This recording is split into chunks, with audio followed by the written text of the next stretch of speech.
Good morning, day, night, evening, afternoon, guys. Welcome in. How's it going? Today, I want to continue this Oathkeeper that I made a couple of months ago. The first part of this leveling is more or less the same as back then, right? So we can just continue here. I made a copy of this character, so we're gonna have one part, like one video, focusing more on the fire side of things, so more or less continuing with the items that I already have on this character, or like finding similar style items. And then another one that is gonna switch over to acid with items that I have found last time I was playing this character.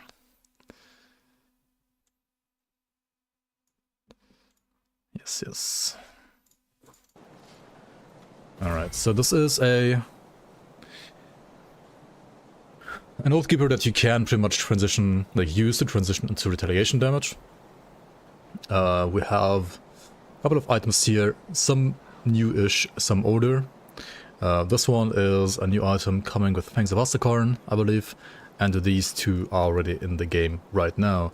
So Proc staying, as well as Ravenous Claw for like retaliation stuff if you're playing Acid, which we're not doing today. So we're gonna keep on playing with these like Fleshwolf Defender and stuff like that, I guess. Yeah, or maybe even actually like switch over to Wire Smite, right? Actually, nah, I believe I am not gonna do that because okay. So apparently this character had no or like all the components here. Okay, I guess that is fine.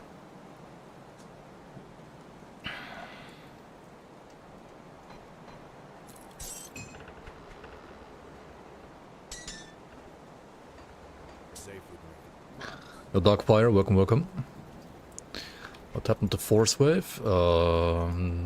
Nothing really. But it's pretty much done through normal. So we're continuing the next character.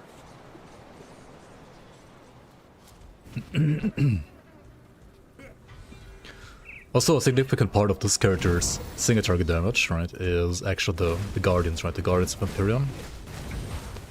Whereas Judgment is mainly there for AoE.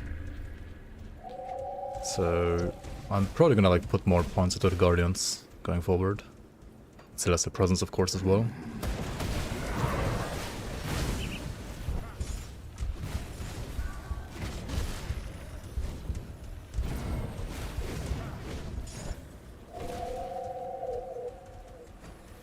Let me put these guys like over here.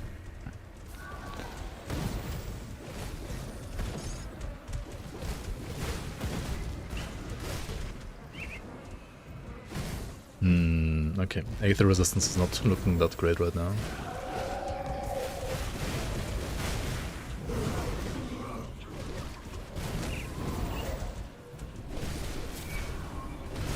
Are you guys hyped for the new PoE League? Are you guys playing PoE 1 next season? What's it called again? Like Mirage or something? Looks pretty nice. Is this new UI in the game yet? It is if you're playing on the 1.3 public patch. I mean, like public playtest patch. If you are still on the standard default patch, then not yet. Not yet. Soon. Soon, TM.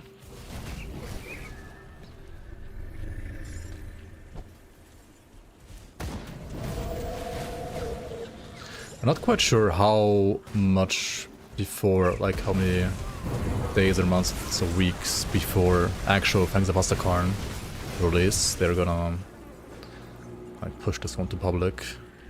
Probably not that many days or weeks.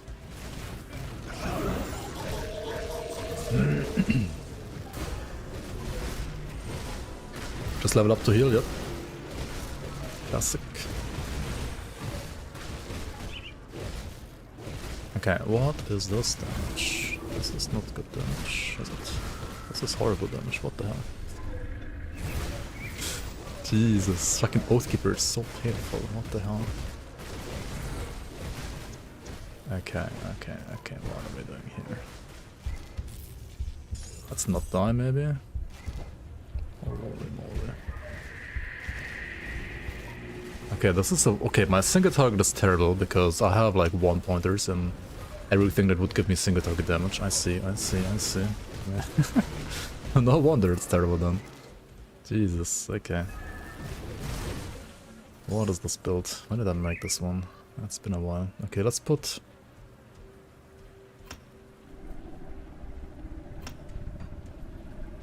some more points into RF for now.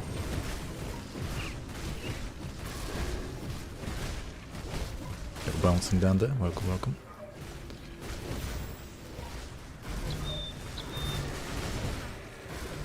Maybe I should have like put more points into Guardians actually, because they are actually attacking. I'm just too afraid to attack right now.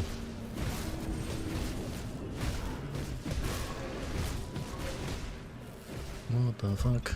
That's not even veteran, right? Yikes.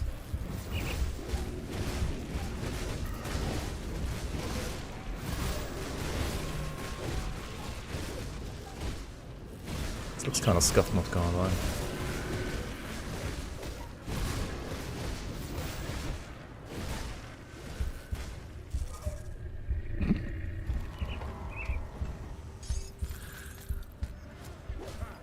Okay. I mean, to be fair, you don't have to do this quest at this point in the game, right? You can also skip it at this point, so it's not an easy quest. And we have no damage like me right now. Why is that so bad though? What? Okay, we were missing this resistance reduction here. That is pretty significant. What weapons are good for Righteous Fervor? Yeah, that's the question, right? Like, honestly, I feel like Oathkeeper leveling might be as bad as it is, mostly because it's just missing like proper monster frequent support early to mid game. I feel like there's some okay stuff later on, and like this shield is fine for like Judgment AoE, sure, but like maybe Aegis leveling is better, but like Aegis is also so bad. I feel like. Okay, what Righteous for monster frequents do exist here? Ah, we speak. If you look at this here, right? Got this like poison one. Okay, maybe this one is not too bad actually. The poison one.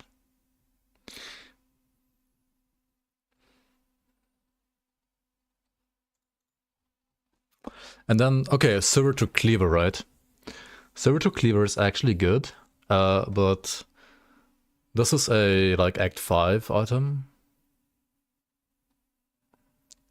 Need to get there first. This would be easier to get. This is from Forgotten Gods, from the Scorpion. Honestly, Ganavakars are really good.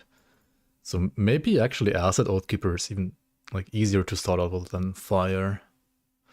You have these like Aether Guns, you have these like physical pistols.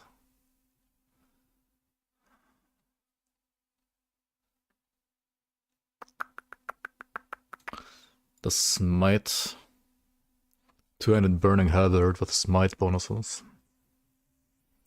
Or also the Acid one here. Dude, the Acid one is like better once again, I feel like. What the hell? Maybe not.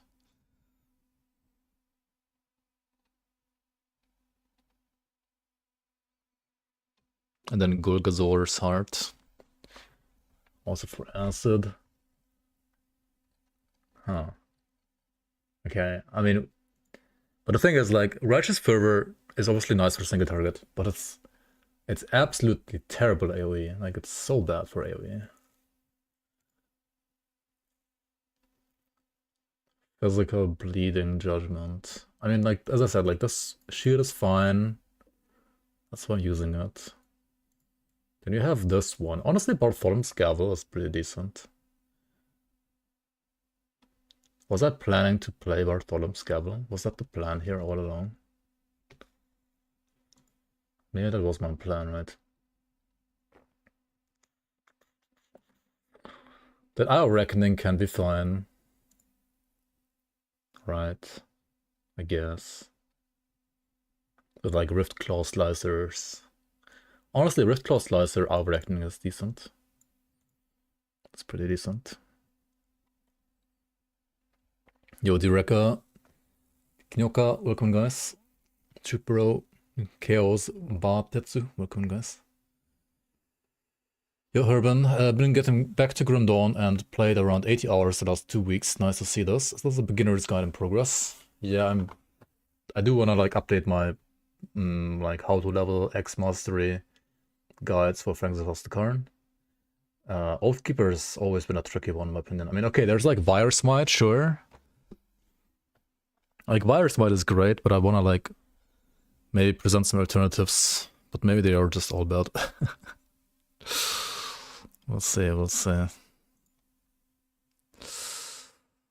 Okay, my like Guardians. Oh wait, this is shit. This is from the dungeon only, right? Yikes.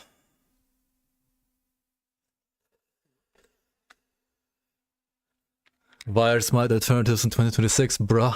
Yeah, I know, right? Trying to do some fancy shit here. Not in my game.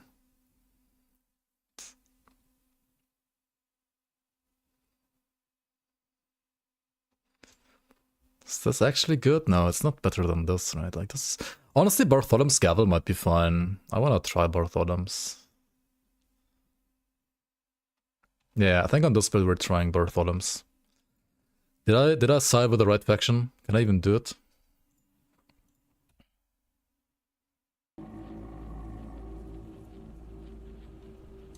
Oh, I didn't choose them yet? Okay, nice. So I guess we side with the Necromancer, so we can actually kill Archon Bartholom, right? Playing some Aura Paladin again. It's a little bit like that, I guess, in a way.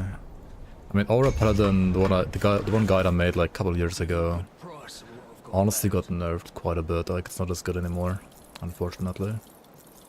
Like, it's okay, but definitely not as good as it was in the past. What the fuck is Adamant again, even? Vigorous of Immortality sounds like a lot of HP.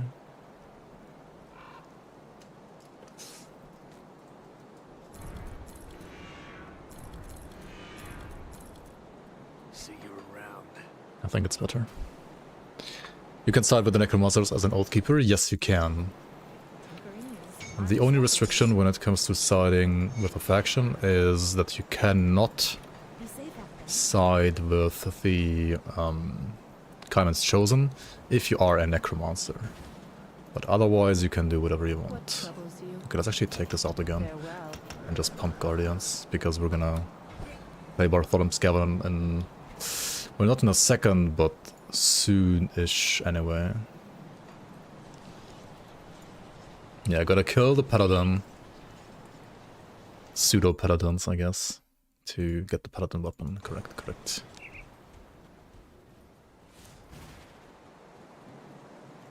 Yeah, I think they don't care about Oathkeeper at all, really. I think Inquisitor is the one where like the Necromancers are hesitant about, or like reluctant about, like allowing them into their order, but the Necrons would accept everybody, right? No matter what you were in real life. Once you're dead, you can always serve the Necromancers.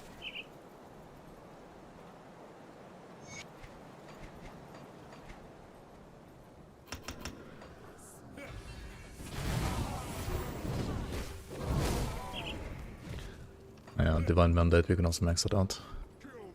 Early game is still Act 2. Depends, I mean...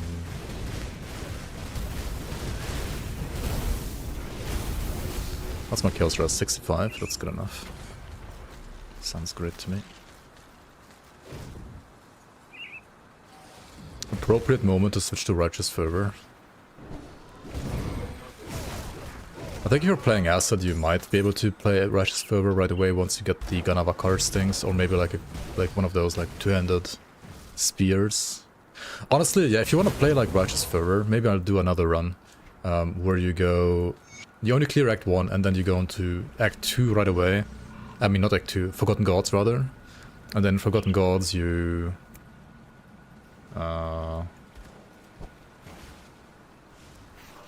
like you try to get one of those spears, right? Either the fire or the acid spear, depending on like which one you want to play. Or you get the Ganavakar stings, right? The scorpion weapons, which are great, especially if you want to play a dervish, right? If you're planning on playing an acid dervish, then those are definitely the best. If you're not planning on playing a dual wield class like Berserker or especially Nightblade, then I guess the spears might be better, or equally good at least. I have actually never tried the spears, so maybe it is time to try them. Why would you stop to attack when you can just run Wire Smite? That is true. I would have to retry Wire Smite as well, how it feels right now, because I believe it got like nerfed a bit, but it's probably like still great, honestly. Ooh, look at this, we're getting more spoilers, guys. Thanks to Vastakarn weapon, Void Touched Harbinger's Void Blade of Corrosion. Giving you Chaos Phantasmal Blades, Chaos Were Raven, and Chaos Ice Talons. Oathkeeper start is kinda oof, yeah. I would still say that... Okay, like Wire Smite is great for leveling once you get to that point and like get all the items. Which I guess you can get to at around what, 25 or something like that, right? 25 to 30 at the very latest. But... apart from that, Oathkeeper leveling is kinda terrible. Probably the worst class apart from Wire Smite. It's really kinda bad. Also good for single target. Yeah, when was the last time you played it actually? I know you played it like probably after I played it the last time. I wonder if you played it like after or before the nerfs.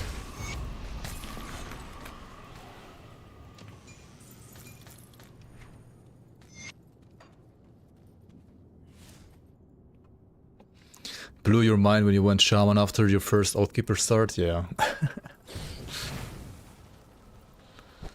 When were the nerfs? I think when they changed the conversion on the helmet to also affect the trail or something like that. The helmet converts it to lightning, right? Like when they... like basically when they made it so that the trails can be converted. Fire took a big hit because the trail would be like mixed fire lightning. Haven't played after that, I think. Yeah. Like that's like the interesting part, right? Is it still as good or not? Was also really good before without the helmet. Yeah, like it is good without the helmet too, right? I mean the helmet was made it like absolutely insane. Like offhand and helmet together. But even without the helmet it might still be fine.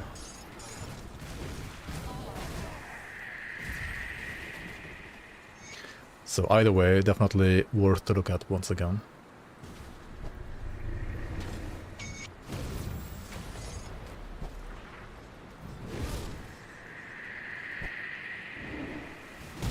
You can play RF with Duncan's Fire Pistol for normal leveling.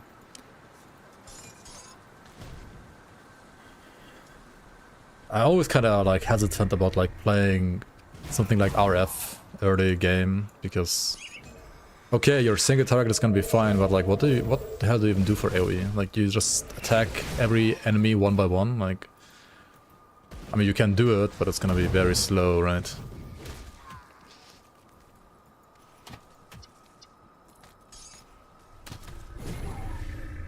Like once you get going, right, like once you get some weapon pool skills on top, some other synergy, maybe some devotions for AoE as well, then like default attack replacers are great. That's why like Rhythmic Compressor also is like a good build once you get it going, but for early to mid game it's kinda no orbs. I don't think, I mean, they're planning a new patch I think for the weekend, right, where they I think want to adjust the UI a little bit as well. So once that patch is out, I will try the orbs once again. Maybe they're bigger and better at that point, right? Because right now they're still Definitely like too small visually for me, so I need some bigger balls, I mean orbs, to play around with.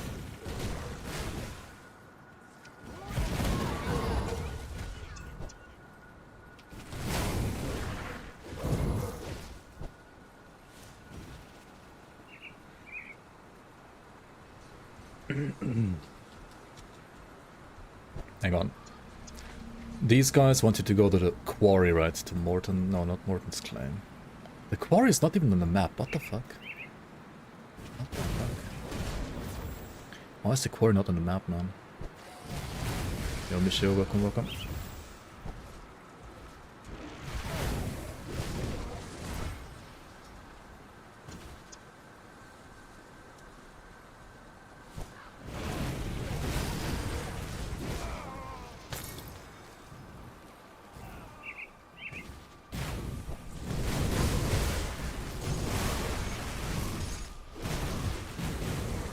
Okay, like as much as I was struggling at the like one ethereal thingy earlier for Sega targets, AoE is great. Like Judgment and this shield, it does feel like really nice for AoE, I gotta say.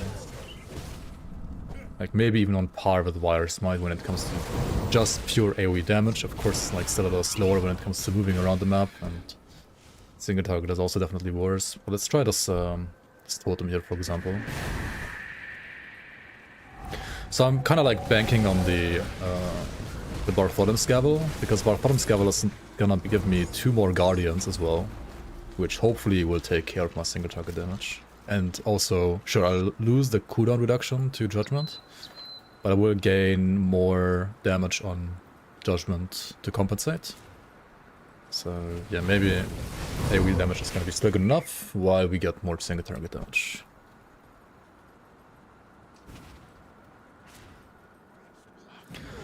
Are there any affixes that give levels to Guardians? That is a good point. Should probably check that out. They just nerfed Guardians, that is true. Like they will do that, actually.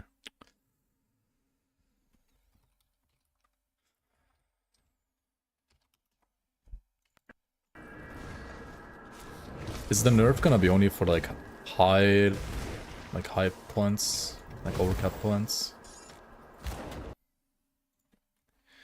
How did he write this again? Guardians of Empyrean. Guardian. Summon Guardian of Empyrean.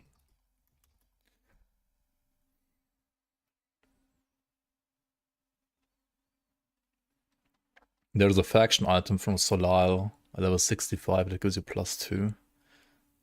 Mammoth Chilling Mantle level 65 gives you +2, but it's a cold pierce item. Ascendant Authority. And of course, like Bartholomew's Gavel, right? Ugnenborg Flamethrower. Bolvar's Pendant has +1 to Oathkeeper. Hang on, we just found that, didn't we? Yeah. Oh yeah, we can switch to this one anyway.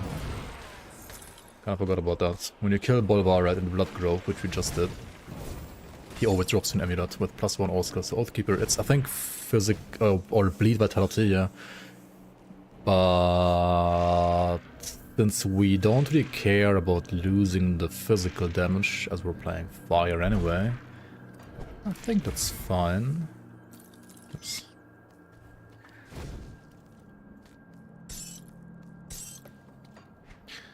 Yeah, nice fist of it. I mean, it's whatever.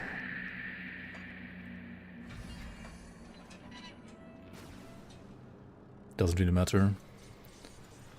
Playing fire anyway, mostly.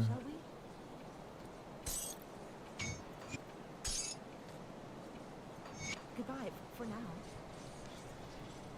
Does Bartholomew's Gavel like convert them to fire at least? No? What the fuck? Oh, Ugnenborg Flamethrower would convert the Guardians to fire, but it would not give me 2 more Guardians. I wonder which one is better. But probably Bartholomew's is better. And then there's the Eldritch Prefix, which gives you Leech, vitality damage, vitality... Yeah, more vitality damage and health. And you can only get it on shields. And that one also gives you +2 to summon Guardians of Hyperion. What the fuck?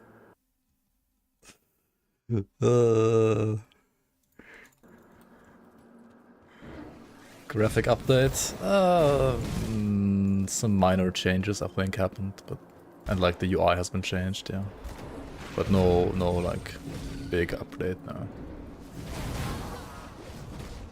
Not really.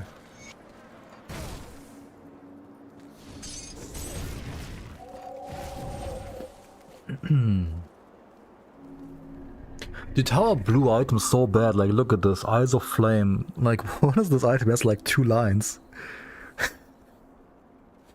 What are these items, man? How are they so bad?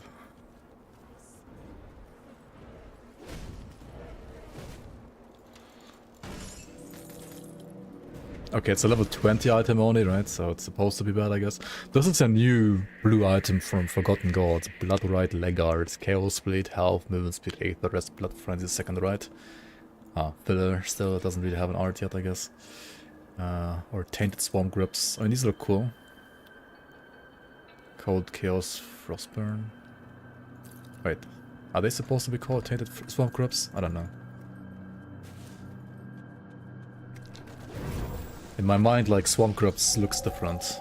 Because I believe it's already like an item in the game, maybe? Not sure.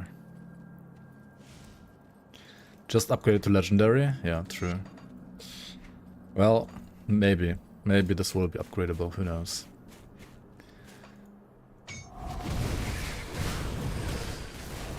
We shall see, right? We shall see. Alright, Zarya. Can we even kill her fast enough? Dude, why was this one, like, Aether thing so resistant? Like, this single target is actually fine against Zarya, but like, how was I struggling so hard against the Ethereal Obelisk thing? What the hell, man? That was crazy.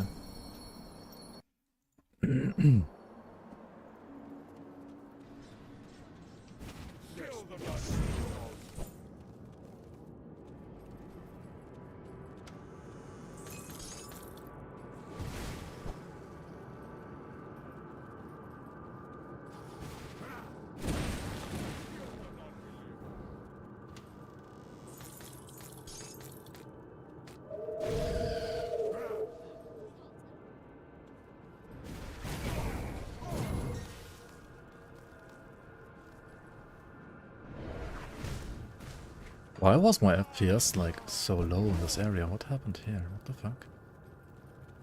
Like my FPS was like locked to 30 for some reason. No, it's not anymore. Okay, that was weird. Never mind. Can we get a mythical badge of mastery in the season? I mean, we just have to do it, and then we have it.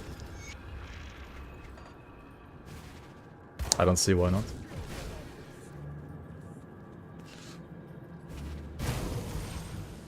Like, there's so much power creep going on in Season 8 because of Fangs of Astikarn anyway, like, Mythical Badge of Mastery is gonna be like, whatever. It might actually, like, help some builds. Especially if you maybe can even... I mean, you can either corrupt it with, like, the season stuff, or, like, ascend it with, like, whatever thing we're getting with Fangs of Astikarn, maybe. So... maybe you can even like slap on some cool additional stats or even skill modifiers, who knows?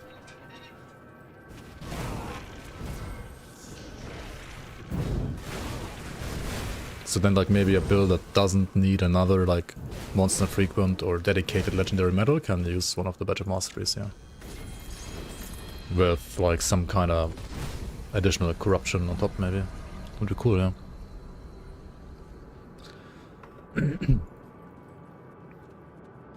Yeah, the game, I mean, the engine is, like, when did Titan Quest come out, like, in 2024, something like that? Give me 1 second.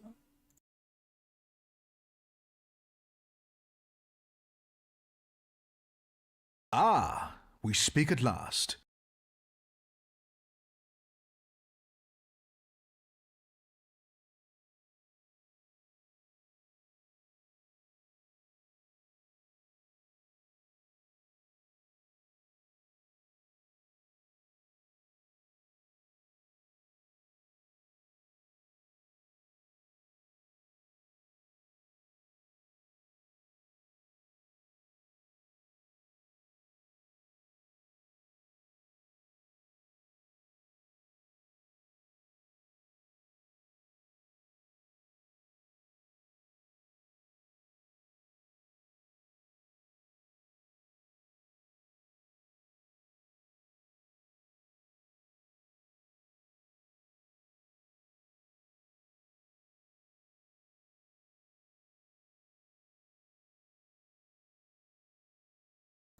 Alright.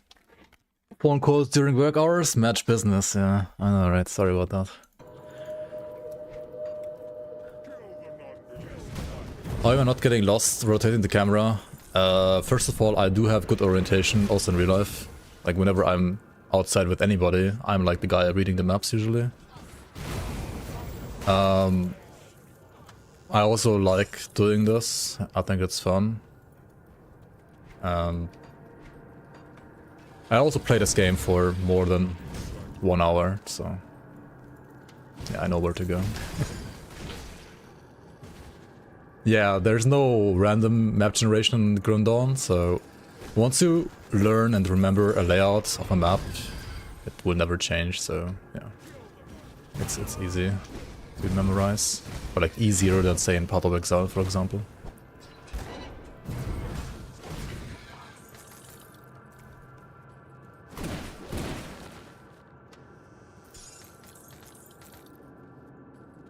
Don't mention the $50,000. Well, it's not 50,000. That would be a bit crazy, wouldn't it? It's not quite as crazy. I have seen a totem. I'm gonna go get the totem.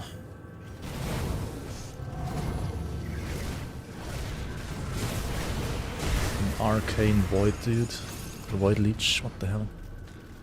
What are we getting here? Screen off challenge when?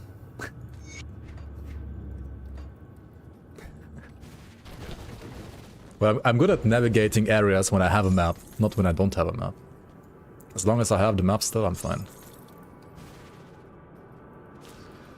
Yeah, there's like little sound cues, I guess, for many things. So. Been out of the loop for a while, but have restarted the campaign again using one of your guides. I wanted to play something different, but wasn't sure what. Honestly, play whatever you think looks cool and whatever you just feel like you want to play and whatever you feel like. It is a roleplay game after all, right? So just roleplay as the character that you want to be. There's viable beginner builds for pretty much every class. Some are easier to get to endgame, some are harder to get to endgame, but generally I would say pretty much everything is doable as long as you like, have an idea which skills are good for leveling.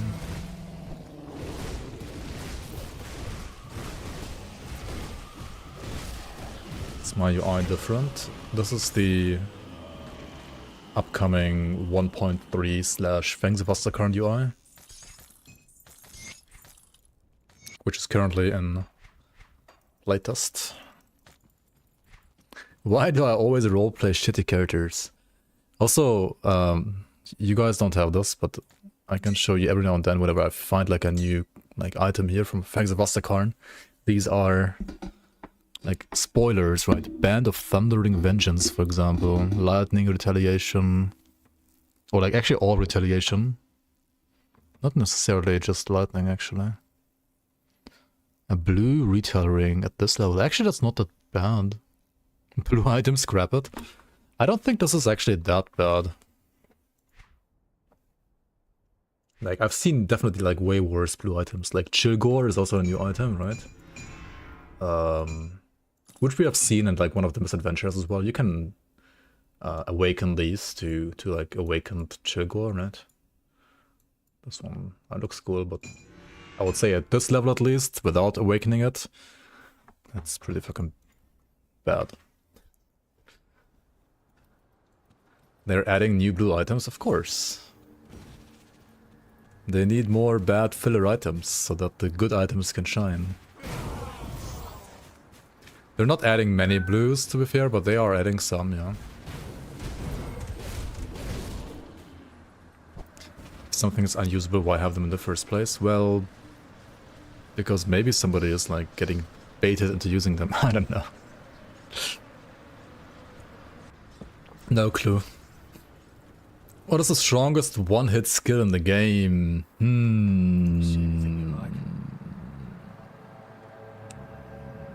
Grenado, Shadow Strike, Doombolt, something like that. Probably Shadow Strike right now. any of these good? Not really, right?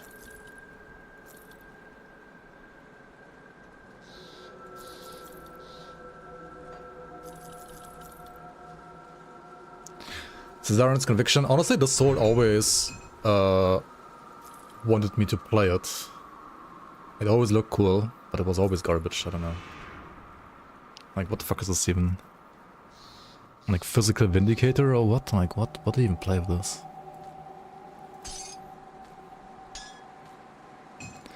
What the fuck do you even play with that?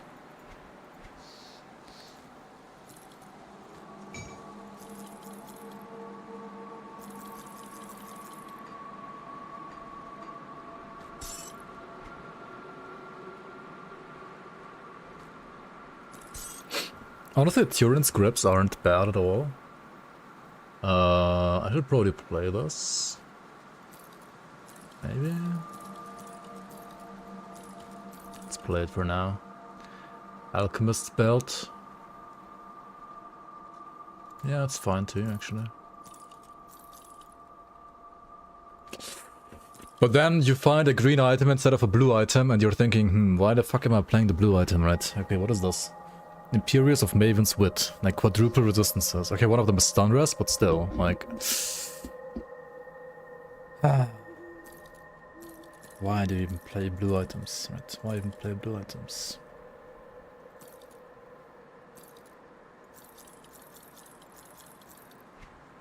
And honestly, like, these gloves, they're not even that bad for, like, a blue item. Right? But not good enough.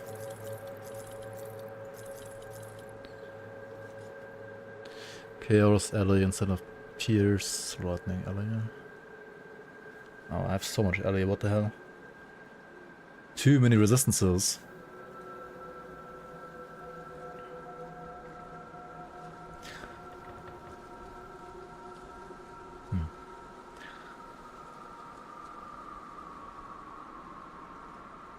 Pierce Bleed instead of Chaos.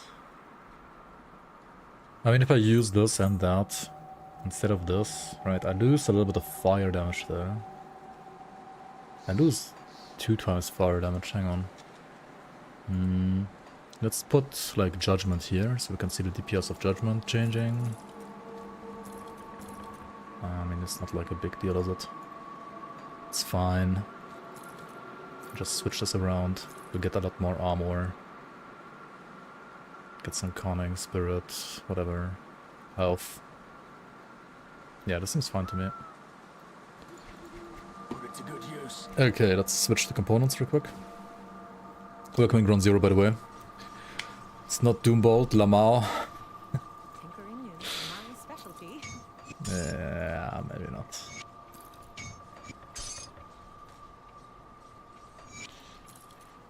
Maybe not. What?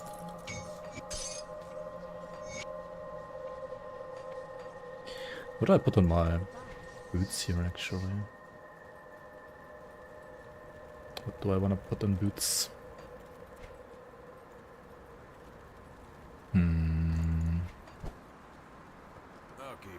Cooldown Reexable Eye. Cooldown Reexable Eye is big dot damage, but it's not really...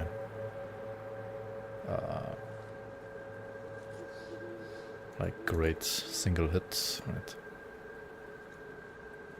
I think people are like looking for what's the highest like damage dealt number that you can get here, right? And Reexable Eye would not qualify really, but like it wouldn't really like yield great results, I think.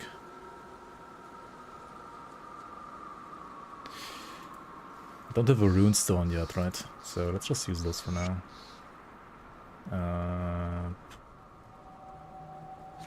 I really don't need this, but I guess I can still play it. I could remove Jackal probably at this point. If we're going fire damage, guys, what do we even go for next? Oh, obviously Solaris Witchblade, right? Obviously.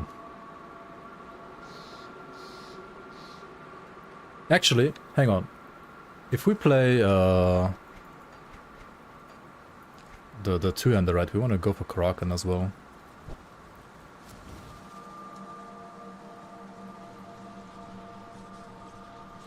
What was the stash? That is the new stash. So I can show you again. New stash means you're getting dedicated stash tabs for Safe storage. components and crafting materials here. And if you have items, right, in the past you had to like click a button here to like put your components into stash. Now you can press this button wherever you are, and hang on, I'll keep your stash safe. it will move Keep an eye out. all of these Got something into your you stash. can- Keep an eye out. That is pretty nice. Pretty neat.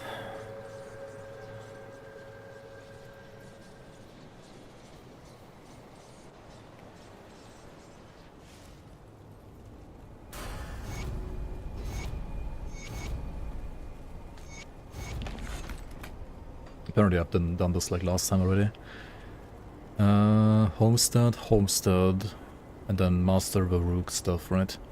Collect forgotten pages within the ruins of Odakovia. How did I miss this? Okay. Also, before, right?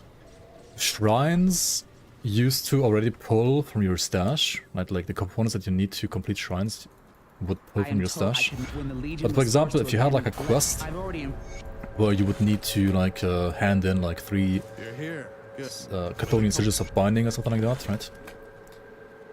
That would not be pulled from the stash before, so you would need to like physically have them in your inventory, of your character.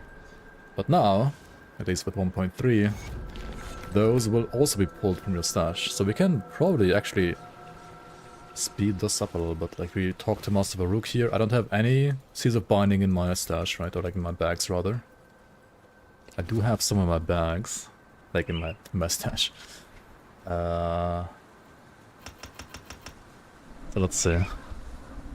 I wish RPGs would allow subsequent playthroughs on the same character to just unlock every quest from the outset for fast travel. Skip all the story quest.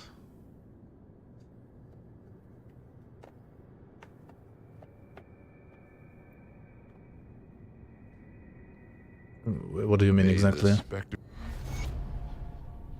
Like Grundawn has some of that. Ah shit, I forgot about Makadar's remains and Bloodgrove. Whoops. Yikes.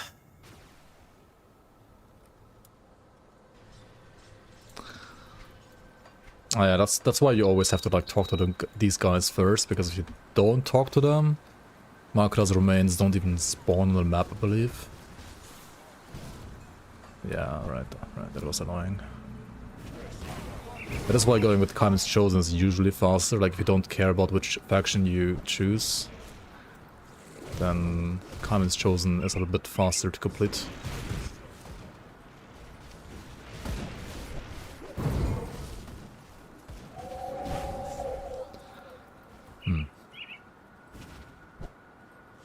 Where is the star? Hello?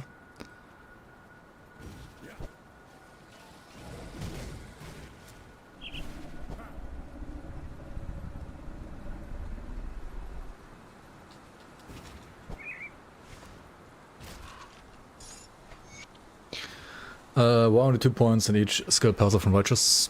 Well, because this is my AoE, right? So max this out for AoE. This is my single target, so max this out for single target. I'm gonna next like pump Celestial Presence and Divine Mandate, just to like amplify the 2 skills. RF is just like a filler. You could probably just like play Fireball as well right now instead. Like Greater Fireball is probably just as good. It really doesn't do much.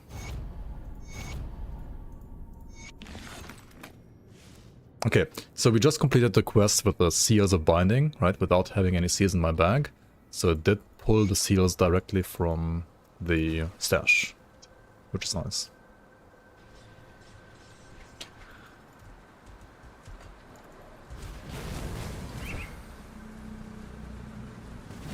I mean, if you wanted to focus more on RF or single target instead, you could also do that, but I believe, at least as long as you don't have items, that Guardians are arguably better single target than RF.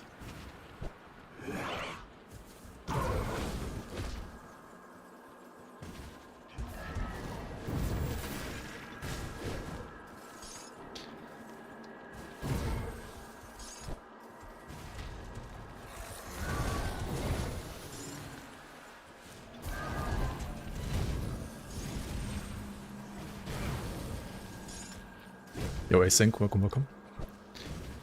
Imagine the NPCs just watching you skip all over the place and just skipping the dialogue and then just leaving. They must be horrified. Imagine somebody like doing that IRL, right? Okay. Somebody like tries to talk to you and you're just like skip, skip, skip.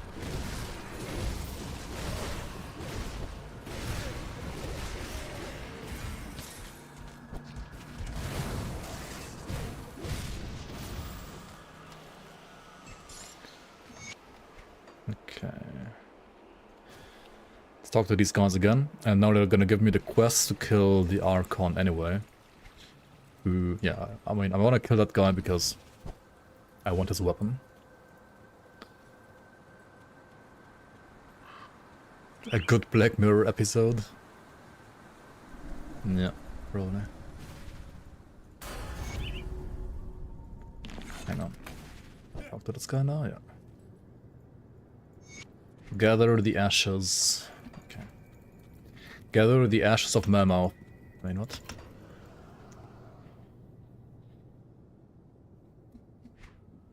What are we doing here? Some physique, some spirit, maybe?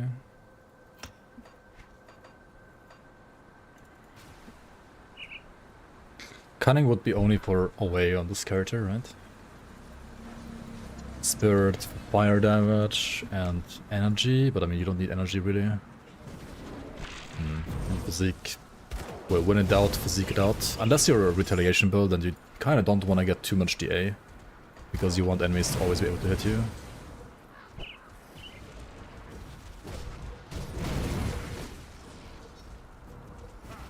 Oh, what the fuck, dude? Come on, game.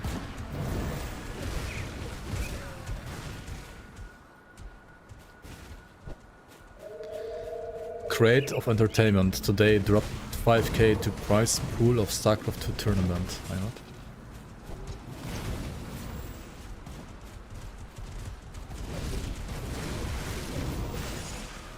Did they actually?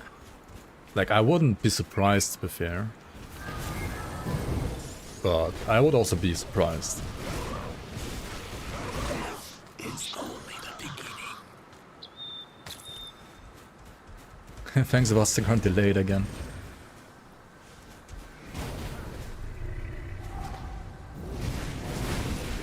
I know Arthur Bruno is a real big, like, StarCraft 2 fan, but... And so is Zentai. Rune-singed handguards. What do we have here? Another mediocre blue item, I guess.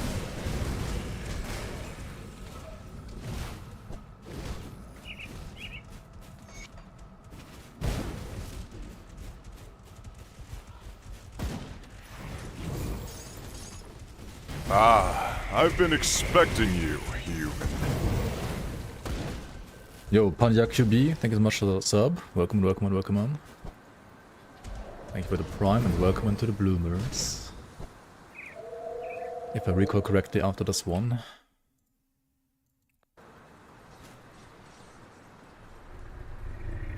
What does that mean?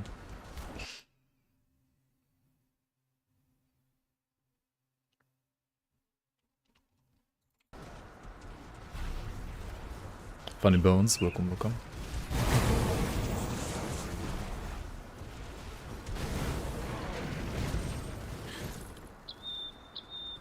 Ah, like to the next tournament after this one, you mean?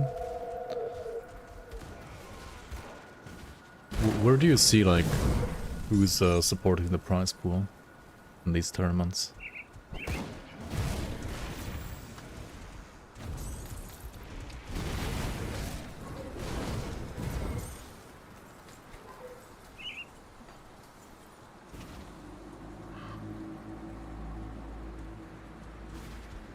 The snow is new, yes. The snow in this area is thanks to Vastakarn snow. This is another spoiler, right? This is one of the new snow textures that they are also using for the expansion areas that they have also taken and reused for these old areas. But this is like one of many, right? There's many different snow textures they have, like new snow textures. All of which look a lot better than the old ones, for sure.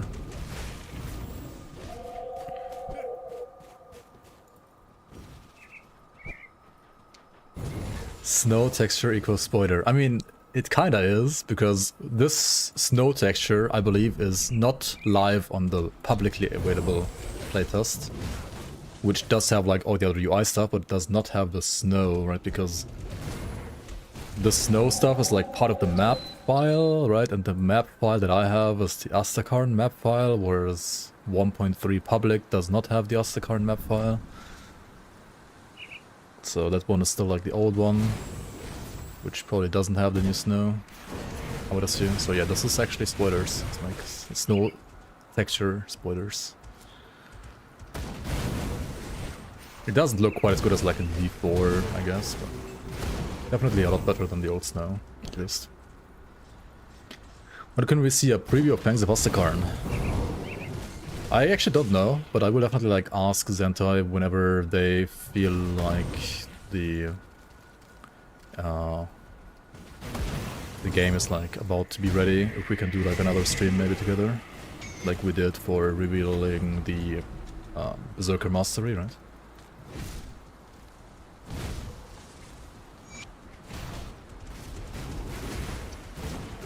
Yeah, Z was already like showing some snow like in the misadventures anyway, so it's not like a big spoiler anyway, I guess. This is just live demonstration instead of screenshots.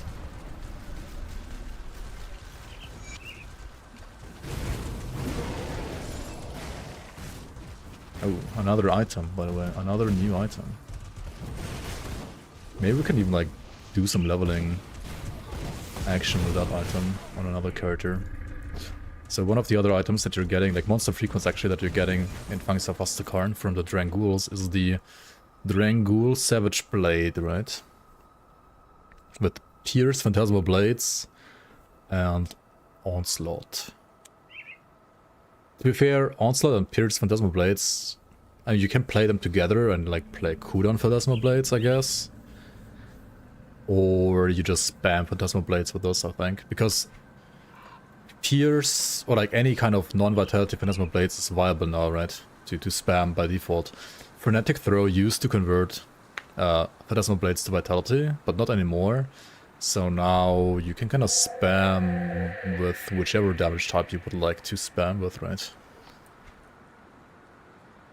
Converts Code and Chaos, it converts like Nether Edge basically. So you would like max out the base one, maybe like 1 point does, and then like max out Nether Edge as well.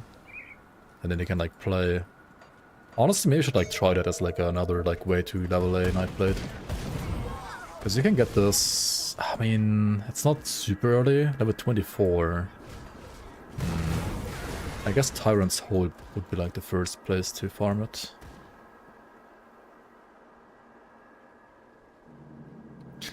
I don't think there's any... I mean, there are Grobels here, but are there any Drangools here in Act 1? I don't think there's any Drangools in Act 1. So I think Tyrant's Hold is like the first place to get it. Is PB still super energy hungry? Probably, yeah. That would be like probably the biggest issue with it. Oh yeah, I should like leave a portal here. I should have like left it like over here actually. I wanna clear the next Rift Gate and then jump back to go and kill the Archon. That's why we are here after all, like primarily.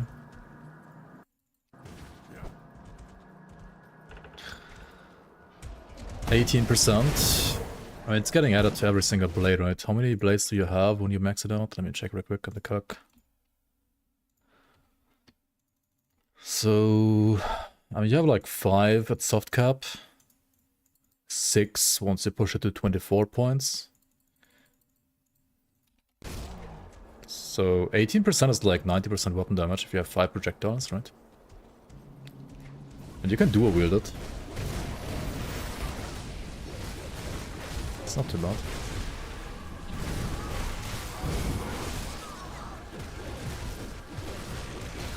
Pretty sure there are some Drangools in Burbage outskirts. Gutworm maybe could even drop it. Oh yeah, I would have to try. If you can get this from Gutworm. That would be insane actually. Good, you've arrived. Betray precisely.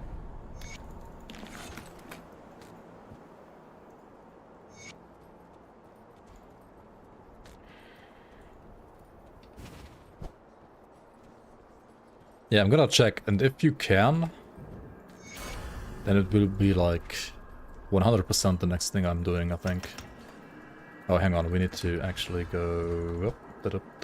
Not use my personal portal, but rather Ah, we use this speak at portal last. to jump over here. 1.3 doesn't seem to be coming with WASD. I have good news for you, Condan. It's not coming tomorrow, but it will come at some point. You didn't hear this here though, right? I don't think it's official yet. But they are... Maybe. I don't know. Because I can't tell anything, right? I can't say anything. But maybe they are working on it.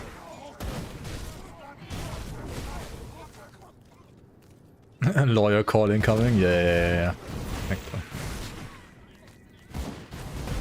Like, all I'm saying is I wouldn't give up on it yet. Right? Maybe it's coming.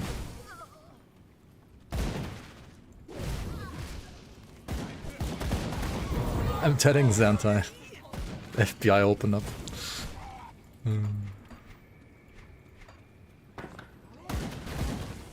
Maybe next year. Yeah, maybe next year, exactly. Or maybe it's coming post Astakarn, I don't know. Maybe it's coming next decade with Grim Dawn 2. Just press WASD hard enough then it already works right now. Yeah, true.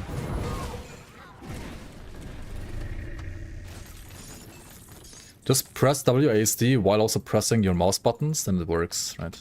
Oh my god, I'm like walking around, holy shit. WASD is coming from Grim Dawn 2? Yeah, maybe. Probably.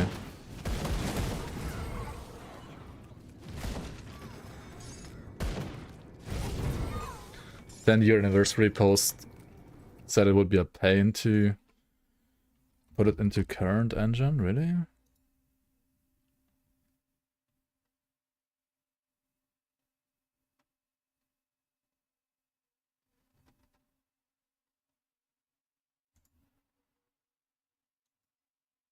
Did they?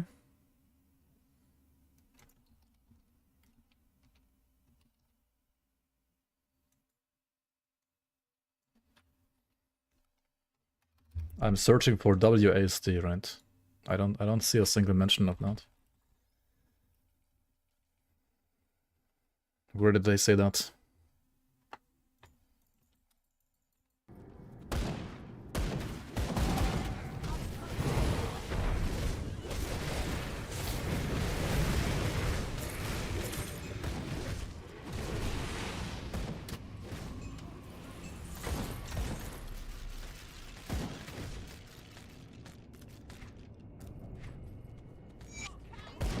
I mean, there's nothing wrong with like controller style WASD in Grim Dawn, I think.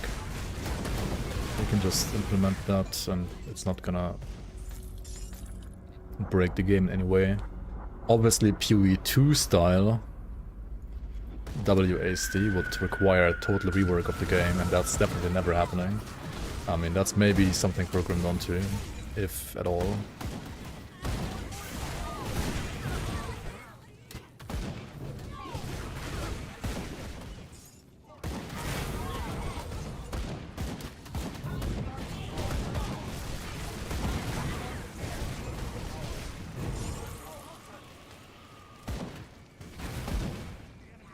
Yeah, Grim Dawn 2 is coming out like next decade, guys. Like, don't get your hopes up to be able to play it like tomorrow. Like, Grim Dawn 2 is a thing of next decade, like literally next decade. Always has been, right? When people were asking me in 2020, when is Grim Dawn 2, I said maybe next decade. And yeah, I mean, it's literally gonna be next decade. Okay, let's flick this torch here and go into the secret area here. Because there's another shrine down there, which can be nice.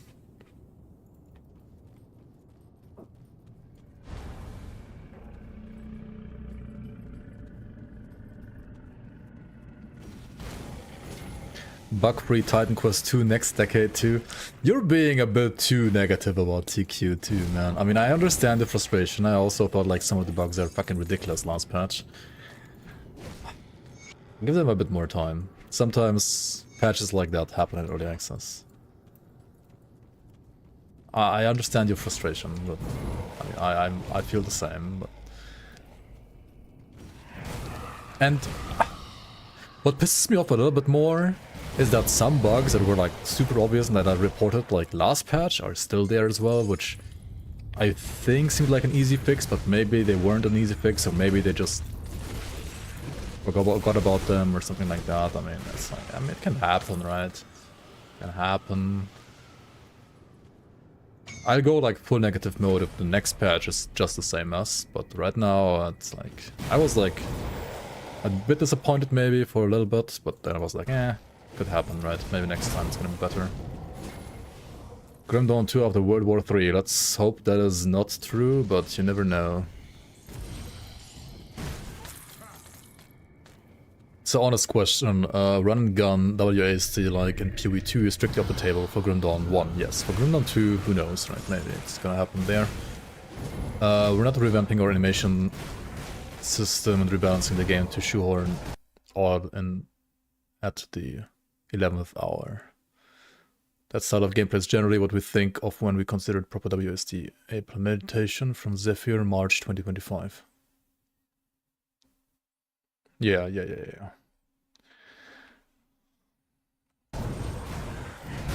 Yeah, I mean, that's like from last year, right? That's what they said last year. Take that! Yeah.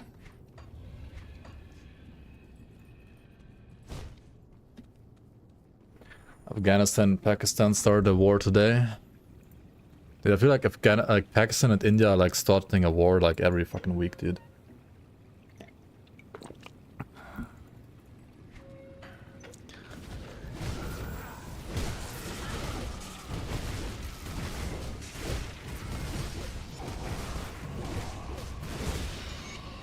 Searing of the elements. Honestly, that's probably gonna be fine. Actually, searing prefix is not that great, but it is fine.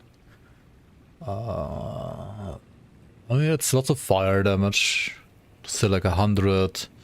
What is it? 148% fire damage. Fist to fire conversion because of the searing prefix. Actually, the searing prefix is great for the conversion, because we do want to convert the guardians to also deal more fire damage. And then we get like... Well, like we lose the cooldown reduction on judgment, and we lose the fist to fire local conversion and the damage reduction on judgment. We kind of make up for it with the global fist to fire, which we can improve with like another enchanted flint to be like 60% at least, I think. This converts another 10%, yeah. And then we get added fire and burn damage, and we get 2 more guardians, which is huge. Okay, we like level 35 for those, 39 rather, worth that.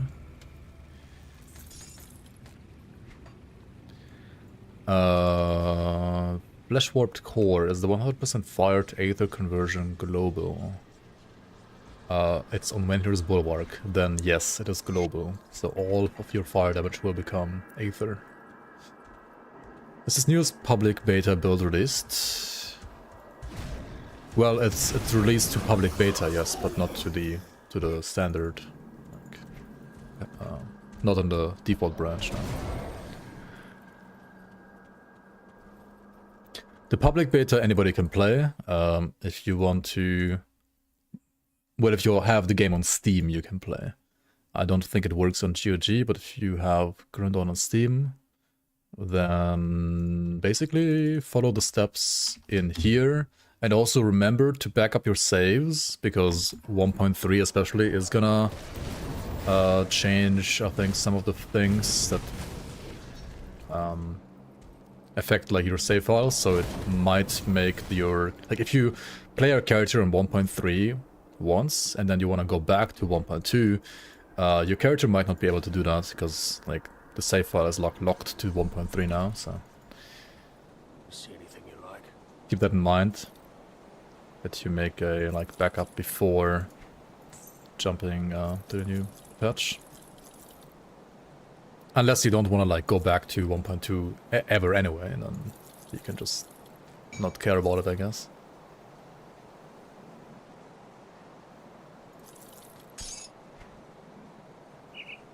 Okay, I mean, we're not playing like the shield anymore, like very soon.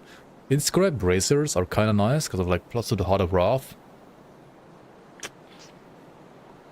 But losing all these resistances, I mean... Seal of the Blazing Inferno is nice there. Hang on. Aether and Chaos Rest 9% on lead-offs. Maybe it's time to remove this ring here, yeah. Play this one instead. We got more Chaos, lose some Aether, it is what it is.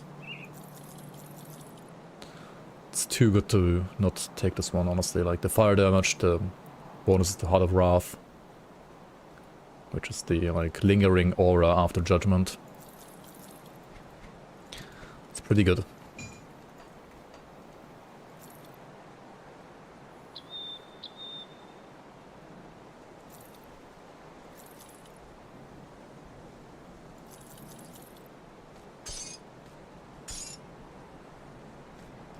Also, Obsidian Stompers.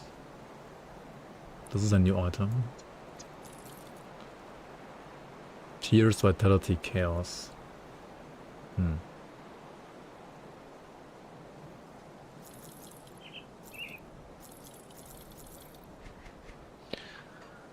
Okay, why is my Aether Rest so bad? I need to get these guys up to respected, right? Got something big stashed. To be able to craft the runestone, I believe. Let's put the items in here. Flame Brand would be a really good item too, honestly. Especially when you're playing Eye of Reckoning, right? Because the proc also has fire resistance reduction. But I mean, I'm gonna play the two-hander, so I can't play this, unfortunately. Alright. Highest... I mean, Death Guard is like higher DPS, but I'm not sure if it's like higher single hit, to be fair. I think Dune Fiend might be higher single hit, because Death Guard is like lots of poison damage. Like lots of dot damage, right? Oh shit, what the hell are these spoilers? Holy shit, dude.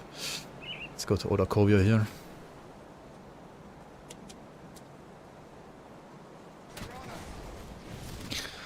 I just want to complete this quest real quick. And while doing that, kill a couple of undeads, so we are completing the rover reputation real quick. I think this one totem should like literally do it. Should literally be enough.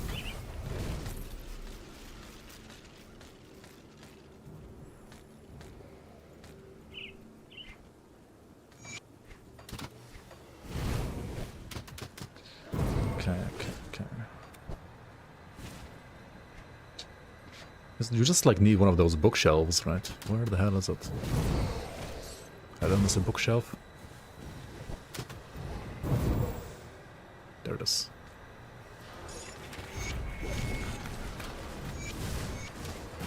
Okay, let's go here. Are the new items released in public beta? No, they are not. The public beta only has the new like balance changes to the already existing classes, as well as the UI. And it does have the like tabs as well, like the new stash tabs. So one of these should be runestone. There it is. Perfect. Now runestone is a great component for your forehead. Just plant it there. See anything you like? Rune and forehead. Yep. Iron well spent. What brings you to my forge? Rune stone. Okay. What cool items can you farm in Oathkeeper? Let's take a look. Spectral longswords, I guess. Mostly like Nightblade stuff. I mean, actually, there's... Okay, like you can do Spectral Longsword for Nightblade. You can do the Trojan Sky Shard Scepter. The Spectral Bludgeon. You can get Kyrion's Skullbreaker if you want to do like some Fire Strike stuff, melee Fire Strike. It's safe with me. Promise. And I guess what else is the last one? Like, what's it called again?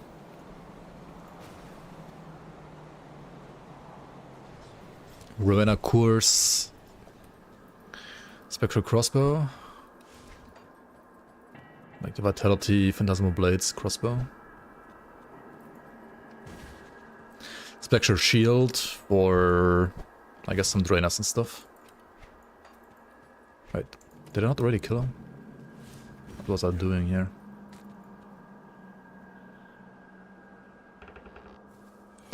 Yeah, this is a completely fresh start character, so like you can play this as well if you are new to the game. You can literally play the same build.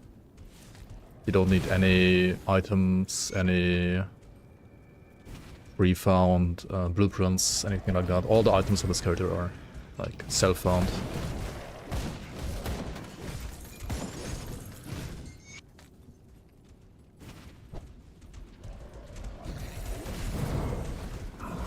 Public beta doesn't have changes for upheaval for you yet. Yeah, that patch is not out yet. The patch notes are out, but the patch itself is coming this weekend. Hopefully. Maybe on Monday. Who knows. But yeah, that one is actually not out yet. The upheaval changes will be on the public one though, yeah. Upheaval changes will be out this weekend or early next week, I guess.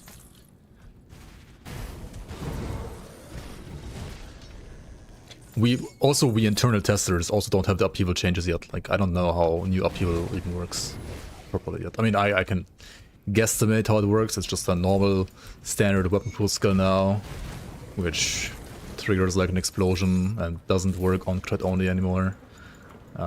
So when it comes to how you build the weapon pool skill, it's gonna be a lot more intuitive, but I guess for like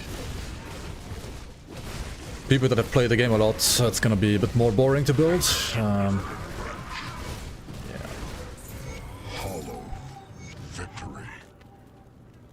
Like the 8,000 hours Grim Dawn gamer in me hates the change. The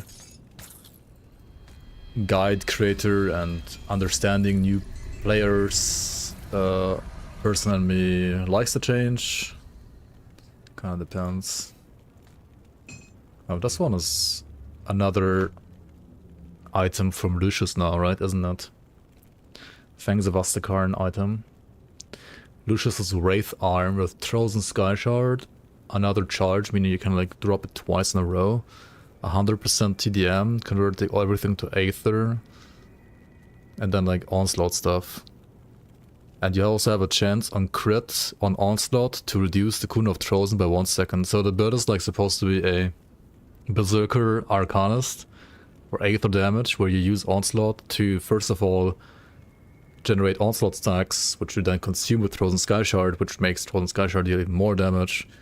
And then you also can reduce the cooldown of Frozen Sky Shard by using Onslaught and trying to crit with that, right? I mean, it's cool, I guess.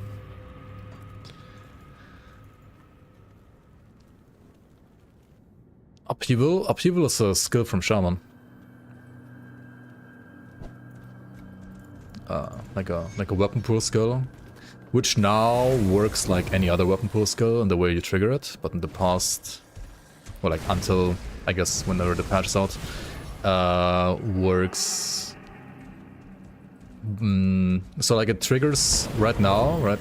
Like before the upcoming changes, it works in the way that when you crit, you proc it, but only when you crit and never else.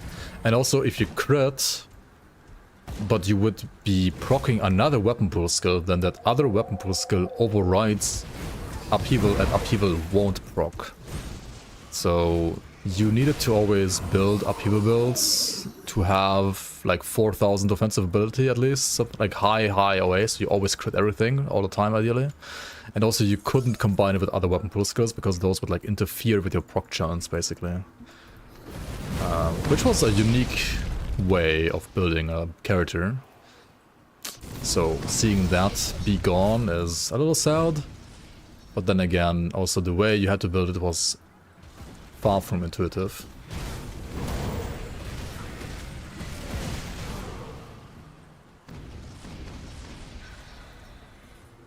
To be fair, something like this, like chance to reset by like 1 second, is not as bad as like chance to fully reset. Like a lower chance to fully reset, because like when you fully reset, you're always like, oh what the fuck, it's already up, and then you lose a couple of like milliseconds realizing that it's already completely up.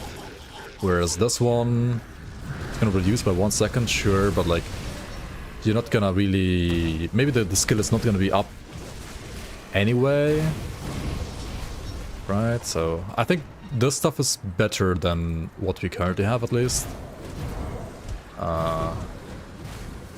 Like chance to completely reset, I kinda hate it. This thing is not as annoying. I think it's better, at least. How to play 1.3? Didn't I link it earlier? Where is it, the link? Here it is.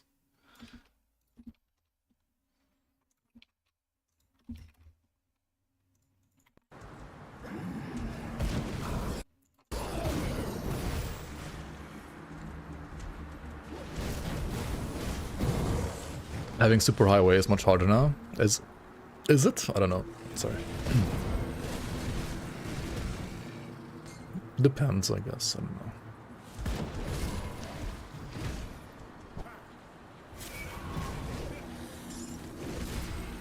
I don't recall like a huge nerf. I mean, there was like arguably, like there was definitely like a nerf to Blaze Rush Elementalist, like specifically targeting that build. I'm not so sure if the whole like archetype got nerfed by making away stacking harder.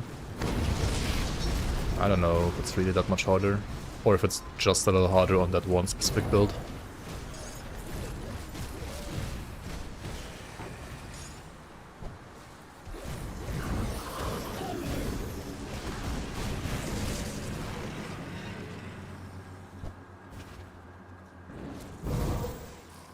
Better for consistency, yeah. The problem that I have with it is like the same argument could be said about why is bleed damage not the dot of pierce damage, right? And there's like tons of people in the community I know that say bleed damage should be the dot damage of pierce damage because everything else is unintuitive. And yes, I agree, it's unintuitive, but because bleed is different, it's so much more unique. And also that you cannot convert anything to bleed and bleed to anything else back is also like just makes it unique. If bleed was another dot, like burn damage, and like bleed to pierce would be like burn to fire, then I don't know, it would be like another thing that's just the same as everything else and like a lot more boring to play, in my opinion at least. But sure, it would be more intuitive. Then at some point, if you make like everything the same, you might just move to, you know, like attack, defense, damage, and then I don't know. Might as well like remove damage types and just call them colors like red, green, yellow, or like red lightning, blue lightning. I don't know.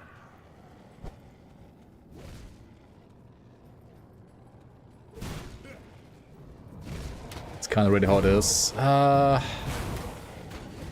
Yeah, a little bit. Like devotions do bring like a slight different touch to damage types. Or like some of the master combinations that you can do and so on, but yeah, like the difference could be more, like could be bigger for sure.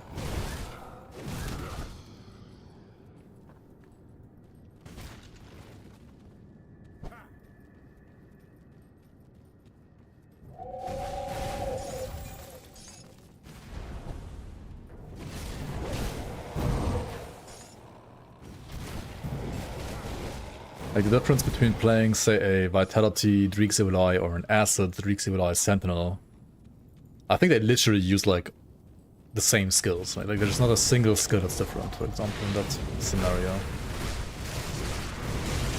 It's literally the same. Even your Guardians are gonna look the same.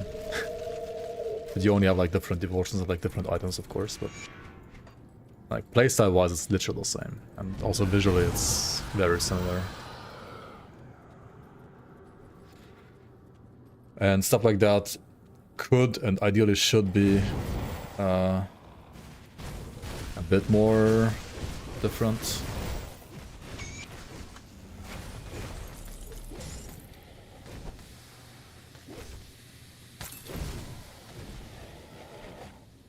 Even A-bomb in both. Not sure if Drixel has like enough weapon damage to go for A-bomb over Dying God, but maybe, yeah, probably actually. Good work. We can. Good work, good work, good work. See anything you like? Goodest work. Okay, level 39. We have arrived at the level that we wanted to get to. Which means we are changing the weapon. Bartholom's Gavel is online. Alright, what do we have here? Order of Arcane Lore is actually quite decent. I would lose them HP, but I gain armor, damage. It's not that bad actually. Ooh, my HP is like very low though. What the hell has happened to my HP? Because this one had like so much health, right? Holy, the shield was like 800 health, right? 700 health almost.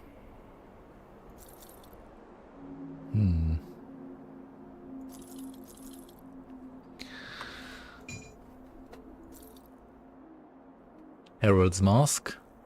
Maybe Herald's Mask to the rescue. For health? No, this doesn't even have health. I mean, it has some health via physique and spirit, but... Cooldown reduction is nice. For Judgment. And Ascension. Vitality Virus Might. How does it look again? Oh, nice, nice.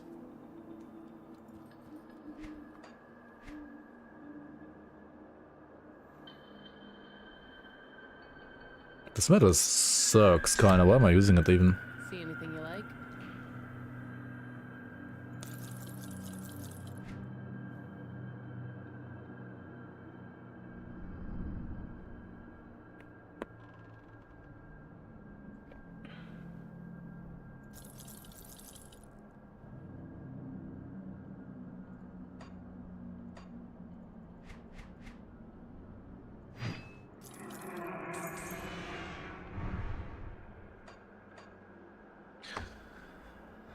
Chaos and elemental resistances. See you around. Nah. Come see what's left of my wares. Okay. Got something you need stashed? How high can we push this now? 21. We need it at 24 ideally, right?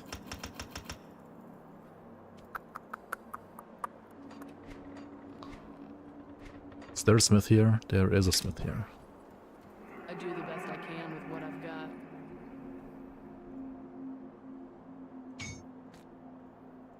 Need back any blueprints you find.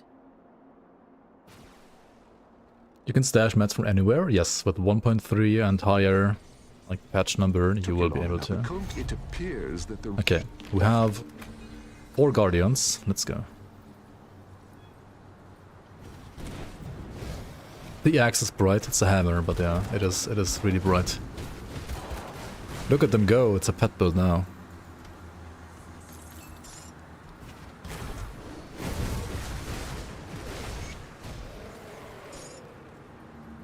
Okay, okay, okay.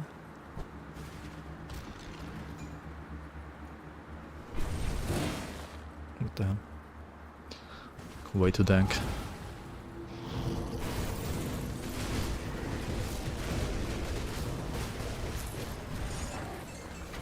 Yeah, this is not too bad at this point at least.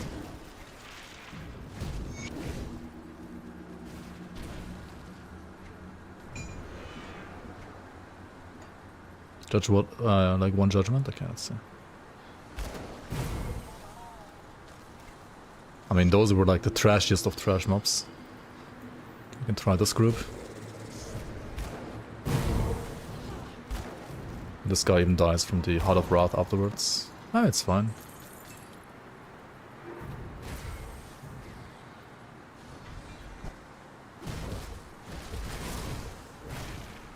But I mean, this is normal, right?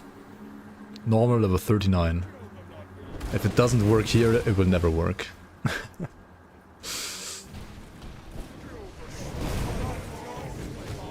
To be fair, like a properly juiced judgment character, like maybe with, what is it, like the one like knight set?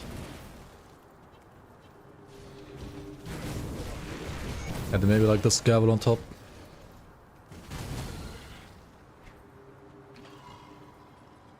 Maybe should work. Not sure.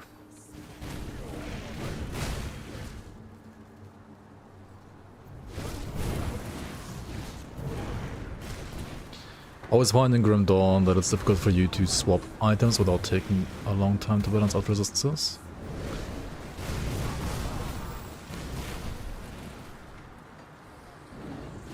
I mean, components and augments are your friend, basically. If you know which components you can put where and how to switch them around, you will find it a bit easier to switch items, like make up for resistance, discrepancies in the future, right? Yo, Shakalu, welcome, welcome. Any vague idea when Fangs of Asikar is releasing? The only thing we know is first half of 2026. And it's not gonna be tomorrow. That's all we know. But maybe they will have to delay it. Maybe not. I don't know. I think so far they are still on track for first half. I would be very surprised if it's before May though, so I would personally guess like maybe in May. More likely in June. We'll see.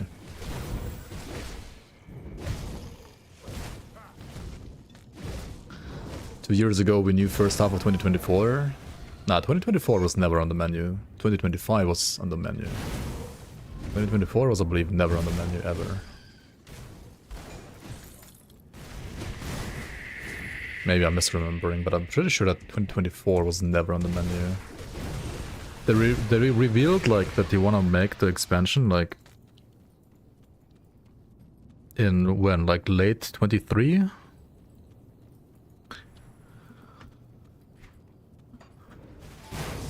But I think back then they already said that it's probably gonna be like 2025 or something like that.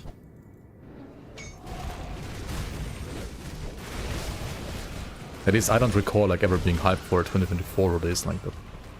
That was never gonna happen.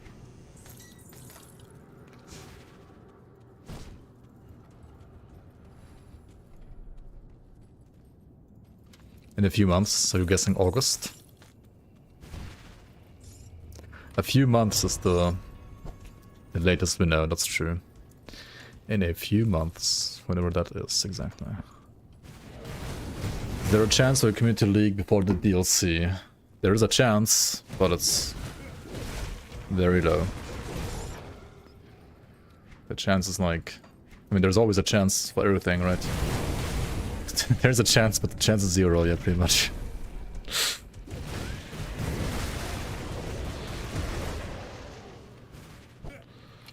Pretty much.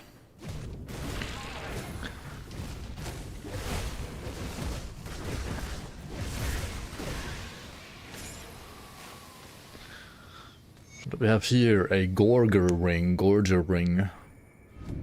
Fire, vitality, attack speed, smite, bursting round, spectral binding. Interesting. Lucky hit, up to 15% chance to have a community league. No, this is an unlucky hit.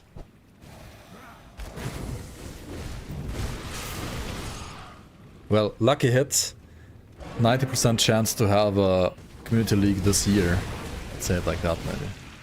I think this year is like very likely to happen, like maybe even like 99%.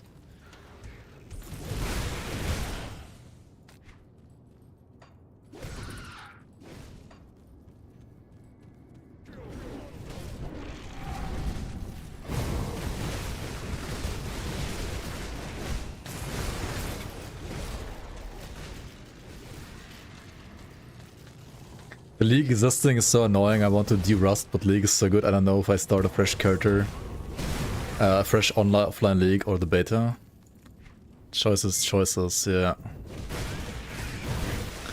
I mean, yeah, what can I say? Like, League is good.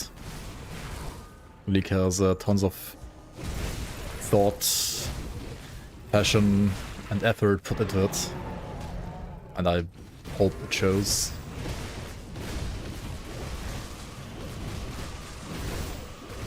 Yeah, agree, maybe. Welcome.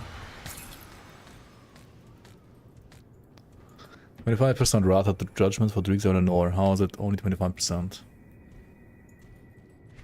I mean, yeah, because judgment is never something you play as like a main attack, right? I mean, it's like for your AoE. It's like supporting Heart of Wrath for your AoE clear, I guess, but it's never gonna be your main, really. Okay, so this is maxed, this is maxed, this is maxed, this is maxed. Let's get some HP maybe first. Maybe some more DA shred on Crushing Verdict. Do leagues add a lot to the game? Well,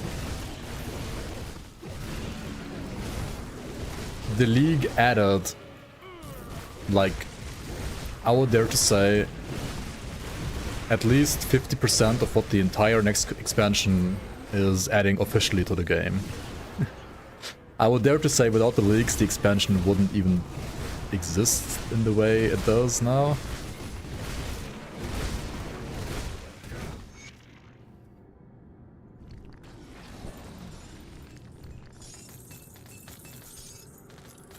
Like, maybe the expansion would exist even without the league, because of like Diablo 4.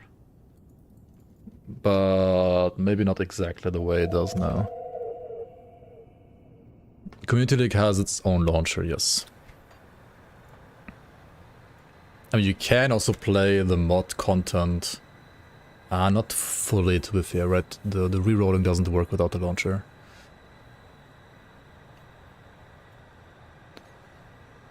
Let's go back here.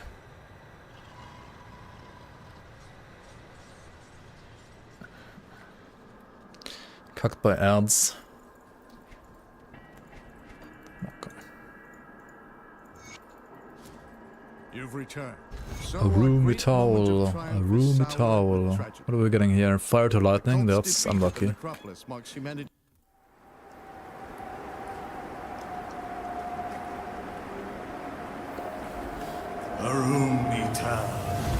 Arumi tal, lo'ith soler, lo'ith bismir, monum ultrum thonokolo utokrain!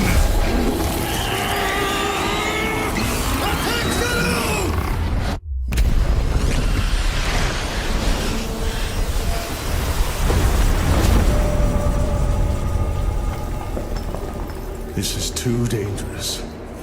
Need to find another way. The rift gate! Something's coming through! Inquisitor Creed. Devil's Crossing was attacked. Take it easy, John. What's happened? Some new kind of Ethereal. Just smashed right through our defenses. We need reinforcements. We're in bad shape. I'll send help, but I can't spare much. We're equally pressed here. Loss of Ulgrim to the Void may be more serious than you realize. Ulgrim is dead, Creed. You must know that. My people need help now. We won't survive another attack. John, It came from Malmoth. That thing that attacked Devil's Crossing. I escaped the city with a small group 2 weeks ago. Most died crossing the burning fields. My father was pulled into the bog by cannibals. I had to leave him. I was the only one who made it to Devil's Crossing. Malmoth has been a living nightmare since the Grim Dawn. I was part of the resistance there, if you can call it that. The Ethereals toyed with us, as if we ever had a chance. A chilling tale indeed. They let us fight on because they needed us. Needed our bodies for the grotesque things they make deep beneath the city. You think you're safe here, behind your stone walls. But those things from Malmoth will keep coming, and they will find you. And no fortress will ever be able to save you. a chilling tale indeed. In our fight against the Chthonians, we've overlooked a growing ethereal threat. We must find Ulgrim. But maybe we can aid Melmoth at the same time. You've already done a great deal, but we must ask for your help once again. We need you to strike at the heart of the ethereal I am invasion, once again asking for far your to the support. east, in the ruined city of Malmouth. First time you were actually chilling, now you think it's sexual? What the fuck, dude? To be fair, like, last time I watched this on stream, because I didn't see it for like, I think I skipped it like the last 2 or 3 years, right? It was been like so long ago that I actually like got some slideshows again, because it's been like so long. You see the Luminari along. Also, why the fuck is it always so loud, right? Like, what the hell? Father and I were part of. You can't even like change the sound settings for that. Okay, let's go to the Ugdenborg and let's not go to any spoiler areas. They're gonna use our bodies. Well, that's what they actually do, right? So she's not wrong. And I guess it is, in a way, sexual, even though it's perverted as fuck, but yeah.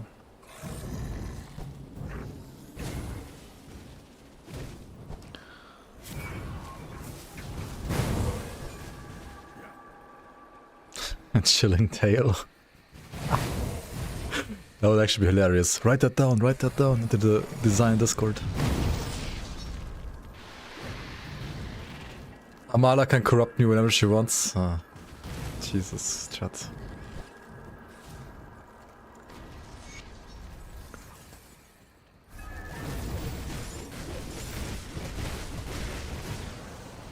Speaking of corruption, right? We haven't talked to Anastasia yet, have we? And she hasn't told us what a curiosity we are.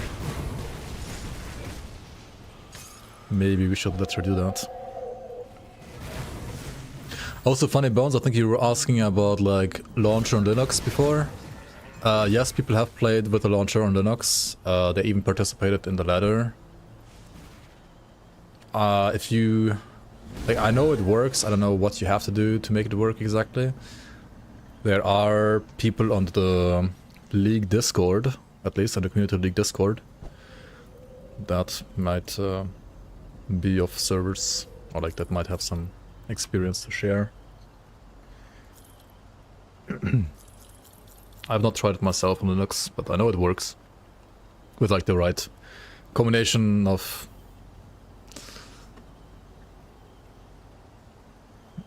I don't know, there's like so many ways to run Linux, right?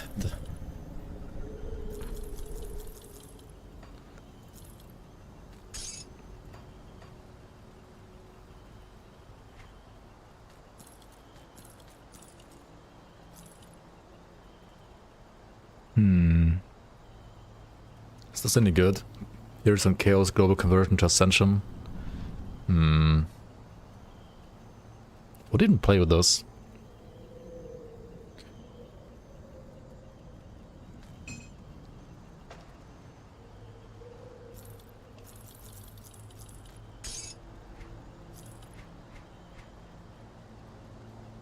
I don't think it's good enough for like my build here. It's not gonna really work for that, is it? Okay.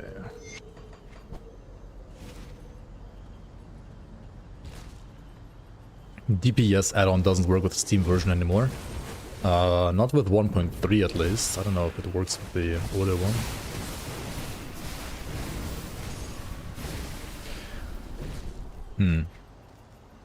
Or maybe it doesn't work with any of the new ones from Steam.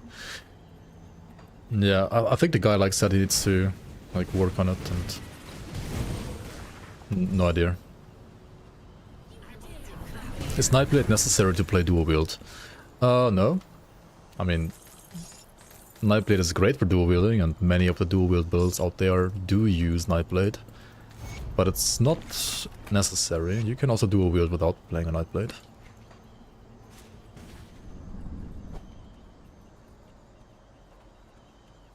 There are ways, there are items that grant you the ability to dual wield, for example. One of which you can pretty much craft right away, right? There's one relic that you can craft pretty much as soon as you rescue the smith in Act 1, right? Which allows you to dual wield right away on any class. Like almost right away. Same for dual wielding guns. You don't have to be an Inquisitor for that. You can also just craft the relic for that.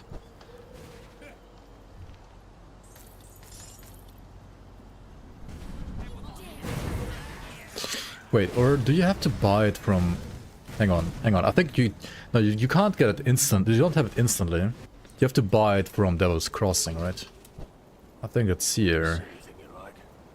Gunslinger. Yeah, like Gunslinger is here, right? This is the one. It enables range dual wielding, and Blade Sword is the one from melee.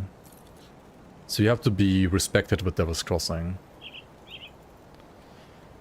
Which... I'm not sure if you get that after Act 1 or after like killing Cronley.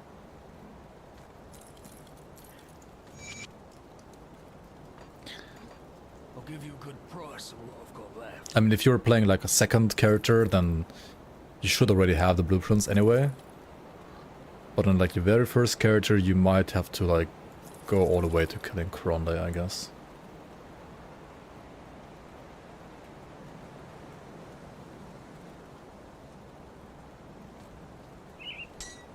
I think we can switch this one here to get some more HP.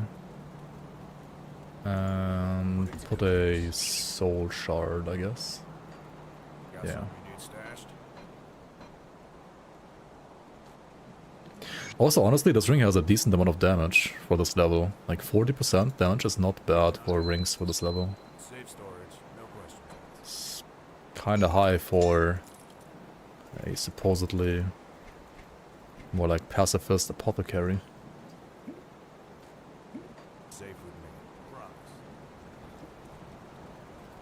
I'll give you a good price on what I've got left. See you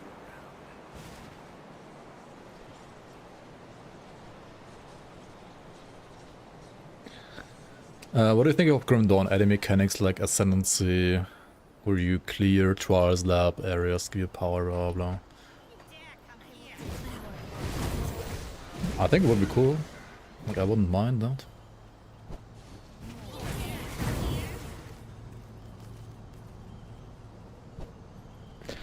What flat dot damage is good per second on a skill pre-scaling 5k per second?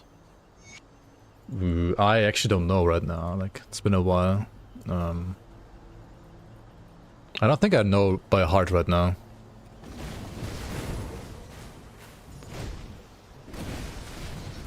$5k seems decently high to me, I think. Wait, how much do you get from, say, like, Dreek's Evil Eye fully maxed out?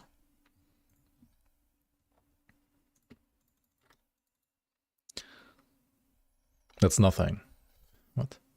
Oh, wait, with a transmitter, it's like 3 times that, more or less. Like, it's still nothing.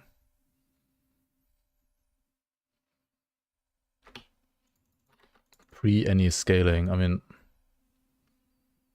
like, would you count Terrifying Gaze like skill scaling in here or not?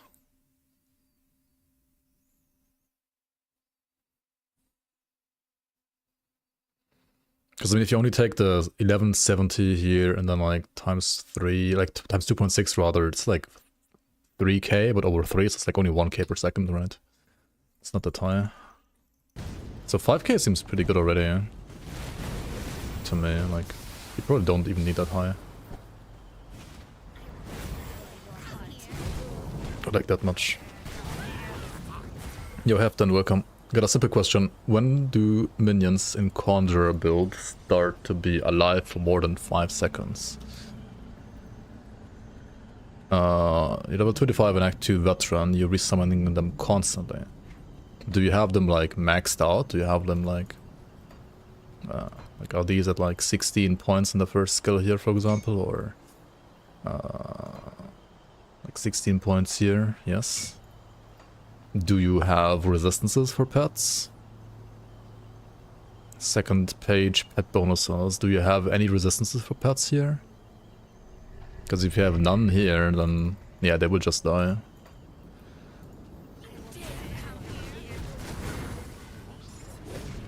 Yes.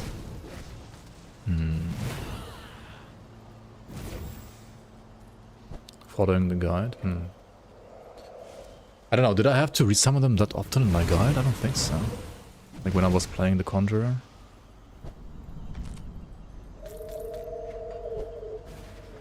I feel a little bit weak.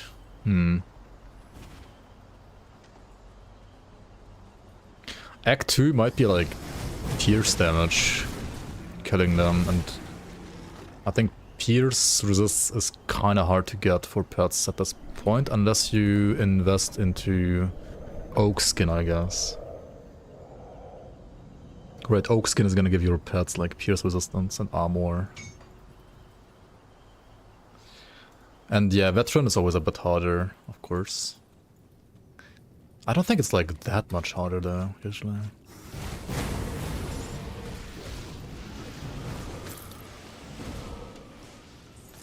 Like, Act 2 is usually the stuff that like kills your stuff is either pierce damage, physical damage, or aether damage, I would say.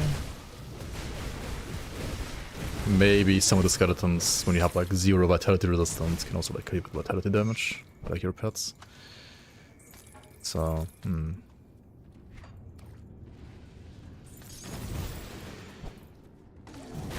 Noob Trap Veteran.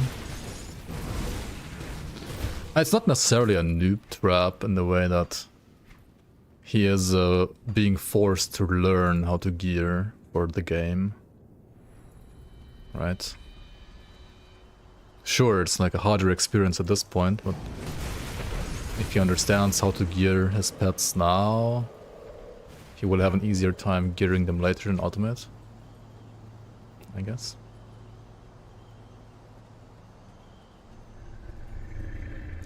But if that's like feeling too frustrating, right, you can always just go back to normal until you have like better gear.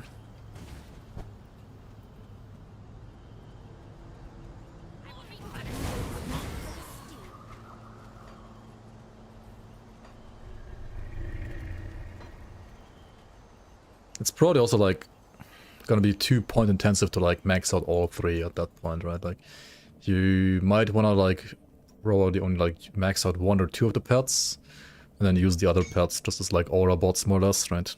Like Storm Spirit giving your other pets like elemental resistances. This one doesn't really... well, this is only damage. And the Briar Thorns Embouldering Presence giving your pets physical and bleeding resistance.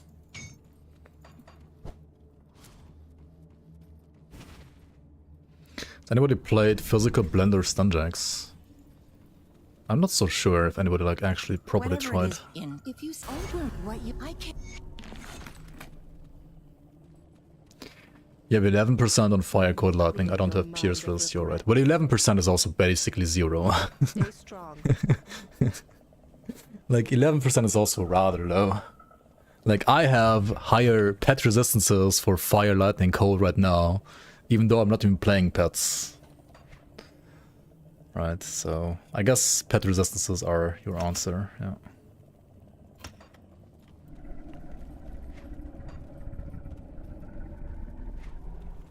Getting pet resistances is a little tricky. Like you can get pet resistances via like these kind of auras, right? Like Oak Skin or Aspect of the Guardian for like poison res, right? This one for Aether Pierce res. This one for physical bleed res. This one for elemental resistances. And other than that, you will need to find like find gear, or I don't think there's like many components that actually like give you resistances for pets. See anything you like? The components for pets don't really give you resistances, I think. You have to find gear or buy gear from faction vendors that give you like pet resistances.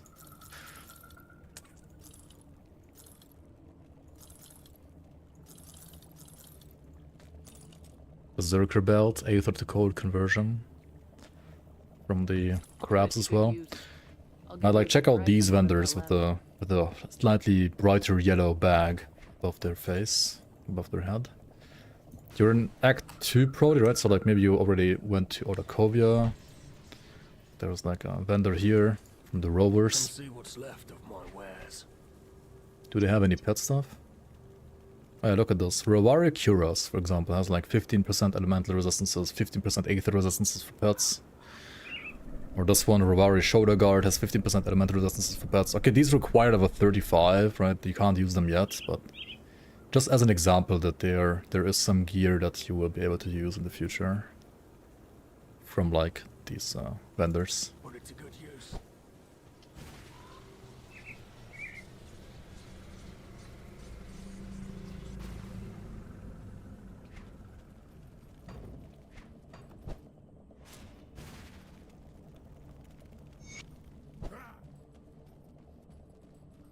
Only Guardians can be summoned right now for... If I somehow manage to get another like 3 points to Guardian, then I'll have 24 points here, which will give me another one, so it will be 5. And then there are a couple other items that I think give me even more, but I don't think I will be able to get them before endgame, really. Actually, I could use the helmet, right? From Tomb of the Heretic. That would be another one, so that would be like 6 then? Yeah, honestly, helmet should be great.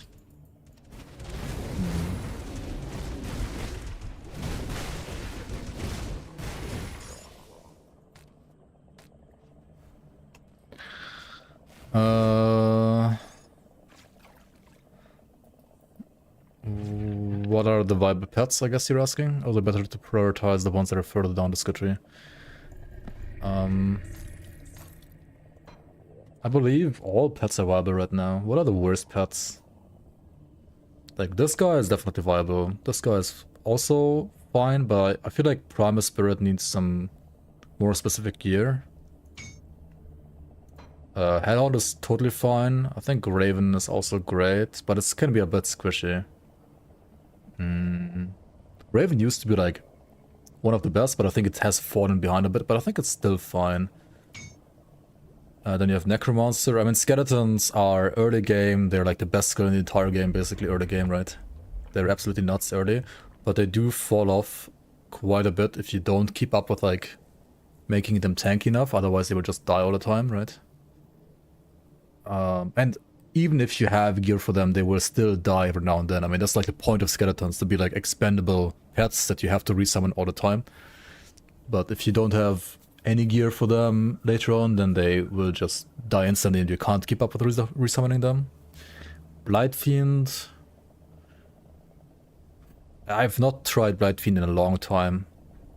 I don't think it's like the best, but it should be fine. I don't know.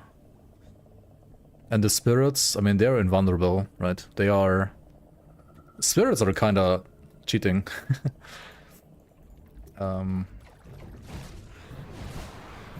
I think spirits need some gear as well, though. But they are great. I think without gear, the best pets are probably Briarthorn in Shaman, Hellhound in Occultist, and Skeletons in Necro. But like Skellies, yeah, kind of need defensive gear at some point.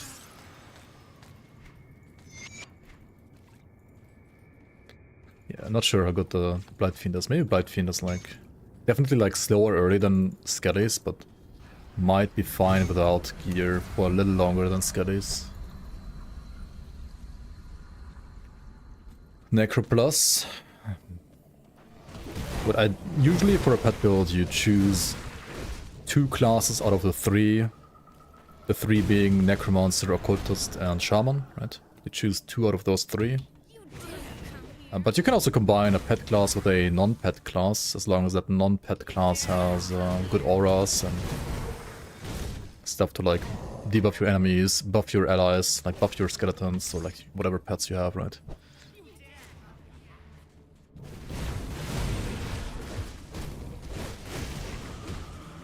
I think Hound used to be bad, But Hound got like so many buffs in the last couple of patches. I think Hound is kind of fine now. Like Briarthorn used to be like 5 times better than Hound basically, but like Briarthorn got nerfed a bit and Hound buffed, so I think they're almost equal now. I think Briarthorn is still like tankier, but Hound might even do more damage. But to be fair, I haven't really tried like a pure Hound build yet either. Like the Conjurer I played for the beginner video was also rather focusing on Briarthorns than on Hellhound.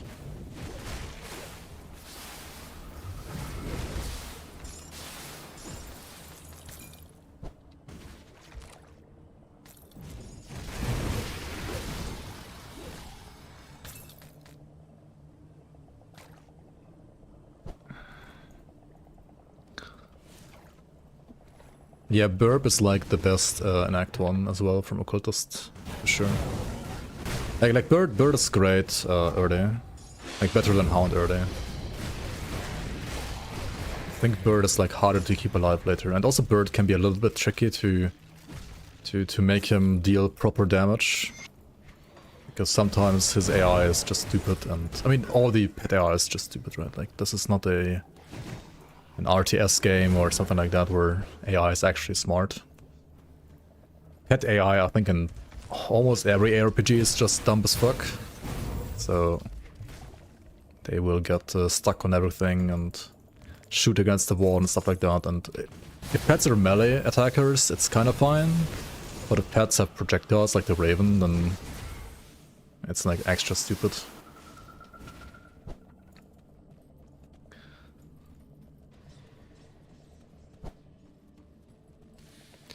Yeah, I feel like the pull effect from Judgment, not sure if it's like an engine limitation, but it doesn't look as smooth as it could look in my opinion as well. And it's better than not having that mechanic at all, but it's certainly not perfect.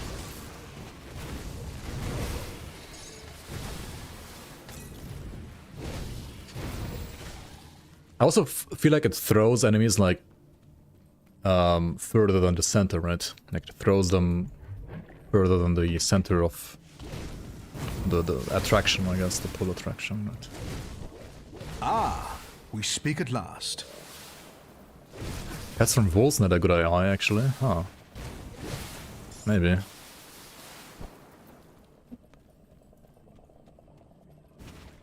Maybe.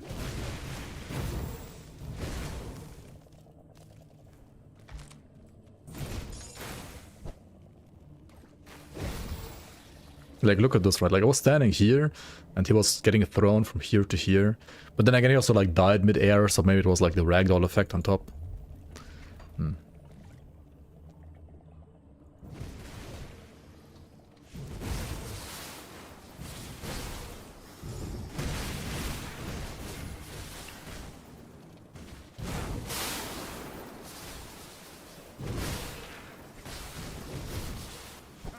Hang on, we gotta find the Silvaria's cave, right? Since it wasn't here, so we have to check this place. It's not here either, so we gotta go for the last location.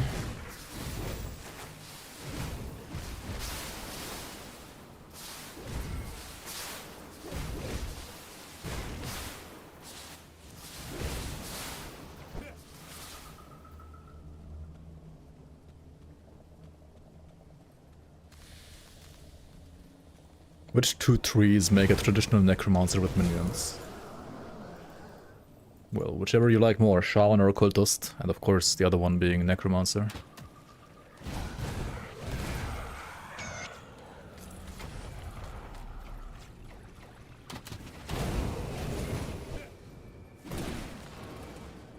I would say they're both great.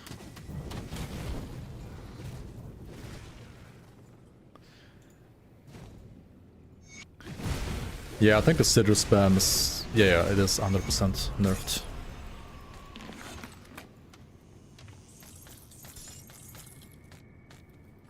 Which one would I choose?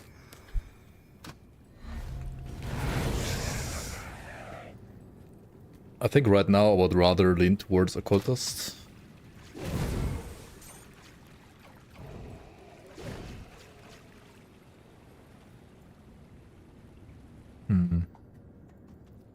I don't know, like both are great to be fair.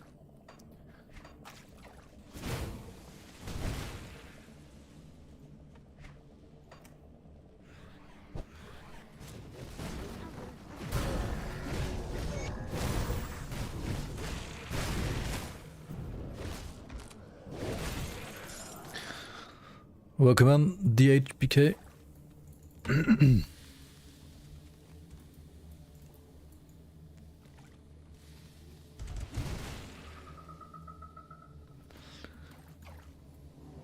There's the cave. I'll just leave a portal here, so I don't have to like walk all the way again.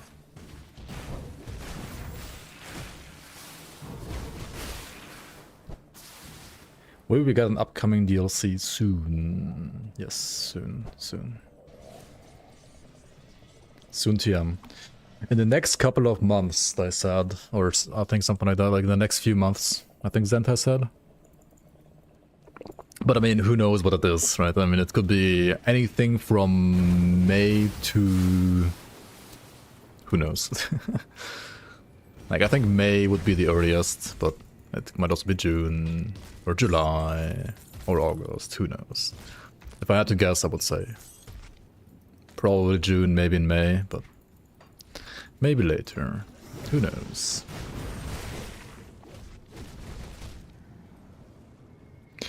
I am playing on 1.3, yes.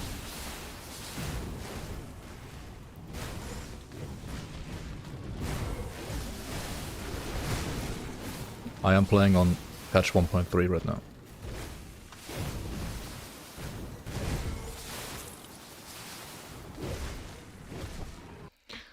I guess you're wondering why I'm not playing the orbs, right? Because orbs right now are still too small in my opinion. And also, honestly, I personally actually like bars more than orbs. But orbs look cool. And orbs are like more traditional ARPG, Diablo 2 style, I guess. I don't know, I just like bars more.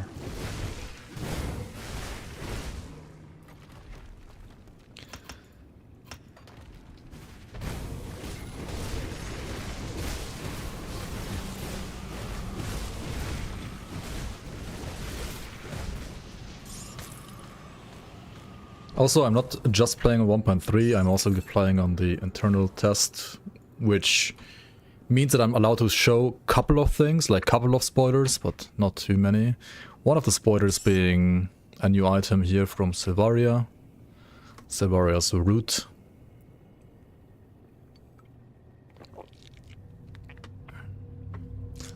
+1 Berserker is nice, the rest maybe not all too exciting. But like, it's a good Pierce amulet, right? If you want to play like a Pierce Berserker, you will probably almost always play this if you don't have anything that fits your build even better. Also, Leg Plates of Valor are a great find, right? This is a very nice find. Problem is still my Aether resistance, which is down in the gutter. What the hell happened here even, man? But like, Plates of Valor are too good not to use them, right? They're just too good. I might have to do the thing where I remove one ward stone and like create an Aether Soul instead. I think I did that same thing with the last character as well. Whaler? Yeah. Leg Plates of Whaler. The Whalers. A blessed weapon. Leg Plates of the Whaler. Yep. Someday, hopefully, we'll get Grim Dawn 2. Well, Grim Dawn 2 might actually become a reality, yeah. Not this decade, though. It's gonna be a next decade thing, right? Grim Dawn 2 might be out in 2032 or something like that. Who knows? Right? Now, they actually have finished their new engine that they want to use for the RTS project, as well as Grim Dawn 2. So that is done. And Grim Dawn 2 is officially entering pre-production, whatever that exactly means. You can guess what that means. This year. So yeah, 2026 is when Grim Dawn 2 is starting pre-production. So this is, I guess, like the phase where they just think about like what kind of lore they wanna, like what kind of story they want to have in the game, what kind of systems they wanna implement into the game, like lots of like just, I don't know, like whiteboard stuff basically, right? And not much implementation yet.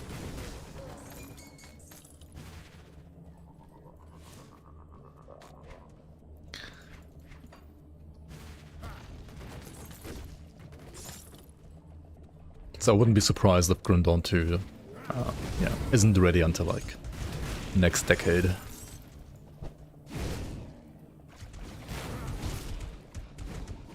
Titan Quest 2 really needs to release their game, and Grim Dawn 2 is actually happening.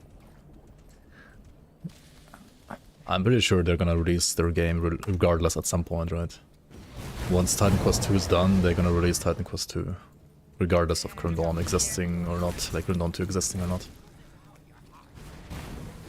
Like, Titan Quest 2, they have a publisher, right? They have like THQ Nordic behind them. Or rather, yeah, like behind them with a whip, right? Telling them at some point, like, what the fuck are you doing? Like, release your fucking game. Crate doesn't have that. That's why Fangs of Aztekaran takes like so long. But they are taking their time with Fangs of Aztekaran to make it perfect and to give us the experience that they want to give us and not make any compromises.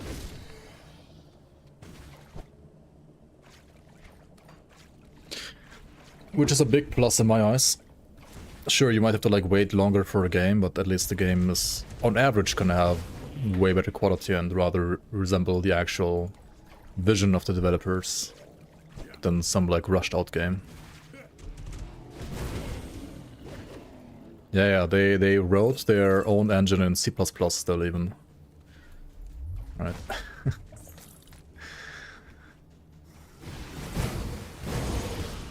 But it's cool, right? Like, they have people in the company that can do that. That was already like a big plus for me. Whereas, for example, Grimlore games, right, for Titan Quest 2, they just in quotation marks, used Unreal Engine 5, or Last Epoch developers, they just in quotation marks used Unity engine, and then like, well, pushed the games into those engines.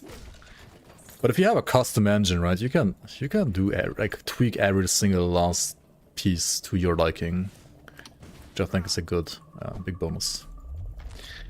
With Grim Dawn 1, they couldn't 100% do it like that, to be fair, because Grim Dawn 1 was basically not really like a new, fresh engine that they built themselves. It was rather, well, it is still like Titan Quest's engine, obviously like heavily upgraded and heavily modified Titan Quest engine, but still has some like very old Titan Quest 1 limitations. And sure, you could like invest a lot of time into like changing those, maybe, or you could just like invest the time to create content within that engine, or you could just like make an entire new engine from scratch instead, which is what they did.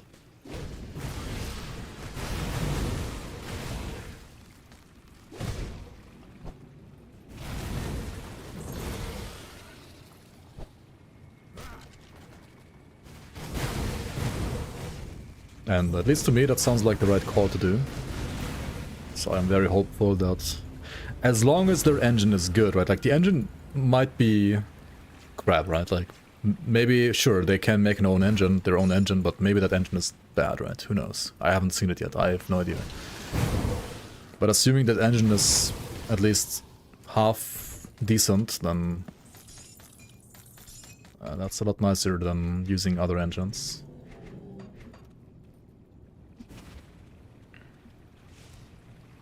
THQ Nordic is that bad now? I mean, I don't think they're that bad. They're not as bad as like some other publishers out there, like Actibliss, Microsoft, or EA, or Ubisoft, right? They're not that bad, definitely not, but they're still a publisher, you know? Like every publisher that invests money into like a studio wants to see some return at some point. And at some point they won't be able to wait anymore. And will just tell the studio to like release their fucking game already. Right?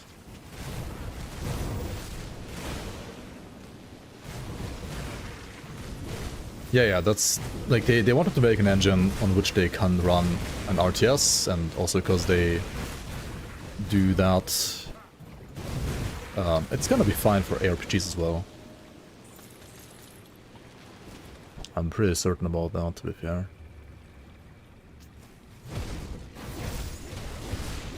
I mean, like an engine being built for an RTS means it should be good at handling lots of units at once at the same time on a screen. Especially like many projectiles at once. Which, yeah, is great for ARPGs as well.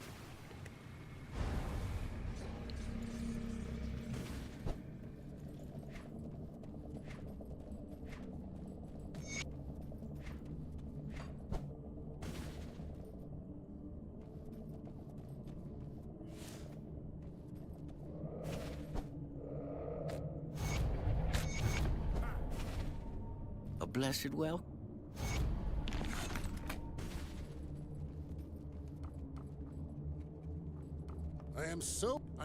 We've always had, Alright, let's go deal with Laria real quick as well. At least if they, THQ Nordic, see, oh, a lot of guys that play our latest DLC, they may decide to start something like Grim Dawn Resurrection. If they are that bad now. Well, THQ Nordic has nothing to do with Grim Dawn, right? THQ Nordic's only Titan Quest 2. And Titan Quest 1, I guess, as well.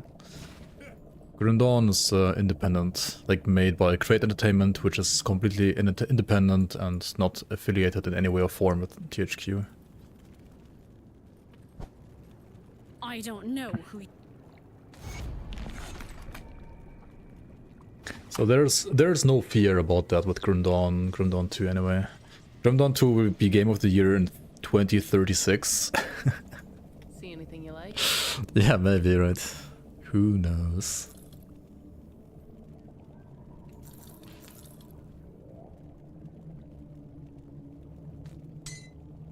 Crit and Leech for men here. Sounds good. Is it actually good though? Like, this is a nice, like, supportive medal if you do want to play, like, an Aegis build. But...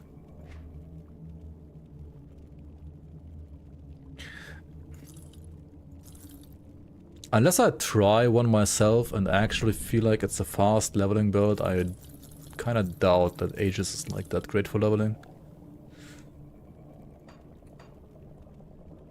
To be fair. I mean, Aegis can be great end game, but...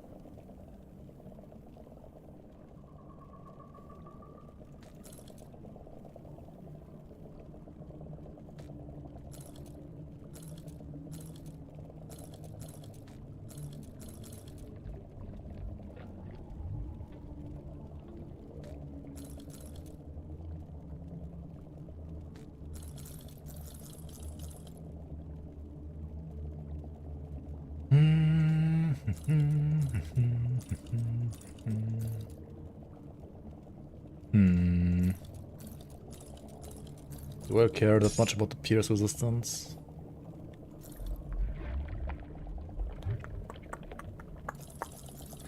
Maybe not. I still have Explorer's foot pants, right? Sure, the XP gain is nice, but they are kinda low level. Creeping ring, this would be great for like asset retail leveling. Let's throw this one away, we don't need it yet.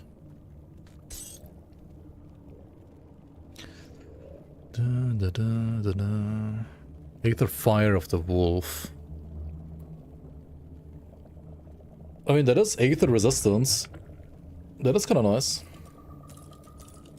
Yeah, let's use this. I think trading Pierce for Aether is the right play here. Yeah. Yeah. This is good.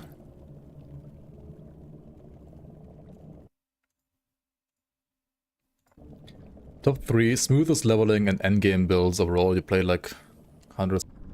So that's the same item, but needs like way more physique. Can we even get there? 568. What the hell? Okay.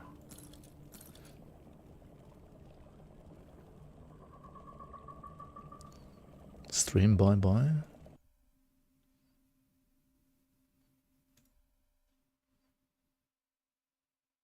Okay.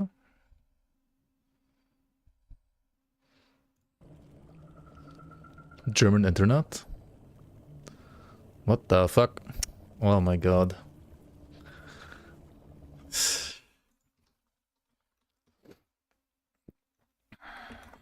I guess it's back.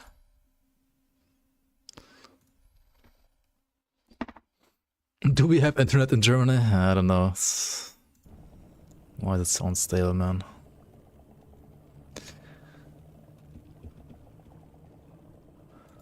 Oh yeah, so back to your question, right? Top 3 like leveling builds. I think Shaman is very, very high up there, right? Very high up there. Either Prime Strike or Storm Totems or even like Briarthorn pets, for example. If German internet is last epoch, Turkish internet is Wolfson, be grateful.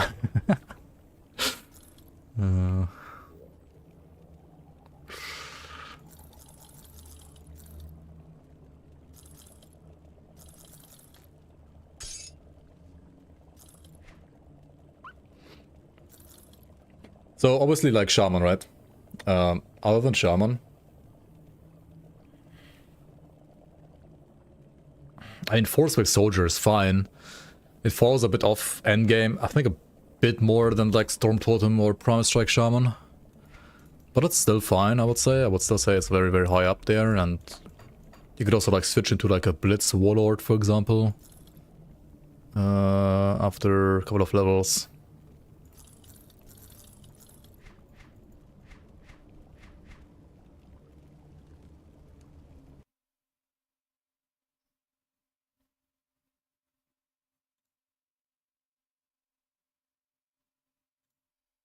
Wait, is it rip again? What the fuck? No way.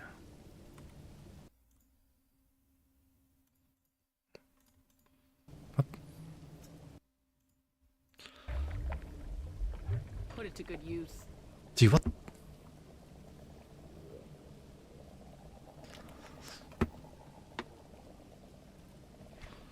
What?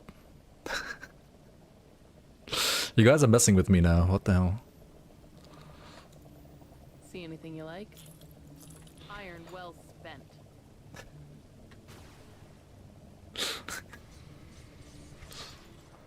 Let's take a look, shall we? Goodbye for now.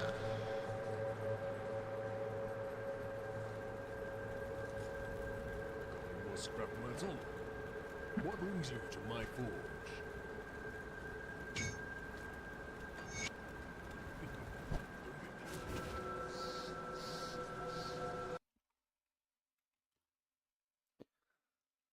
Yeah, like, okay, so Promise Strike Shaman, right? Storm Totem Shaman, Briarthorn Shaman. Like, for Storm Totem and Promise Strike, you can go, like, Arcana Secondary, for example, or... I guess for Promise Strike, you can go, like, Demolitionist or Soldier, like, Water Elementalist is fine for Promise Strike, too. I think for Totem, you kind of want to go Arcanist, though. Maybe Vindicator, like, maybe Inquisitor, but probably Arcanist is better. And then, what was it? Like Force-Wave Soldier, I guess, obviously. Which can transition nicely into either you want to play some Death Knight, or you want to play some Warlord, like Blitz Warlord. Dreek's Evil Eye is surprisingly great, I think, as well. Of course, Vitality casters, right? You can also do like Occultist Vitality with Shaman, or with Necromancer. Or Necro Shaman as well. I feel like the Vitality casters kind of overlap very heavily with pet builds.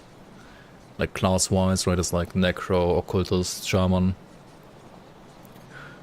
Nightblade is, in my opinion, probably the fastest leveling class in the game, but it's not necessarily the easiest to play, right? So it's not quite as like beginner friendly maybe as a like shaman or soldier, but if you know what you're doing, it's faster than both of those.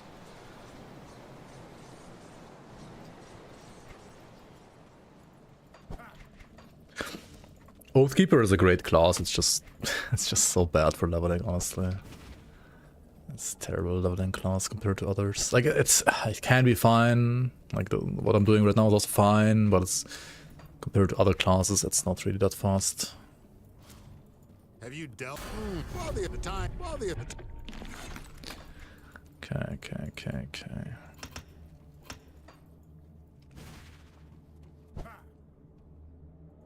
Water is the best. Water is solid. I mean, water is like a solid mix of tankiness and speed.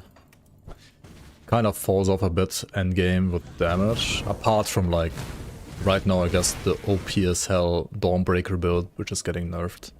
And I guess Avenger Water also still great. And if you want to, you can also play like Promise Strike Ultos Water,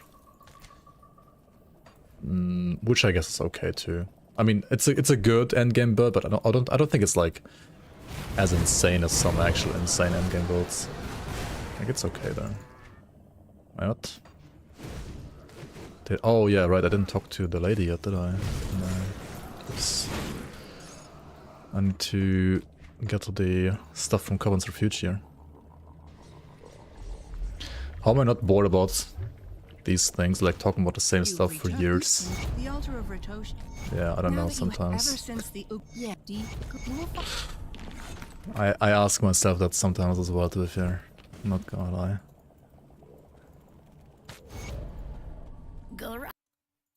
Of your accomplishments as if they are meant to impress me. At least you are, it appears.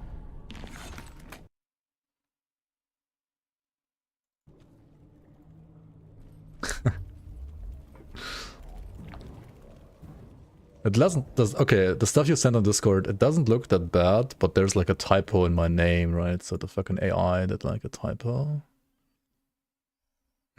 I guess.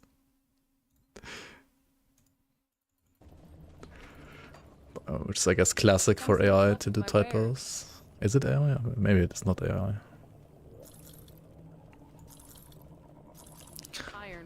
If it's not, then it's easier to fix.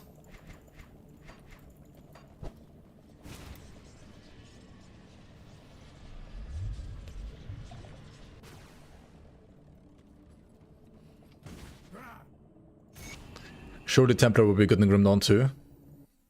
Maybe. Maybe.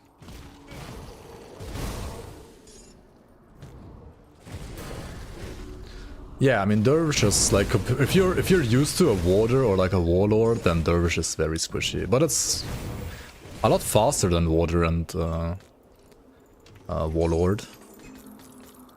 You just have to be careful to not die. And if you're playing softcore, I guess it doesn't really matter that much. But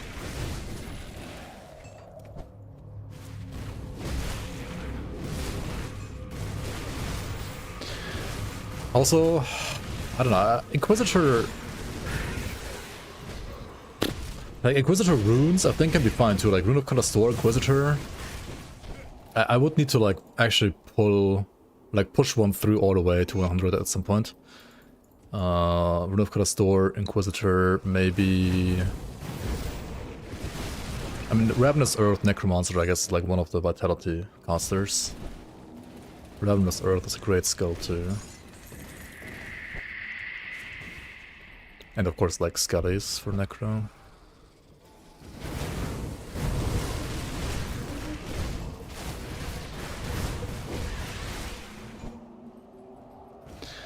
I did Aura Stacker Paladin, I did Aura Stacker, or like I looked at people doing Aura Stacker Purifier, and there's also Aura Stacker Infiltrator, I guess, out there.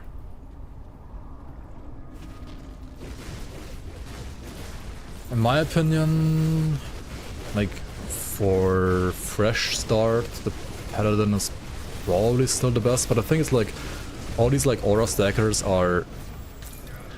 Crate doesn't really like Aura Stacker builds, so they kinda nerf them whenever they're good. And the Aura Stacker Paladin also got, like, nerfed a little bit, so... I would say it's certainly a...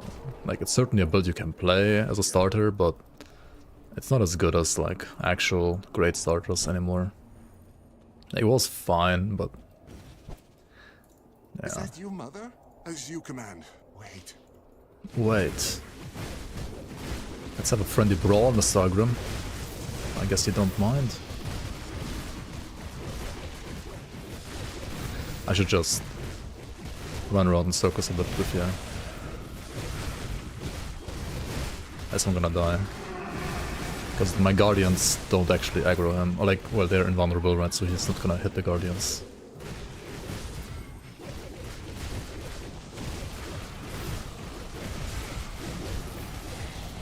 But, I mean, he's getting his ass slapped, kind of.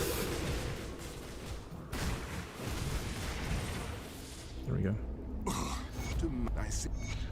I've seen way faster kills here, to be fair. Okay, I mean, these like Guardians plus Judgment.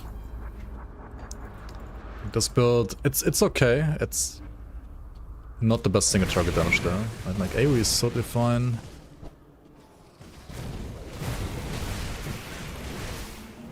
It's alright. To be fair, like Force Wave is not the greatest single target either. Force Wave wasn't faster. But Force Wave I was also playing on Veteran, right? Glaive of Black Blood, holy. That's a new item, isn't it? Looks kinda cool. Physical to Chaos, Onslaught, Fighting Form, Solaris, Witch Fire, Leech, Chaos, Bleed.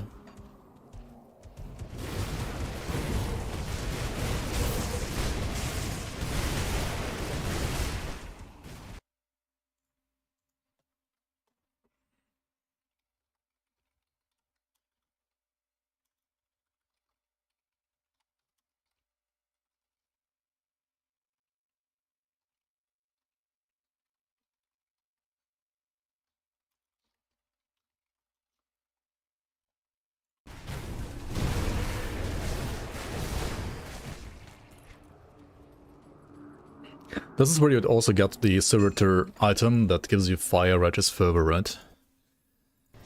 So you could play one-handed Righteous Fervor with that item. To be fair, okay, if you want to play RF, right, you probably just go into Forgotten Gods right away and play the Spear. I think it should be way better. I want to try that too.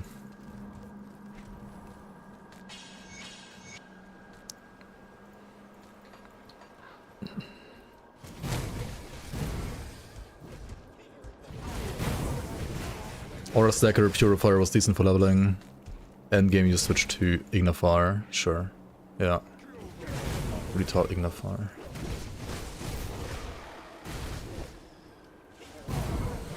Yeah, I guess. I'm not sure if it's like better or worse than just playing... Like if you're playing Purifier, you might as well just like play a Fire Strike Purifier. Or like a Grenado or Blackwater Cocktail Purifier. I think those are probably just faster.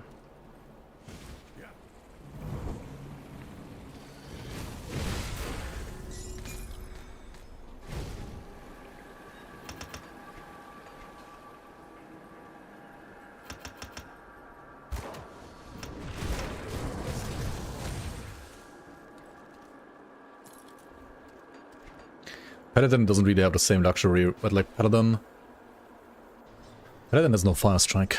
And like Paladin has no great like leveling grenades.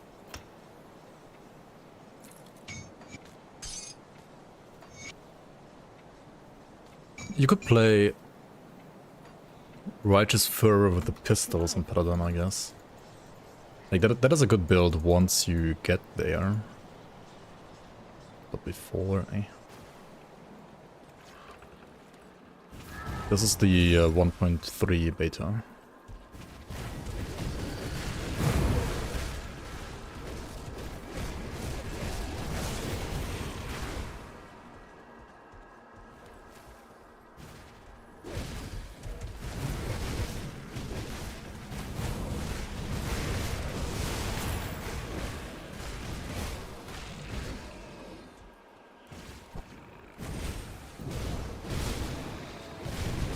Did Veteran have the loot quality before 1.3? I'm curious actually as well now. I think it might have had like a slight loot quality buff as well. Not sure if it was that high.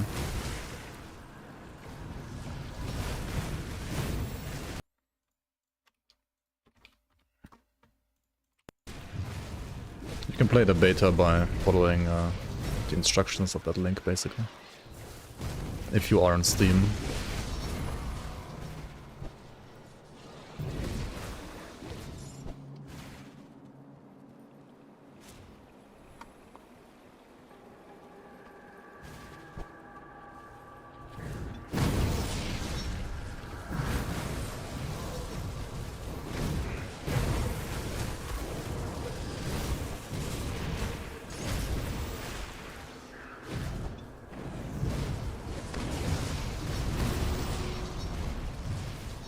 I've got to get some more Aether resistance here for the sect.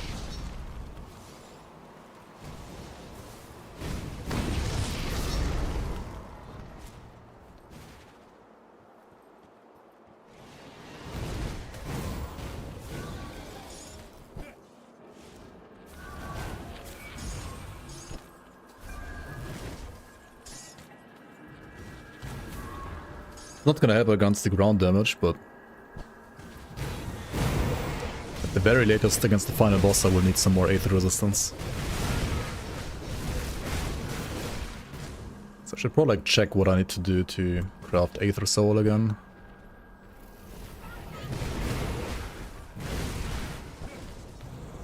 Which is a component that gives you like Aether resistance that you can put in your, what was it, like metal and amulet I think.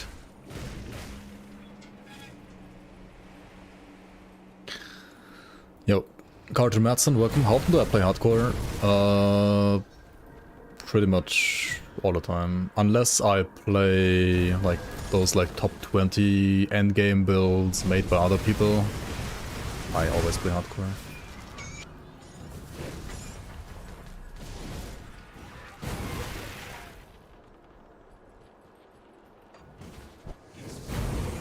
I got a 2-piece apothecary, that's kind of interesting.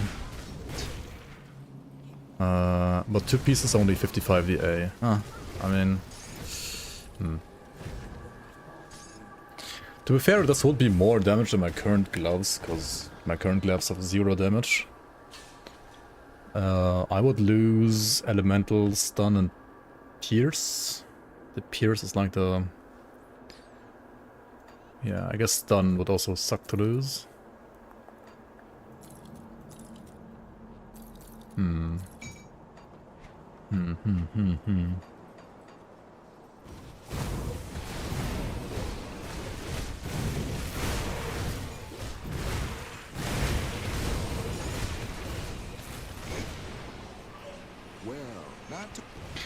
I always feel like this is more or less similar to an Aura Oathkeeper at this point, right? But it's better than Aura Oathkeeper. Because Guardians are just better than the Aura. But I mean, playstyle wise, you also... you can remove RF completely, you don't need it. Right, you can just press the button, have the Aura do its thing. Maybe I can like put more points here, get more Aura damage from Heart of Wrath.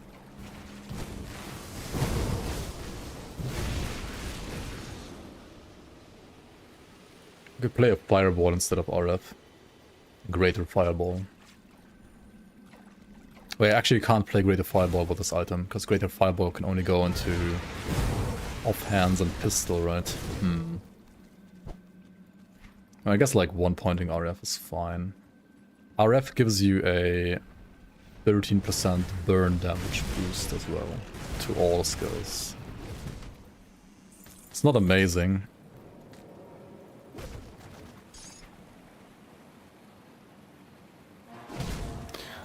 Also, I guess 10% fire damage over here. Yeah.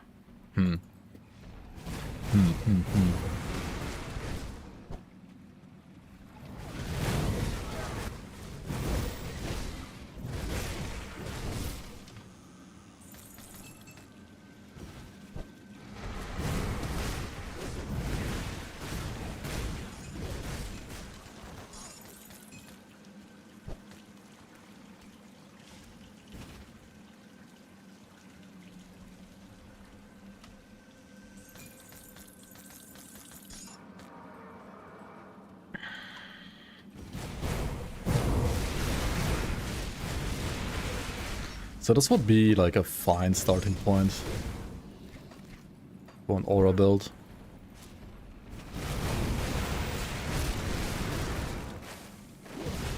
I think still. But yeah, Judgment already like doesn't one-shot trash. Like this tankier trash at least, it's not getting one-shot anymore. These small guys, I mean almost, not quite, but I mean effectively yes. Bigger dudes though,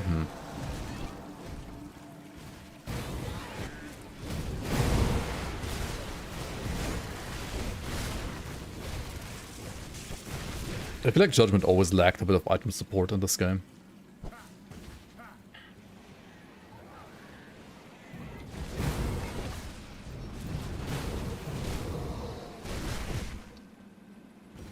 You better have a day. As far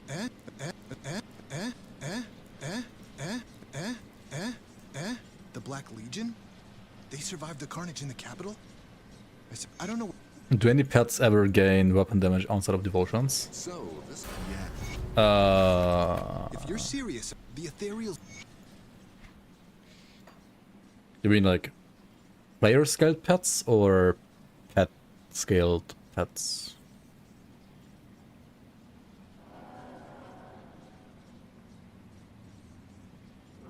Like pet scaled pets have pet basic attack damage, which is basically represented by the first skill usually. So like Blighted Claws, right? In this case, it's like the pet basic attack damage.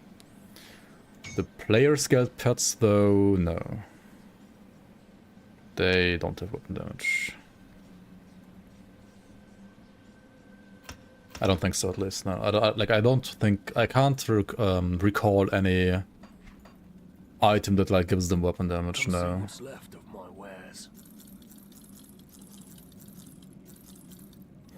Look at this, another Fangs of Astakarn item. Like, I mean, obviously this one, but also this one. Rot Regurgitator.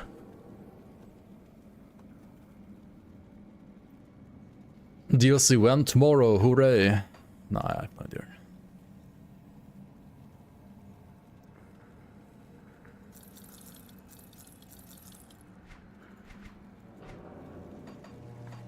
See you around. Yeah, good night, Shakalu. Take care, man. Wait, Shakalu going to bed at earlier than 6 AM? What the fuck?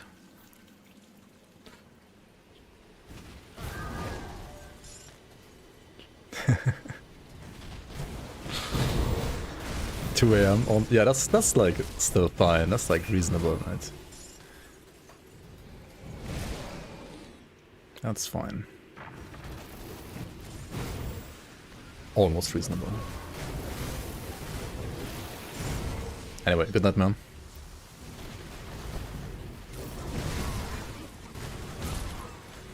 Okay. So we found another Aether cluster, right? If you're playing hardcore, always put Aether clusters on your bar. Because, well, they give you absorption, and if you are in a pickle, just press the button so you don't die.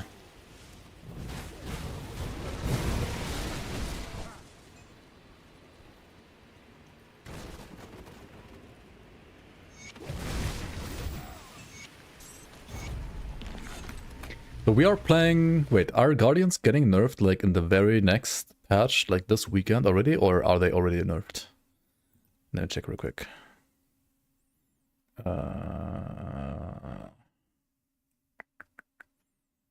They already are nerfed, right?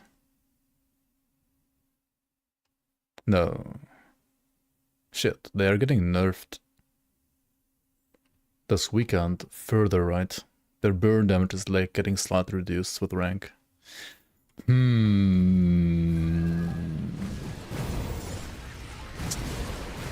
That's unlucky.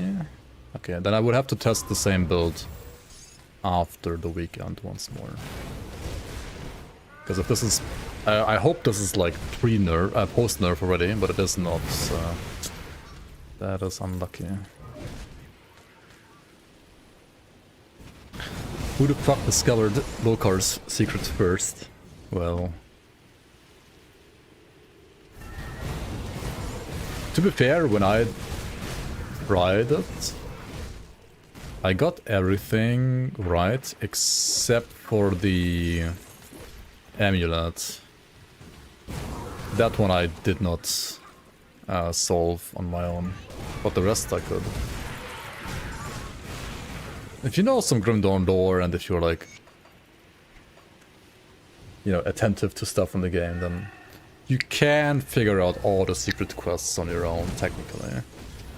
But they're definitely not easy. Definitely not easy. But yeah, I like all of them, honestly. Like, they're pretty nice puzzles. Oh, what the fuck? How am I stuck here? Hello? How did this happen?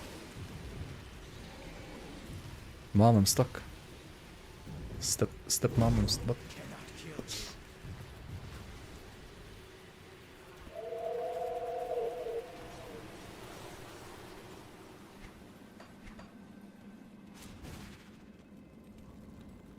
Come see what's left of my wares.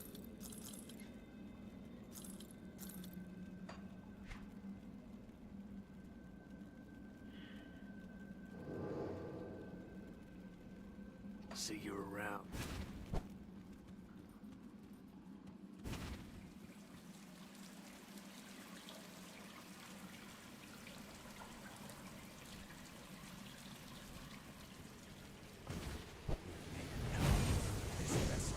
Lurking Zentai taking notes, yeah. Okay, I also missed like a couple of wagons here apparently, so having to go through all of this isn't all too bad. Where do we go here? Like the wagon? Yes, yes, got this wagon. Get the other wagon up there.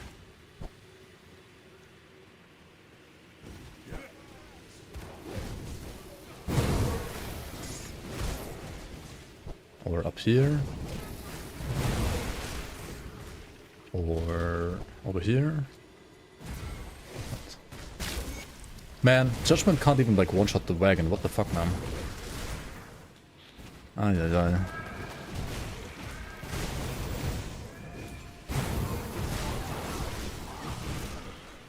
Guardian body holding the nerf hammer. Yeah.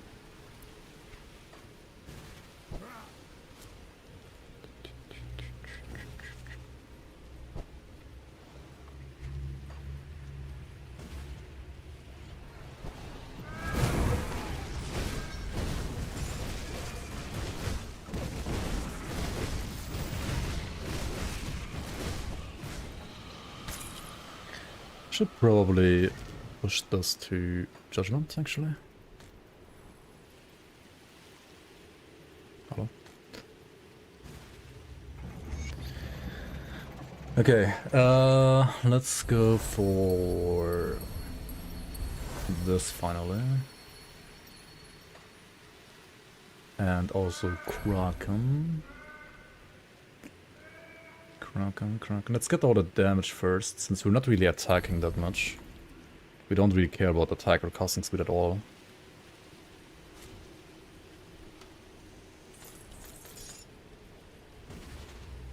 Oh, what the fuck.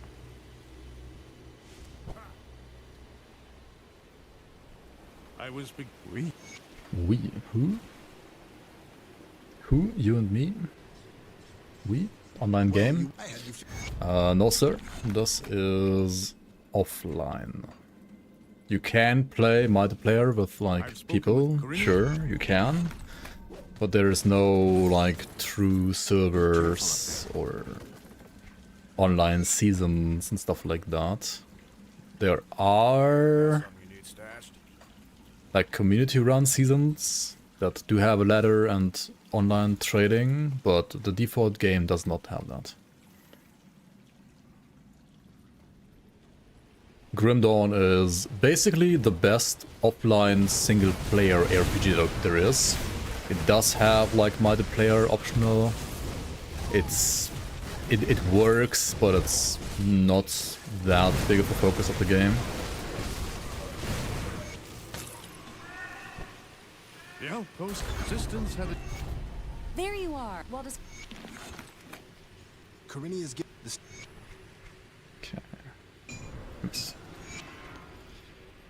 Let's push this higher. Yeah, sounds good.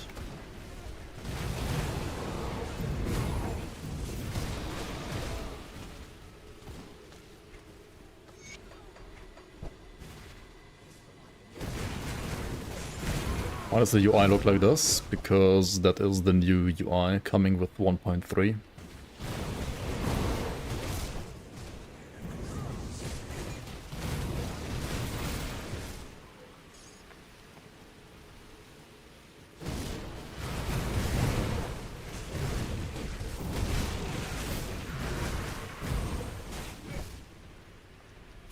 Yes. I'm playing on the test build for the upcoming patch.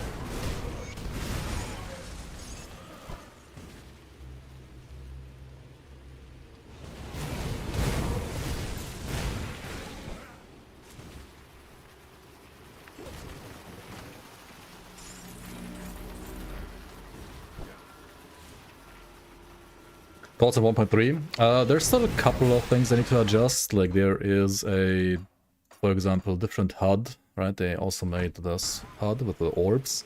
However, I would dare to say that the orbs are too small and need to make them bigger, right? I mean, obviously you can like scale the entire UI up, but like they are too small compared to the rest of the UI in my opinion. Which also is seen well when you go back to bars, right? Like the bars have the proper size. The orbs aren't just too small in my opinion. So I think they need to scale those up, ideally. Otherwise, almost everything is great. Like for example, we have this button now, which can move all of your components and purple items to your stash. Like for example, Aether Shard, Crystal and so on as well. Just like that, wherever you are. You don't have to even like go back to your stash anymore to do that. And also all components, etc. can now be pulled from your stash. Not just for shrines, but like for all other instances where you need to hand in some components as well, like conversation, like quests and stuff like that, right? Yeah, that's pretty nice. Also stash tabs, like there's new stash tabs, right? One dedicated one for materials, like components, and one for crafting materials. Like the purple components, like the purple crafting materials. Will 1.3 come out right before Fangs of Astakar or long before? If I had to guess, I would say it is gonna come out close to Fangs of Astakar release.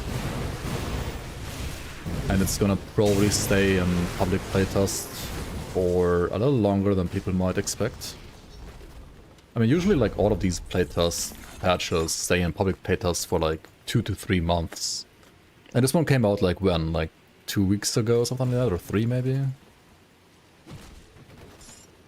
So, yeah.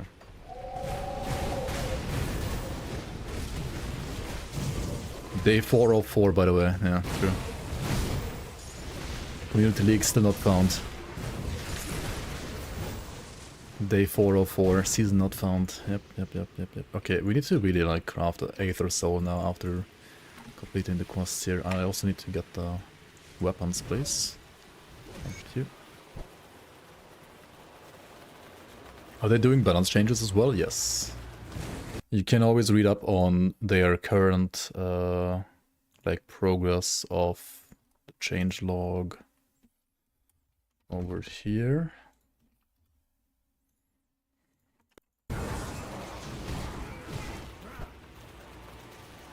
And if you want to play this public playtest as well yourself, you can learn how to do that here.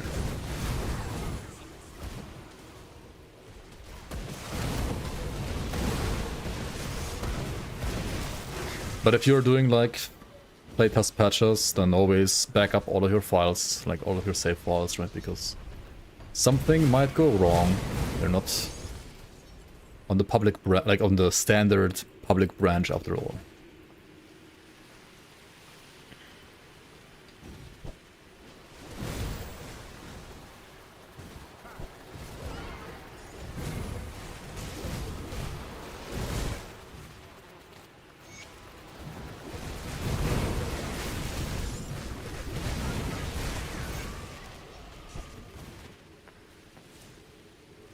So this is what the preliminary report... Okay, so this is max now. We can put more points into... Wait, 1 point here for sure, what the hell? Okay. I think it's time now to change resistances. So, Aether Soul is a component from Devil's Crossing, which means we should already have it. I'll give you a good price on what I've got left.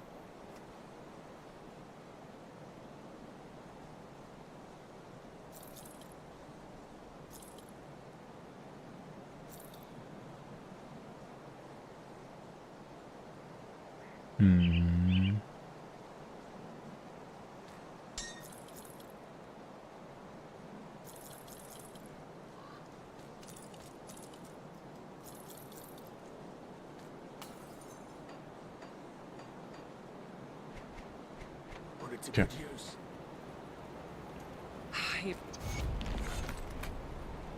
Got any more scrap metal? I'll give you a good I just price didn't buy it on yet. what I've got left. Put it to good use. Let's just buy all of them. I do the best I can. Aether Soul. Right, oh yeah, right, of course, 3 Wrath Stones. Let's just write Aether in here. Okay, I do have enough movement speed, right? Yeah, way over. I do have enough bleed and elemental resistances, yes. Okay, cool. We can take out 1 of the ward stones. So let's remove the one from the amulet. Because removing the one from the metal would mean that I have to put the emblem of the Gridtalker there again, and I don't want to do that. See anything you like? See you around. Okay, business. Yeah, that actually might be a huge change. You're right, Lucky. Should be a huge change for dot builds of a specific kind, at least. Let's go to Sora's Bastion, head and quest there as well. Like I still have the ashes of the Necromancer in my... or of Empyrean, rather. In my inventory, what the hell.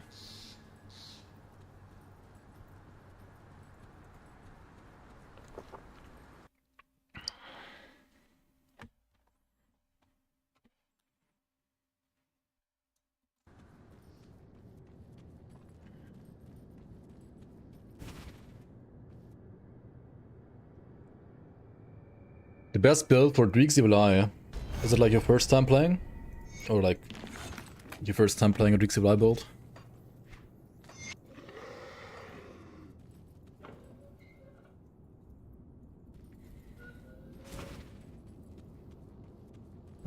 I mean, the best Dreek's Evil Eye build right now is probably actually a Rotgeist. What was it? Was it a Conjurer? With Vitality? But if you don't have like many items for endgame, right? I would rather suggest Sentinel, like you choose Oathkeeper second, because then you are flexible and can play Acid or Vitality. Like, both rather easily. Could even play Fire, if you find the items for that.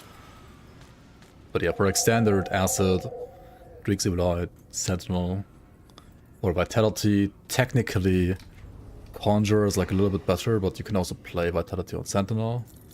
And for Fire, I guess you either play Pyro or also Sentinel.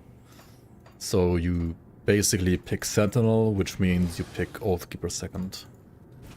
Yes.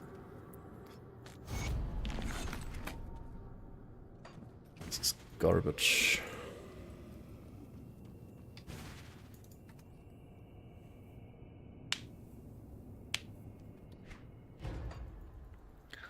An Oathkeeper is not necessarily... I mean, yeah, it is not squishy, right? It is decently tanky. It's not as tanky as, say, a Soldier, but Oathkeeper has... over here, right, you can convert the Guardians and the Aura to Acid and Vitality, and then, like, this Aura will give you Acid resistance reduction, Vitality resistance reduction, like reducing enemy Acid and Vitality resistances, and... yeah, honestly, like, the base stats are fine, and, like, this line here is fine, this line here is fine. And part of the 3 is a very nice exclusive that you could play. Do you want to play it over Possession? That's debatable, right? It's debatable. If you play dot-based Greek Eye, right? If you play with a Transmitter, like with the green crystal on Greek Eye, and you play dot, like this one, then I would say... part of the 3 is great, and definitely always better than Possession. If you just spam the eyeballs, then both are good. I don't know which one is better than actually. I think they're both good then.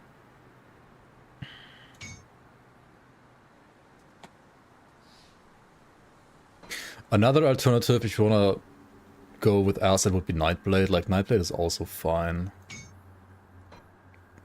I feel like Nightblade can give you like a bit more power, a bit quicker than Oathkeeper, but ultimately Oathkeeper gives you pretty much the same power while also making you a lot tankier than Nightblade will. And yeah, what else is there? I mean, that's pretty much the only options, right? It's Nightblade or Oathkeeper. Like Necro is... Actually, Necro has like acid resistance reduction now as well.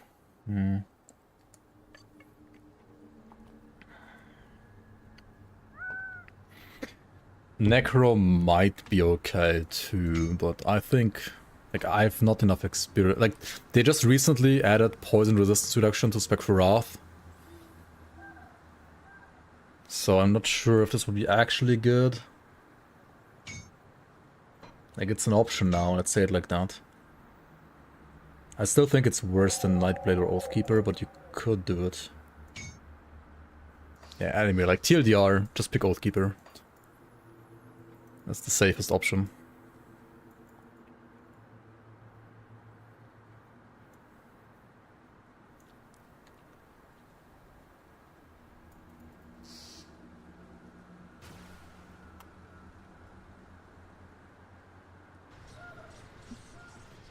Good workout. You could with this deal.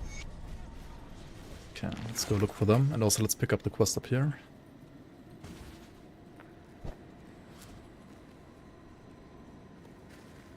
Oh yeah, and this one too. Oops.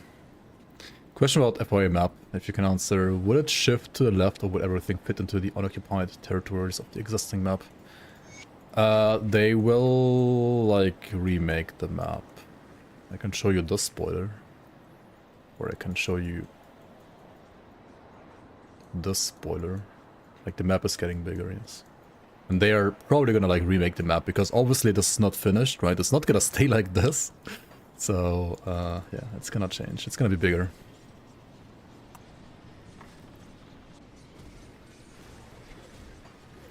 And I guess some of the things, I mean, Astakarn is starting from Fort Icon right here, right? This is like the first...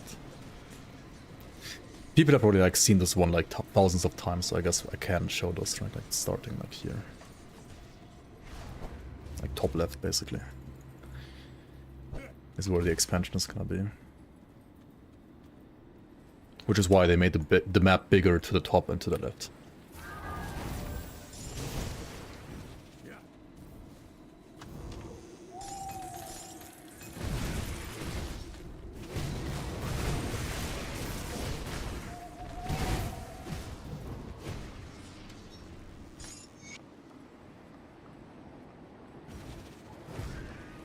Trying to download the playtest on Steam and it's downloading with 20 kilobytes. Is that normal?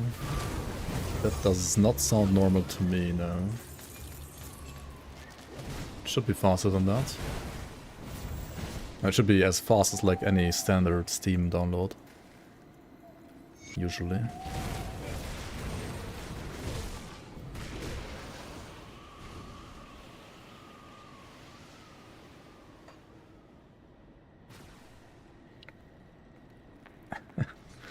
Fish hat? Wait, are you no longer fishing hat? Just fish hat now? Oh wait, you're on YouTube fishing hat, that's why. Captain Wilford tells me that I'm playing. I see.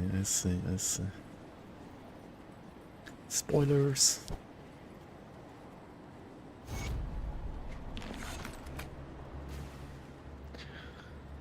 Are Crate not gonna slightly increase the size of the portals on the map? Since even now they're difficult to get into with the mouse.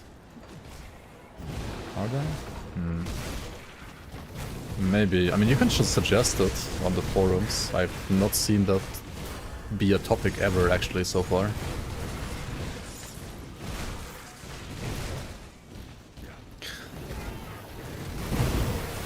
Now that you mention it, though,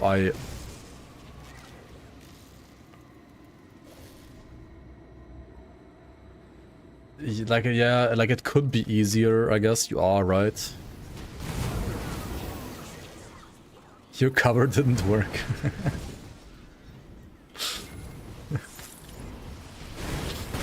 Nope. Certainly not. Okay,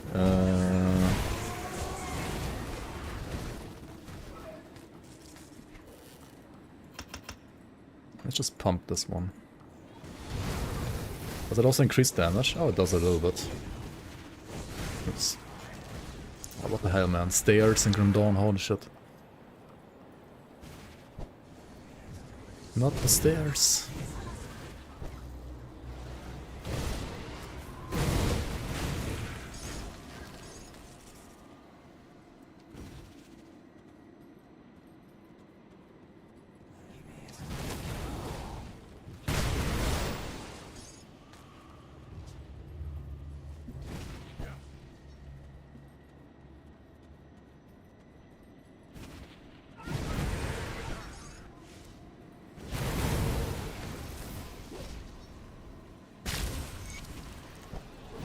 Okay, we got all the vents, but I do want to also get the shrine. Fucking stairs, man, what the fuck? Oh my god, come on.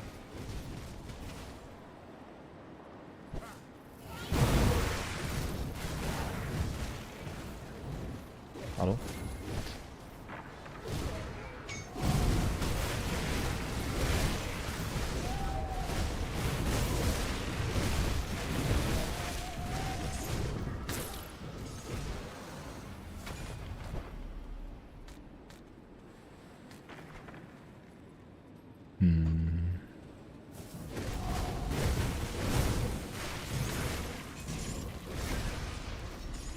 Oh, you're still at work? What the? Norwegian late work.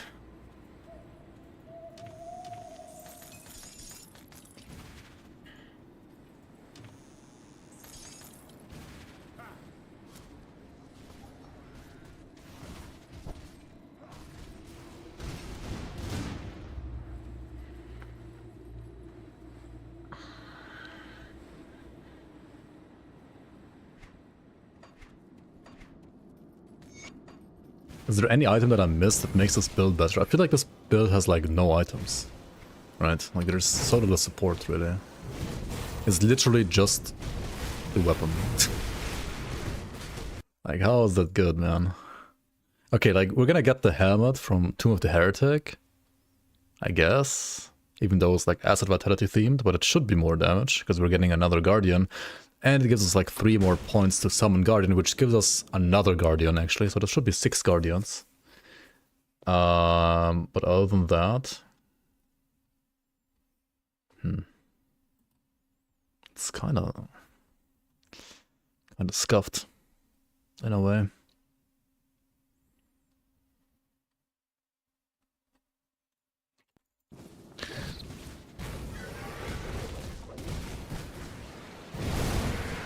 Meanwhile, like Force Wave or Blade Arc or Primal Strike have like 5 billion items.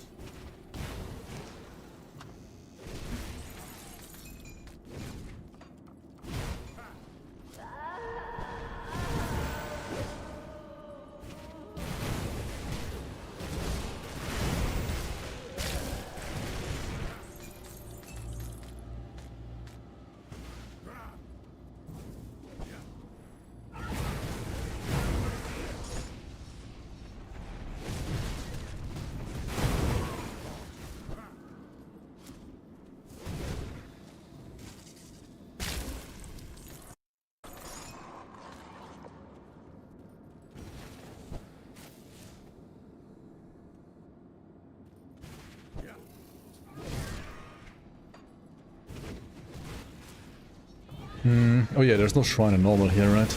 Never mind.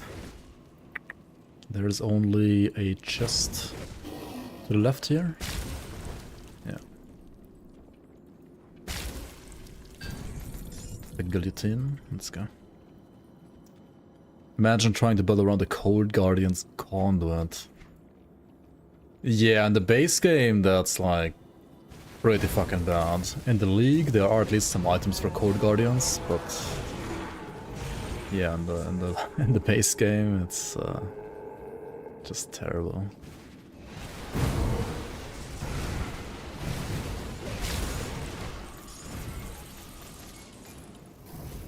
I mean, damage is so it's okay at this point. It's not Primal Strike, it's not Force Wave, and this is not Veteran, right? But it's okay.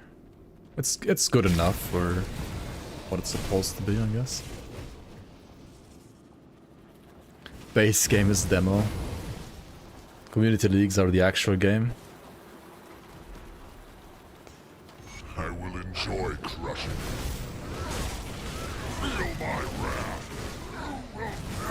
Why is this guy so easy, man? He has like his own voice lines and everything, right? Like, why is he so easy?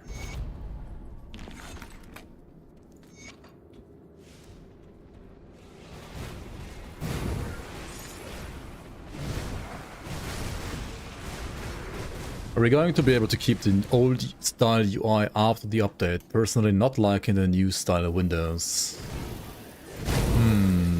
Like these, you mean, for example? I'm not so sure. Maybe they're gonna like let people have a classic UI just like with a classic HUD. I don't know. I don't think it's planned right now. But if you give feedback on the forum not liking it, then like the more people give feedback like that, then they might consider it. Also, another new weapon here, right? This is a Fangs of Astakarn item only, not 1.3, right? You need to buy Astakarn to drop this, I believe.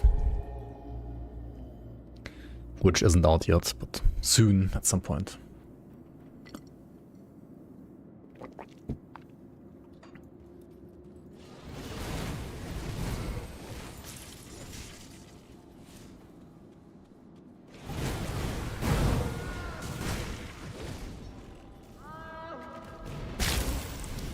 This build with Mage Slayer OFF.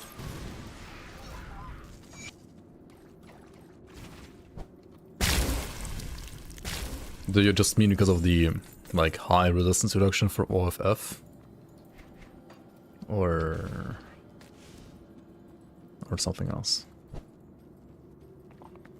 Do any of the devs check out my streams? Yeah, they do sometimes. They do. I've even streamed together with one of the devs once, like Zentai.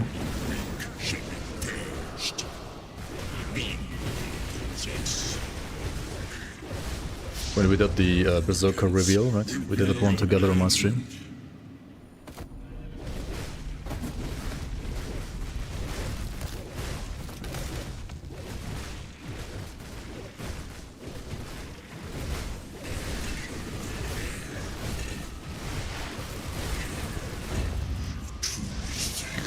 And honestly now with like 4 Guardians, single target is looking way better than at the start of the stream, right? It's still not veteran, okay, but this is very solid now. It is, however, pre-burn damage nerf of Guardians, right? The burn damage of the Guardians is literally getting nerfed on this playtest, like on this weekend, like in a couple days. So, yeah, I'll have to check this out again after the nerfs. Do you know when these new features will arrive on Xbox? Probably when patch 1.3 is live. Like on the lives branch. And that will be maybe in like 2 to 3 months from now. We've been prepared. I'm talking about. We'll see. I don't know, actually. I would guess in like 2 to 3 months from now. But maybe earlier.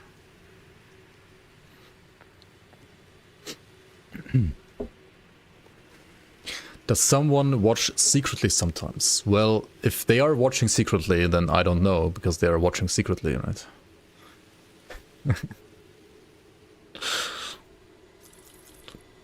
Maybe, probably. I mean, they have at least watched some of my YouTube stuff. Like, they watched, for example, the PvP tournaments that we did like 5 years ago. That's also one of the reasons why, if you go to the pit in Act 2, right, there is a chance for an enemy to be spawned that has my name. Because back then they were watching the PvP tournaments, or like at least the like the summary video of those.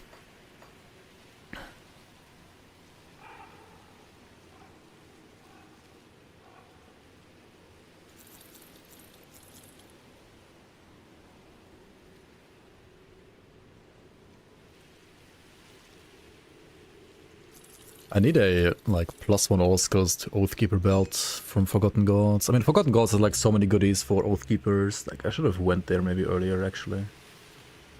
Let's keep, like, one of these just to show them off.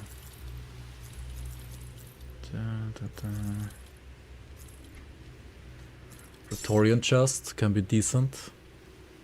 Chaos Alley, we get Vit instead of Chaos, basically. It's not even bad right now. It's also more health, right? Yeah. That's a good swap for now. See you around. Let's talk to this lady. Okay. Let's go to the stash. I'll probably keep this item, maybe this one too, and these, well, why not?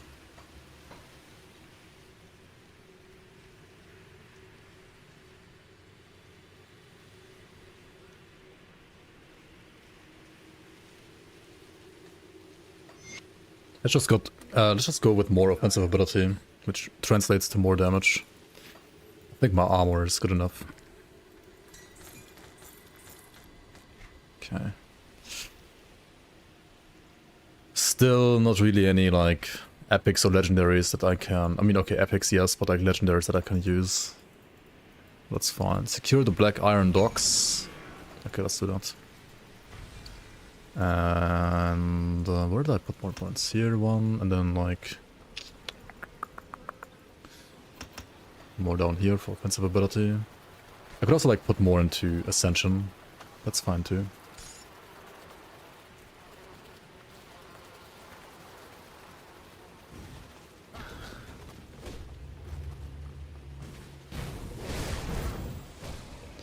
Well, that's why in Loop said Mage Slayer set, because like with the correct Mage Slayer setup, Mage Slayer setup, right? You can freeze, well, not every boss, but almost all bosses. At least for like a short duration.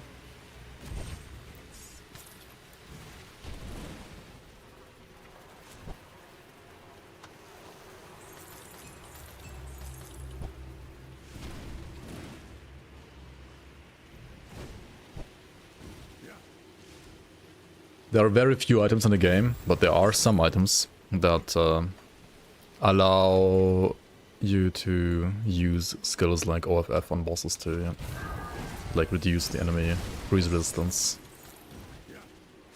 And there is also a similar bunch of items for Blade Trap with the trap resistance. Like Rhyme Tuck set, for example. Like Rhyme Tongue can reduce enemy trap resistance to the point that you, well, can end trap bosses with Blade Trap, for example. What the fuck? There's too many stairs on this map, like, this whole city is... I mean, it looks cool and very immersive, and the story and the plot is great, but... walking through the stairs is a bit annoying sometimes. Like, up and down the stairs.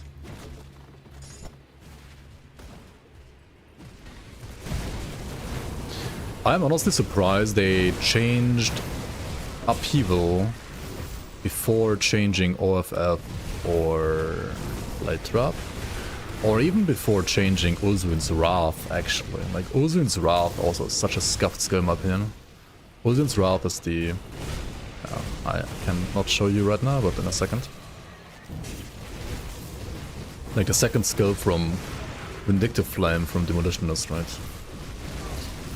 It could be such a, like, actually reliable skill if it was able to hit enemies that, like, tank you, like, that are in your face, right? So this skill right here, right, Vindictive Flame, I mean, there's a part of the skill that, like, buffs you, and then there's a part of the skill that deals damage whenever you're getting hit, right? So, like, whenever you're getting hit, you deal, like, this fire and physical damage around you in, like, a small circle. And then there's Ulzuin's Wrath, which also triggers whenever, like, that damage part of Vindictive Flame is getting triggered, right? And this is, like, shooting out bolts of lightning. But those bolts of lightning only work to, like, they only can hit distant enemies. They can't hit anything that you're face tanking. And that's just, like, really annoying. Say, like, you're facing Ravager, and you want to hit Ravager with Ulzuin's Wrath. You can't, because he's gonna be in your face pretty much all the time, or like, if you're playing a melee build, then it's also useless, right? I don't know, it's such a sad skill. Unfortunately.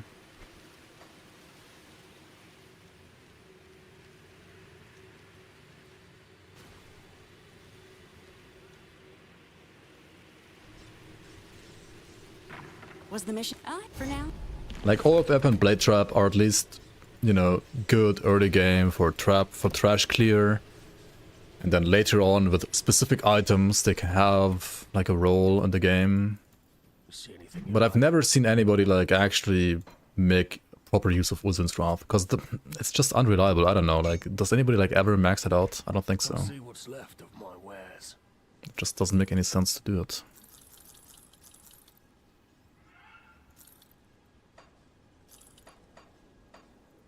See you around. Which is a little sad, but it is what it is. Okay, let's go do Forgotten Gods. And I'll probably also try to run the Tomb of the Heretic dungeon, yeah. Because there are some items in there that I really want. Or, well, there's only one item, but one is strong enough. Wait, who am I siding with? Dree, right? Where's the guy with 3 quests, like up here?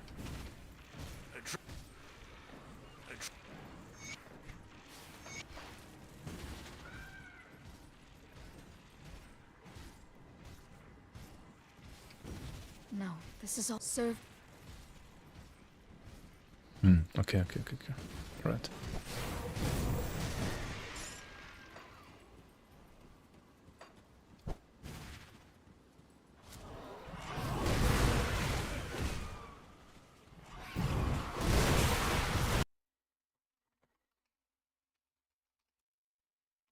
If you're new to the game, right, hold on, let's just post like this video, for example.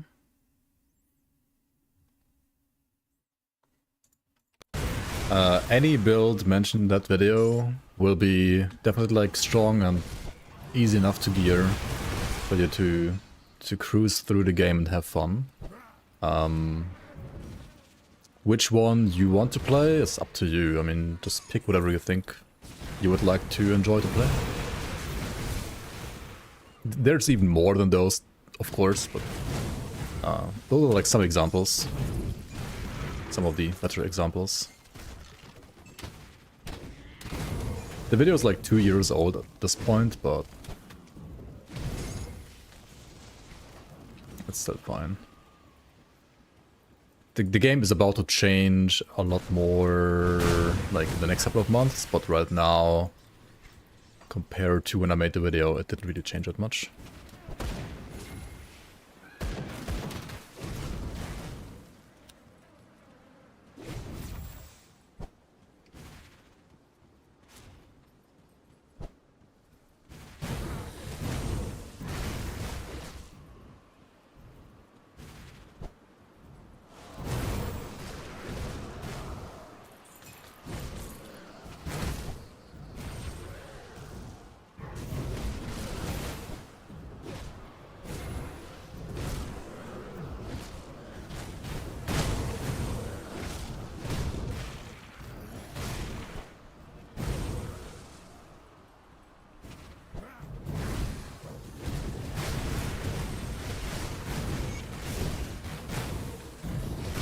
You're welcome. When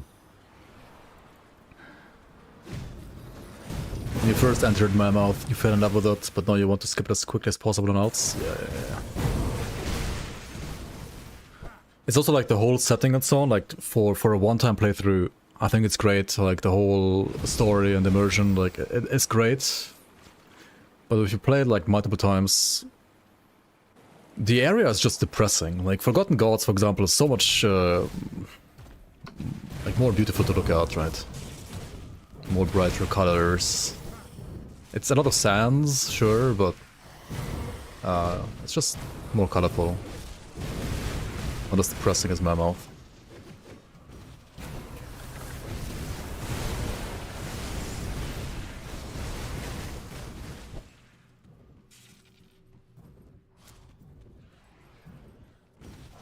And also the OST from Mammoth, yeah, it's a bit depressing too, not gonna lie.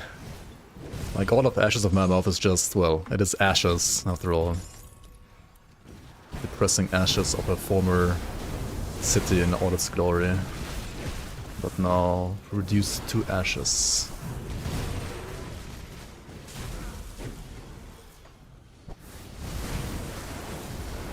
Yeah, we are going here, right? Ashes of Creation? Nah, it's not quite that bad. Not quite that bad.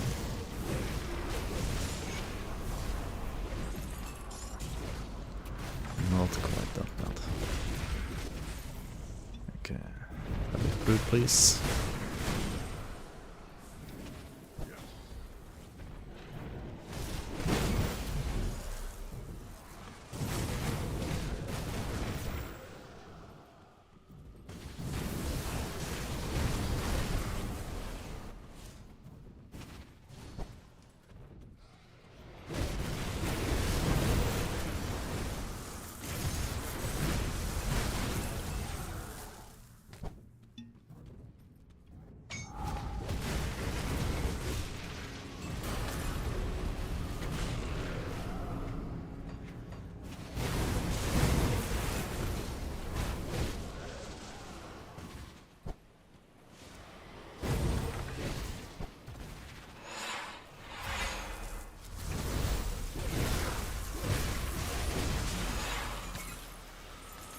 Okay, this Ramzulka was rather quick though.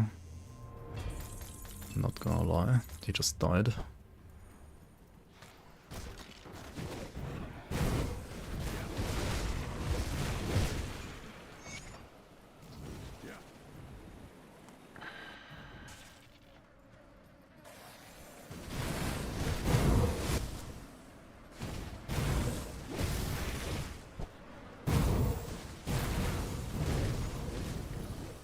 Top 3 one-button builds for if you don't have a brain. Hang on, I got just the build for you if you don't have a brain.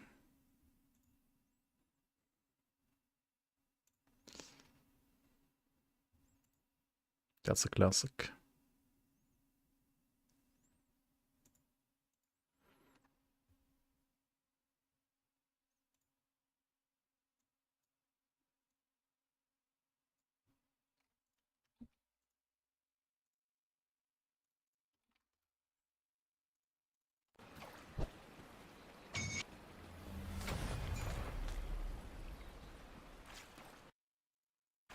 There you go.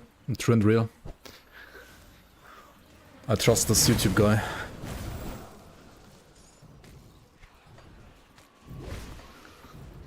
To be fair, I would put Primus Strike Druid, or like maybe not Druid, but Primus Strike Water in there as well. Like Primus Strike Shaman. In the past, you had to press Wind Devils. Now you press Wind Devils once, and they just are permanent like Guardians. So now I would say Primus Strike also qualifies, since you don't have to press Wind Devils over and over again, or like anymore.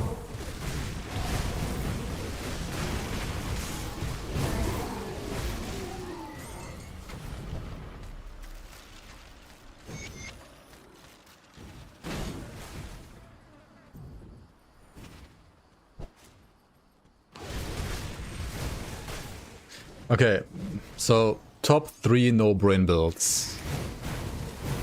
I mean, Force Wave Soldier, Primus Strike Shaman, and I guess Pets is number 3. Like, you can... like, min-maxing Pets can be stressful, but if you wanna get to like 80% or 90% of a pet build's power, you can also like not play like press buttons ever really. And just watch your pets kill stuff around you. Defiler leveling recommendations. Defiler. Hang on. Can you not play like spam Bone Harvest with that? Maybe. The new additions to resistance reductions to Necro didn't really help. Defiler did it. Okay, Fire Skeletons are actually, I think, great. Fire Skeletons can work. With like Korvak's Burning Blade, I think it's called. Fire Skeleton Defiler should be fine, and then...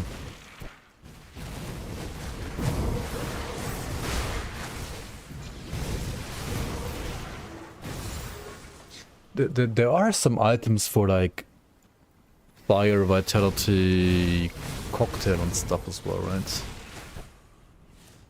You could just like start with like a classic Blackwater Cocktail Fire demo and then try to convert that stuff to Vitality later, basically like build into something like Blight Lord later. How do I kill everything so easily? Just start with Grim Dawn. Hang on. Shit, this doesn't post on YouTube, but I'll post it on YouTube nevertheless.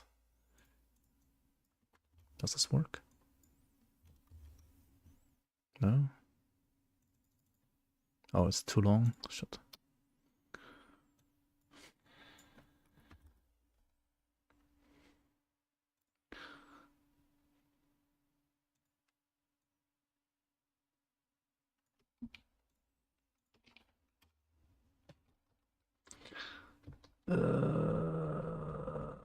Okay, hang on. YouTube doesn't allow for long comments. There we go. Like, we can check out these videos, I guess.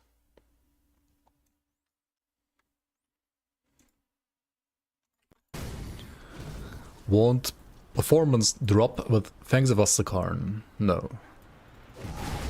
Not really.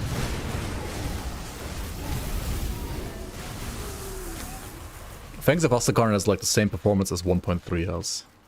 Right, so if you are, for example, checking out the 1.3 playtest and you have a certain performance there, you will basically have the same performance with Fangs of Astakarn. Like, Grim Dawn can always run on potatoes, yes, and Fangs of Astakarn is not really gonna change that. Some new cool items here, by the way, right? Like this one and this one. It's kinda nice. I don't know about this weird split conversion though, but okay. And then this one. Lightning, Onslaught, and Storm Spread. I like these new, like, one-handed crossbows. Wait, instead has the gun sound? That's weird. I think it should have a different sound. I mean, it's obviously not a gun, so it should have a different sound. Ah, well, another bug report, I guess.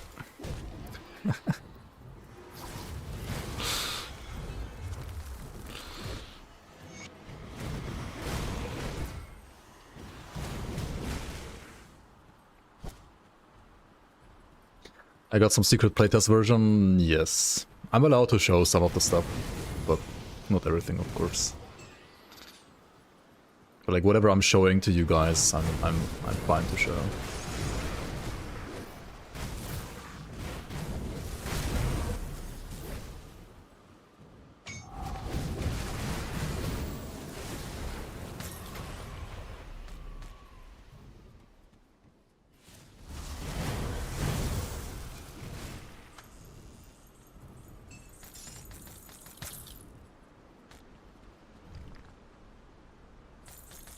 Lightning Aether Ray build still viable?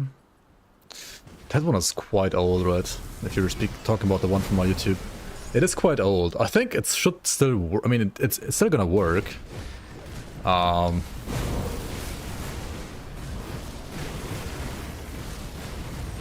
You probably have to do maybe some item changes here and there, but the whole like concept of the build is still gonna work. And the build defining items haven't changed.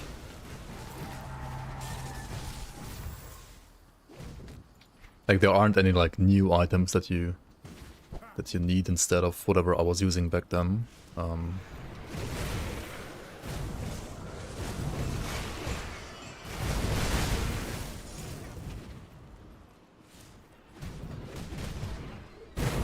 But some of the like non-build defining items maybe could be changed around now, but I mean the non-build defining items are always like interchangeable a little bit, right? Like because it always depends on like what you have on your own stash. You don't have to like build exactly the same. What the fuck's this? Griffin's Eye. Hold the phone. Okay, this is a okay, I mean this is a Fangs of Astakarn item, but I mean it's +3 Guardians and fire damage to Guardians. I mean that would obviously like significantly improve the performance of this build. Holy, okay. I mean I am preparing these for Fangs of Astakarn anyway, so might as well use it, right?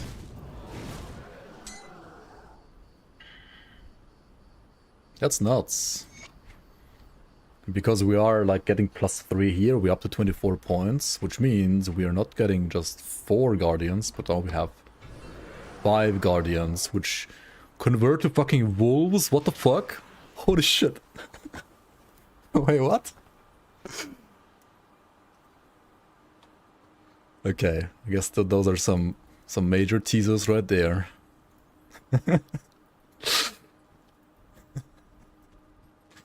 Yo. Hey! Okay, now we're cooking.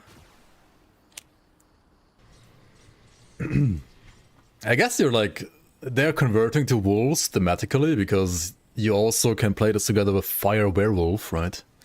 You can play like Berserker secondary, pick Werewolf, and be a wolf while having wolves around you. It's like a pack leader medal, right? That's kinda cool. They plan to release 1.3 first and then Fangs of Astakarn expansion? Yes. But they are very closely related to each other. Perfectly safe illusion. 1.3 is basically the tech foundation for Fangs of Ostakarn, right? So they are gonna... And also 1.3 has like all the free stuff, like all the free updates that the non-DLC owners also get. So there's the tech foundation as well as, yeah, like all the other stuff that I just said, right? Yeah. Give us some personal distance, please. Yeah, they don't spread... I mean, they spread out the same way as the Guardians do, I believe. But for the Guardians, it's not that big of a deal, I guess. For the Wolves, since they are like, you know, wolves on 4 legs, they will need a bit more space. Ideally, yeah.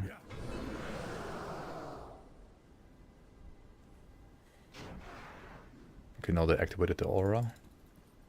Cool. Yeah. That's sick though. Like, holy, I didn't realize... I knew this model swap existed in Fangs of Ostakarn. I did not know it's on this medal already. What the hell? That's cool as hell. Okay,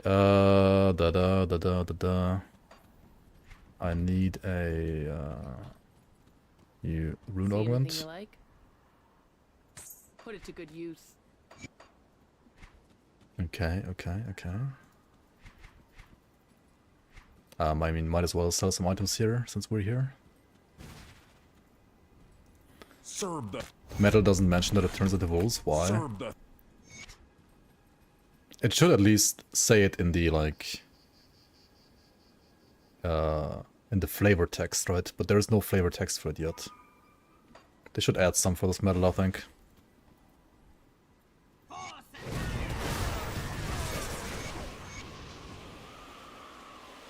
Hello? Thank you. It's aesthetic. Yes, sir. I mean, it is a model swap, which means they also will have a different attack animation. And depending on... Okay, maybe that one is not finished yet.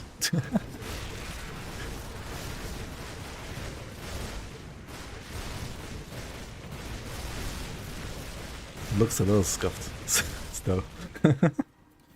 But so anyway, like ideally, right, in an ideal world, this attack animation should have the same amount of frames as like the Oathkeeper swing.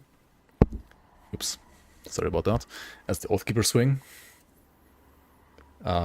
So it should not affect DPS. Come see what's left of my But if it is faster than the Guardians or slower than the Guardians, then it might affect DPS actually.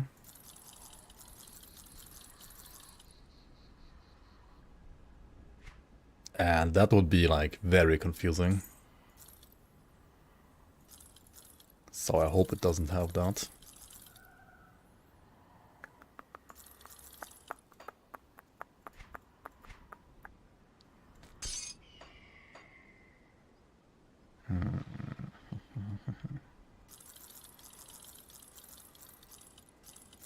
Okay, I really like this edition though, and that you can get it like rather easily in Forgotten Gods, because I was literally complaining about this a couple of minutes ago, right? That Oathkeeper doesn't have all too many leveling builds. This definitely, together with like, for example, this item, gives you another great leveling build, I would say. See you around.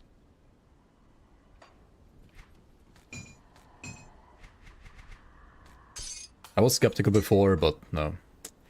Thanks of Ostakarn to the rescue. I still have a portal like in the docks. Okay. Isn't there an inventor here? Oh, he's not an inventor yet, right? I have to do the quest first.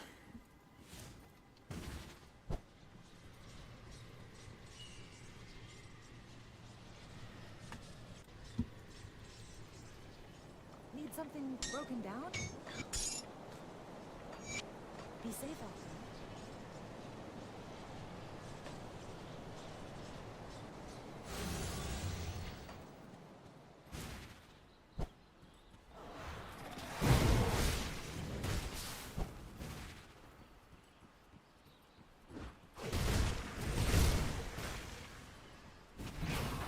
Man. Okay, I think at the end of this I have to try being a werewolf as well. Cold to fire.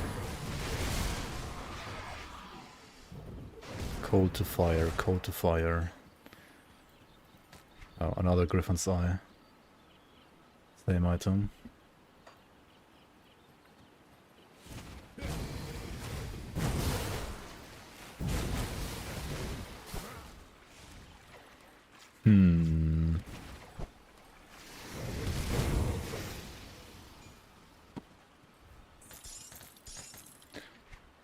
I think it's a little weird that like this metal doesn't have like conversion on it though. Like it only adds fire damage, but it has a model swap all of a sudden.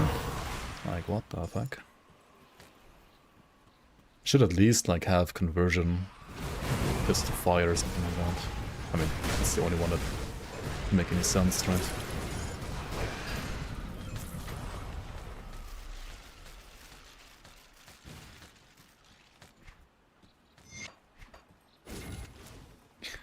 Because then you maybe would like expect a visual change.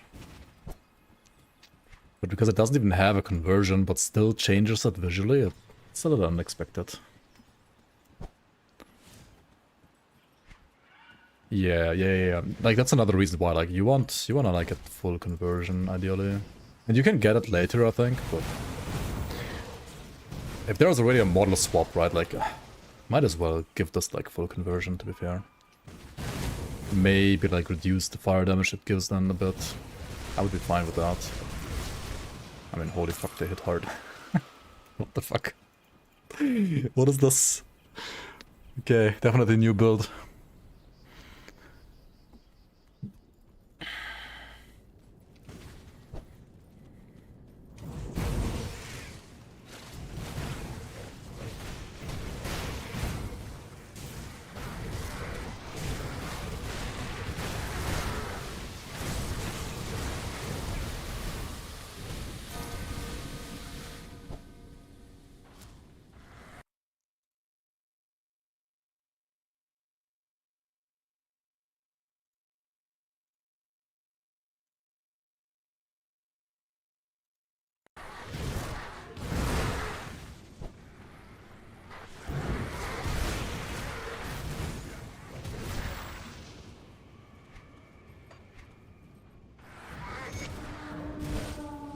Playtest? The playtest. The public one, no. This is a Fangs of Astalkarn item. But if it drops in non-Fangs of Astalkarn content, I am allowed to show it. That's the rules, basically.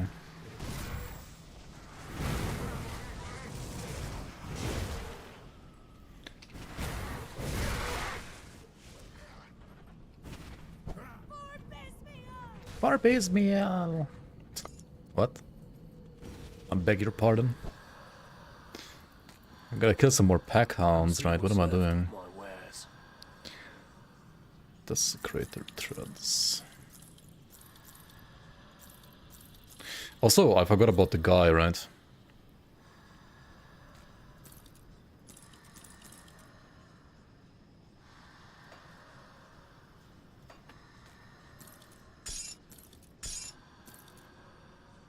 Gauntlets of Ignapar. Oh, well, this is gonna be an equip, right? Fucking resistances are terrible on this, though. Oh, I don't need more chaos stress, man.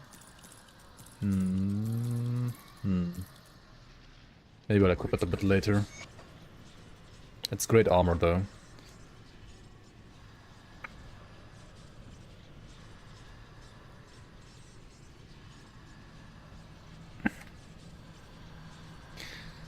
If WASD is coming, I would assume WASD is getting added to 1.3 because it's something, it's like a tech thing, right, that they would add to all of their like Grim Dawn content. It doesn't make sense to make it like Forgotten Gods exclusive, I think. So if it is coming, then I would assume it would go to 1.3 directly.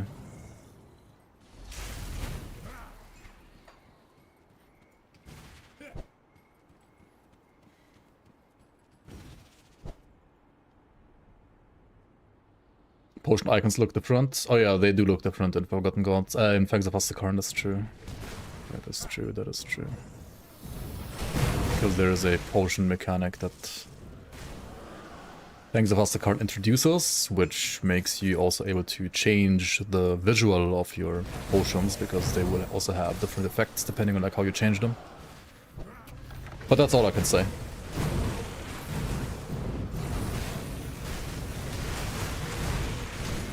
Do I know when the new DLC is out? Tomorrow, hooray!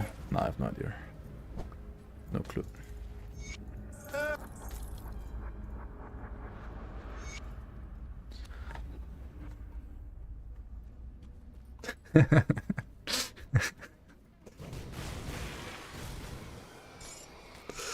I have no idea.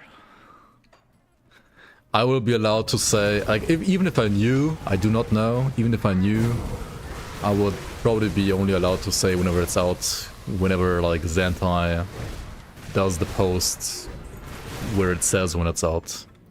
So, yeah. I'm not gonna know it earlier than you guys. Basically.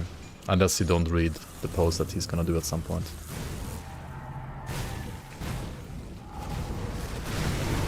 Would be cool if the werewolf could use abilities like Shadow Strike. It can.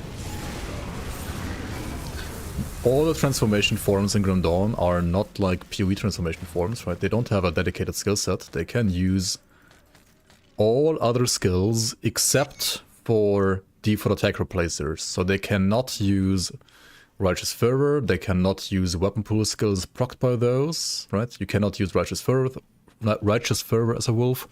You cannot use Smite or Shattering Smash as a wolf.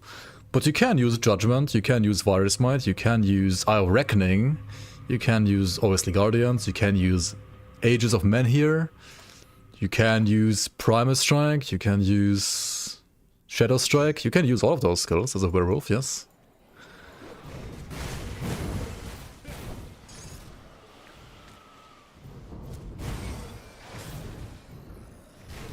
You can only use... No. You can use everything except for those.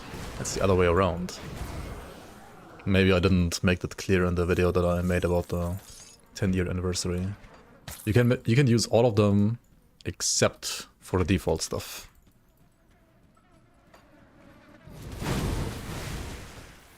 Wait, did I say it the other way around in the video? No, you got me confused.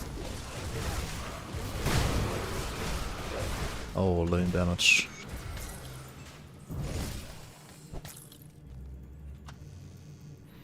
You got an ad, can you repeat? Jesus, okay. Unlucky, I guess. What was the last thing you heard? What is the last thing you heard me say? Do soiled trousers work as a werewolf? Yes. You can be a poo-poo throwing werewolf.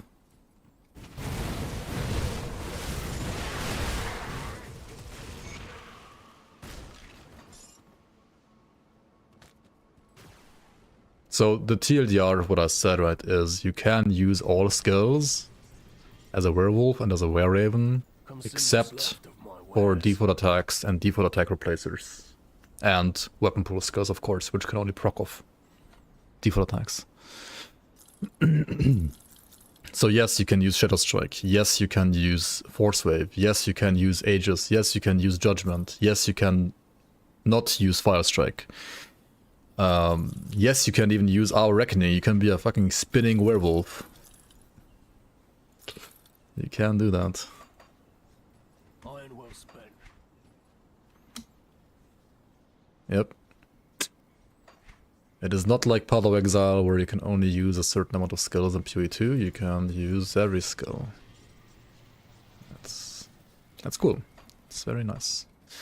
Gives us a crazy amount of customizability, especially when you consider that were forms are basically, in a way, coded as buffs. So if you have an item that converts the werewolf form, then it will also convert all skills used by that werewolf, right? So for example, this one has an like werewolf transmutation, right? Transmitter, whatever it's called, skill modifier. There we go. Holy shit! which converts 100% of the cold damage to fire damage. So any cold damage that you deal in werewolf form will be fire damage. So flippin', I don't know, like fire ABB or fire lightning Trozen or some berserker skills that are suddenly fire damage.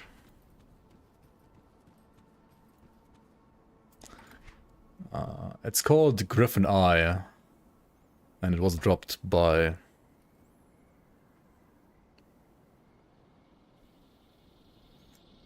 turns out a griffin and Forgotten Gods. We must not let you. Ah shit, I need to kill Naven, right? He's in Sunbane Oasis. What about that? The damage absorb skill. You mean the one from Arcanist or the one in Berserker? As a tester, what's the best class? We'll see. I'll make some videos in the future.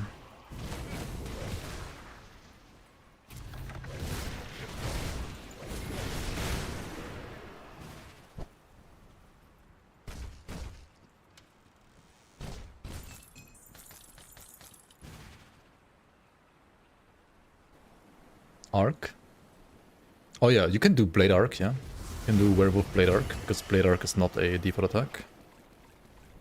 You can do Raven or Werewolf Blade Arc.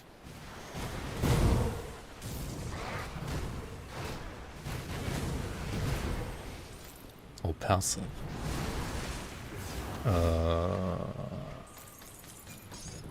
Right. Arcane Will, or...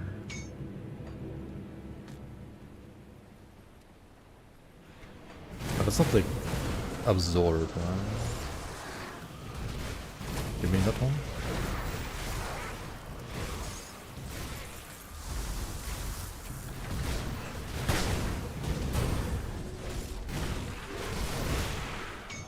I mean, I'm gonna have like videos for all the all the classes anyway. You can count on that.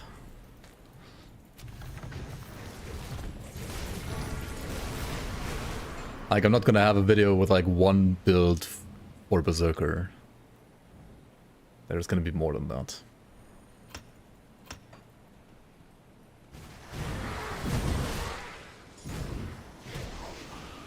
Would you prefer Grim Dawn to with the same masteries but different skills? Or completely new masteries? I think Xantai... Oh, I mean, okay, this is like about my opinion, right? It's not about like what is likely to happen.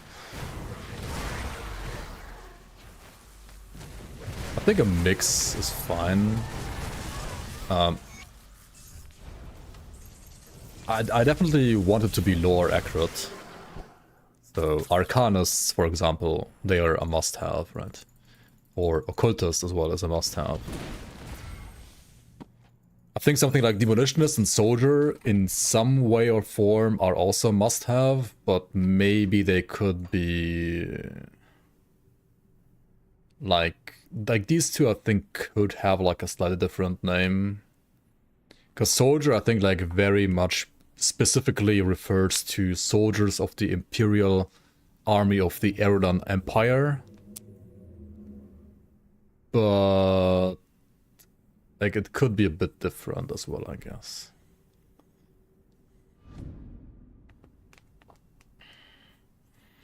And then something like... I mean, it depends, like, how much they want to, like, lean into, like, faction stuff, or how much they want to, like, have the classes be somewhat faction neutral.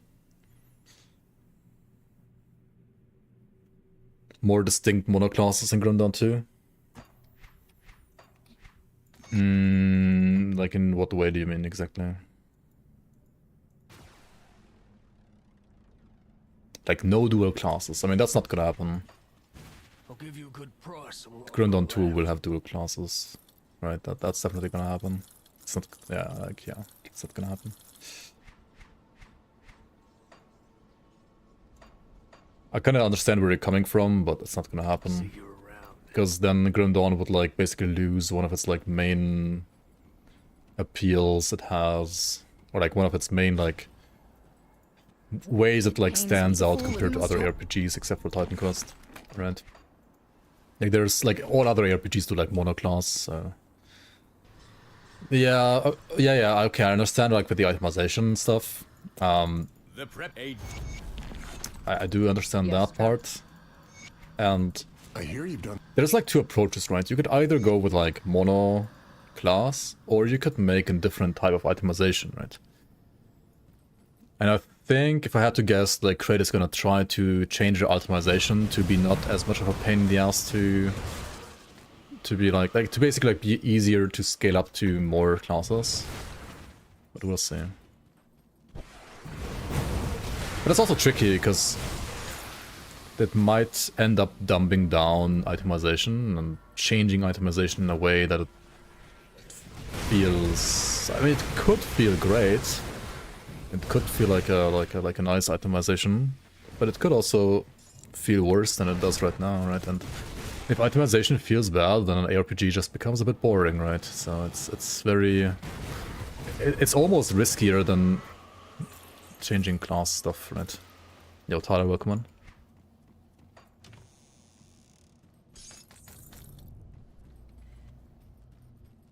Look at this, Tyler. I'm playing totally not Hellhounds. Totally not Hellhounds. I'm playing solo Oathkeeper Hellhounds.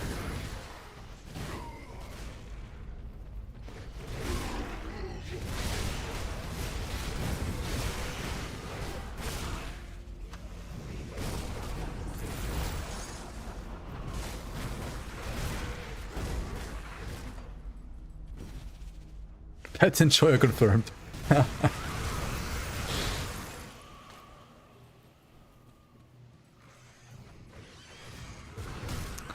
They announced that Grim Dawn 2 is gonna enter pre-production this year.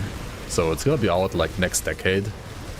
But they do want to start working on it, at least like from a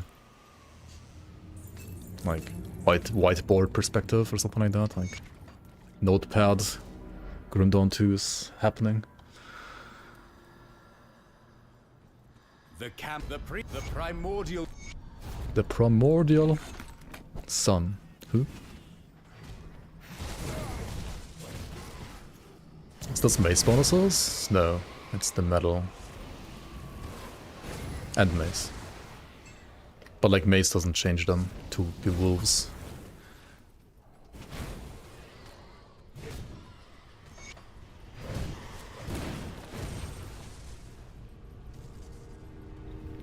That's like confirming Half-Life 3.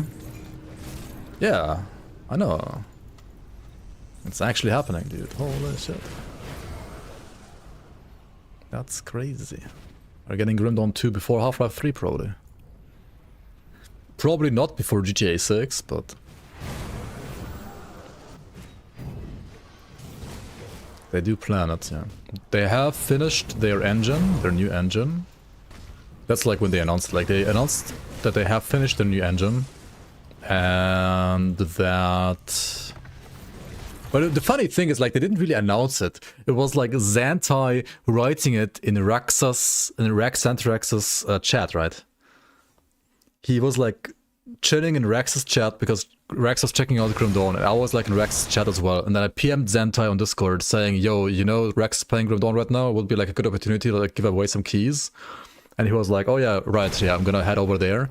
And then he like casually dropped in Rex's chat that they were done with the engine and that they are gonna use that engine to do their RTS game, and then also Grim Dawn 2 on top of that, and Grim Dawn 2 is entering like pre-production in 2026.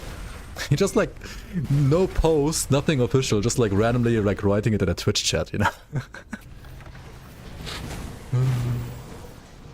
Have I seen the engine? No. I mean, that's, I'm not part of actual Kraid, right? I'm not actually like part of their team. I'm just a playtester pleb.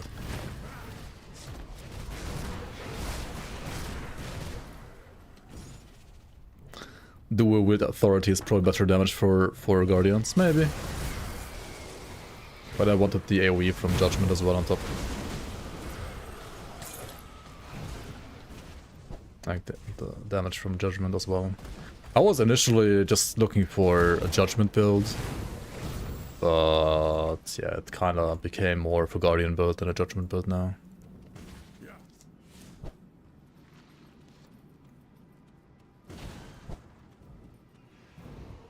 Grim Dawn 2 before Warhammer changes from 40k to 50k. Yep.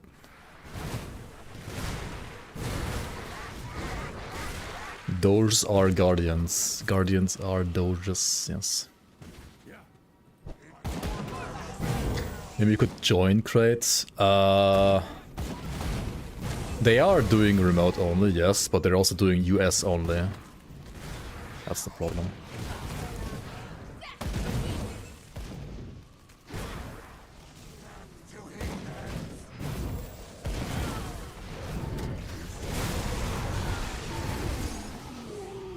And do I want to move to the US right now? I mean, I guess I could, but at least I want to finish my flippin' degree here first that I'm doing right now still. It's gonna take like another year and then maybe.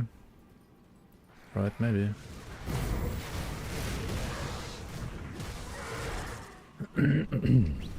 Who knows? If they are like hiring at that point, right? I know they're not hiring right now. I know they were like hiring like 3-ish years ago, 2 to 3 years ago. And I was actually like thinking about, you know, applying at that point, but yeah, it wasn't really viable, or like really a feasible option at that point. But I'm done with that? No, not quite. I'm never done with my fucking degrees, I feel. How am I getting like double Ulda Jax on one totem? What the fuck is this? Oh my god, unlucky. Double blueprints. You never want to see that.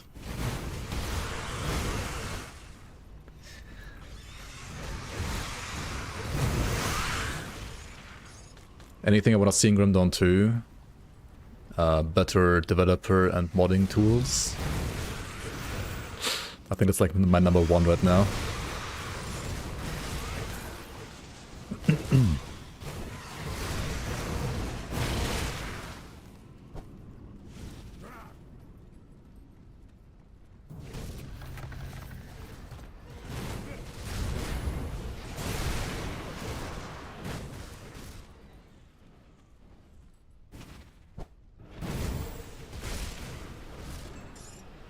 I need a blueprint reroll system. I mean, they have a hidden blueprint reroll in the game already, right? Like whenever you are about to drop another blueprint of the same that you already know, then it rerolls to another blueprint. Which is why you want to click the blueprints as soon as possible so that you're not getting the same one again. Because once you are clicking them, you can't get the same one anymore.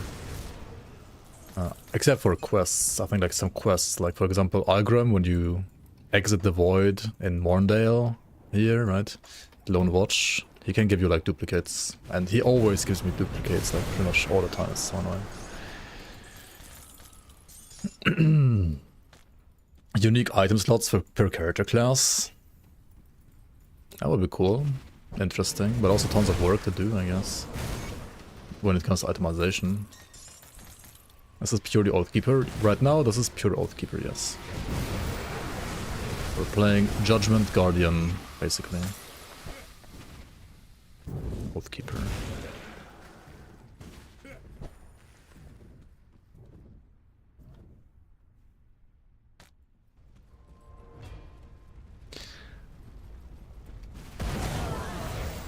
By the way, Tyler is still here.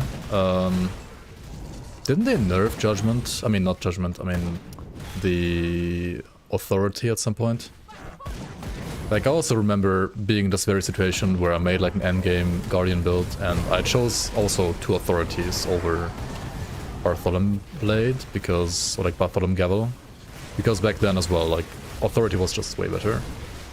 But since then, I believe they have nerfed Authority and buffed the Gavel, or like the hammer, so... I don't know, I don't know.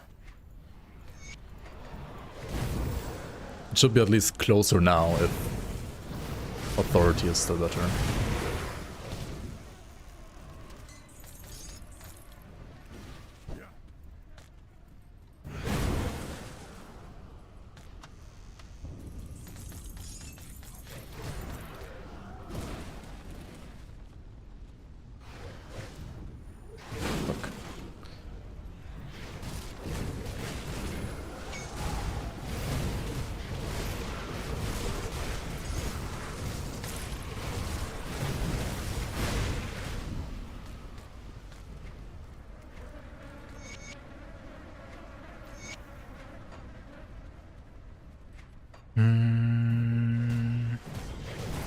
Wait, this is like a side quest later on, right?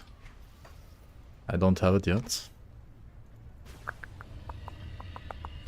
Maybe I don't have enough reputation for it. Respect. Maybe let's try. Let's see. Maybe there is a quest. No? You must hurry to the Oracle. I'll give you a good price on what I've got left. Unlucky, I guess. I think I'm done looking at items for today. I'll look at items next time again, but... maybe Molten Walkers actually are decent.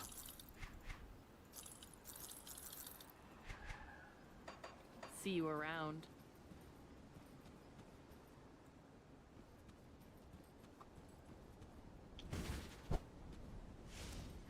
They added fire damage on authority? Wait, what?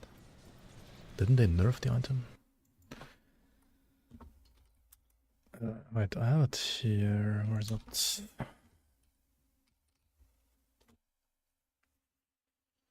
Huh. Okay, so they removed like 5% total speed.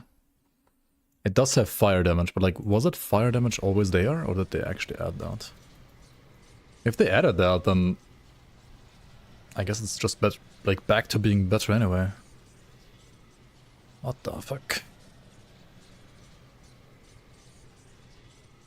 Oh, they halved.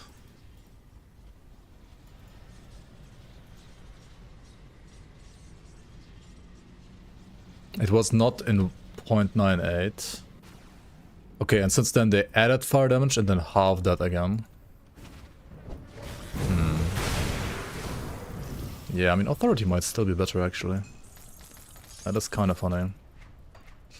And well, if you play Berserker second to be a fire werewolf, to be the pack leader, then you can do it anyway, because Berserker can do it by default, right?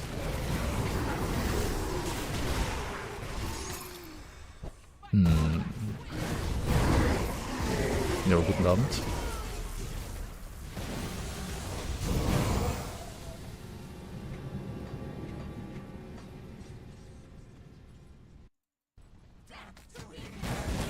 Yo, walking. Hello, hello.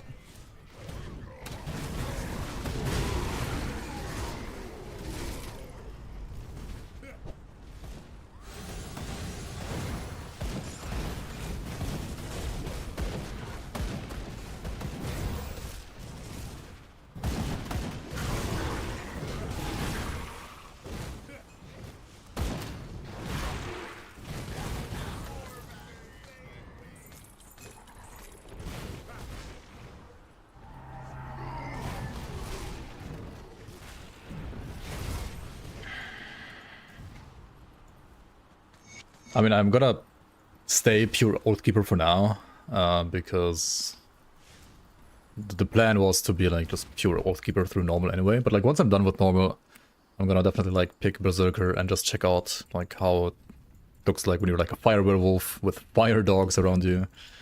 That's gonna be kind of cool.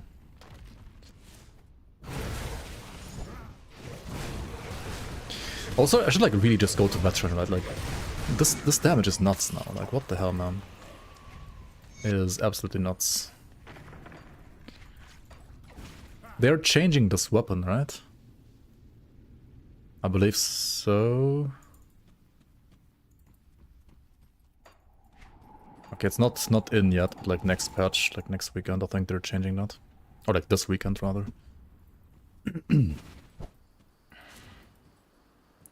Where are the dogs from? The dogs are guardians. The dogs are guardians because this new item coming with Fangs of Ostakarn, the Griffin Eye, converts guardians visually to wolves.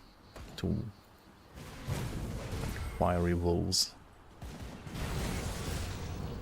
Do I think Korvac gets tired of his followers asking to be saved? I don't know. Depends how many razor blades he has to shave them, right? Korvac, shave me.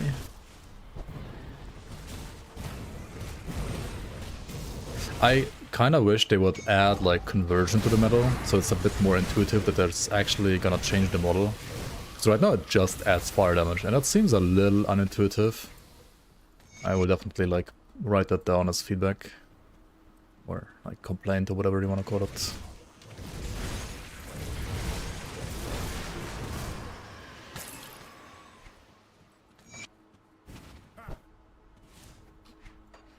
Okay, we got 9 flippin' devotion points. Okay, dude. What the hell am I even gonna go for it here? Can you be permanent firewolf and have doges? Kinda. Why not griffin form? Cringe, should be 5 little griffins. Yeah, true. Griffin form instead. Okay, Chariot is like really good nowadays. And build doesn't really have lots of healing, right? So maybe like Behemoth, Chariot.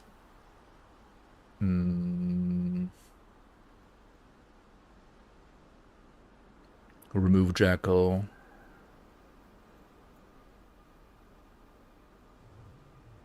Yo, Rostam, welcome.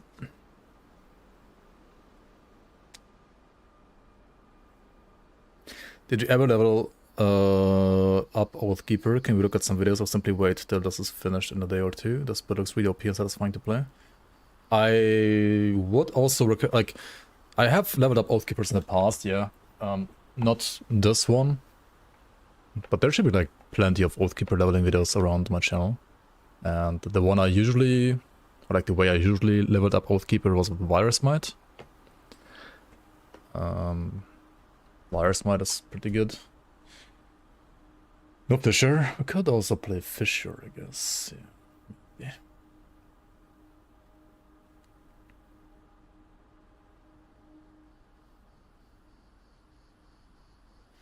Hang on, what is the best for burn stacking actually? If you go like, say, 6 wolves, right, and then you add a proc to the wolves, which one would be the best for dot stacking? Is it Meteor Shower or... It's actually Flame Torrent, right? Yeah, no, it's Flame Torrent. I don't know if we need the Magi then, if we already have Fiend.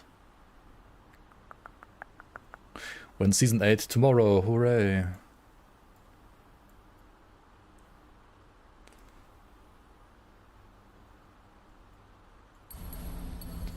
Let's just get some defense now.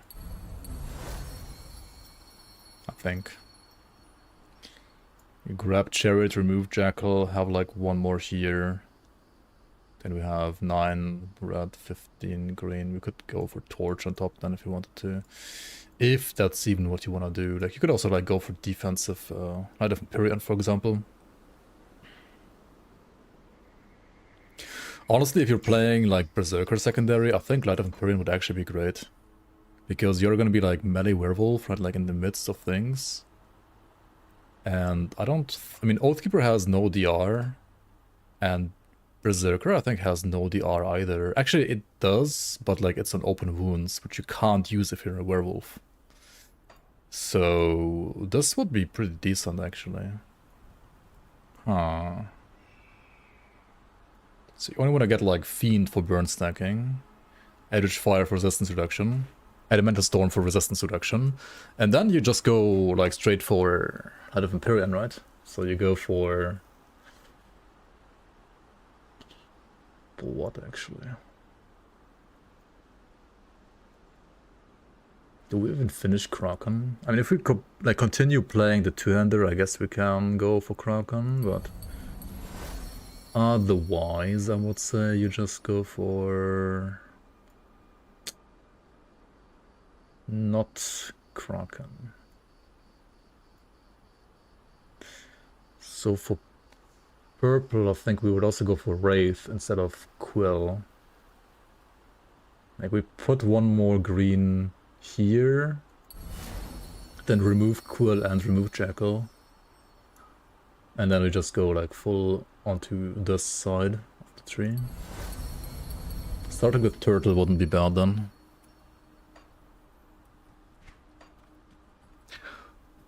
How does dot stacking work, TLDR?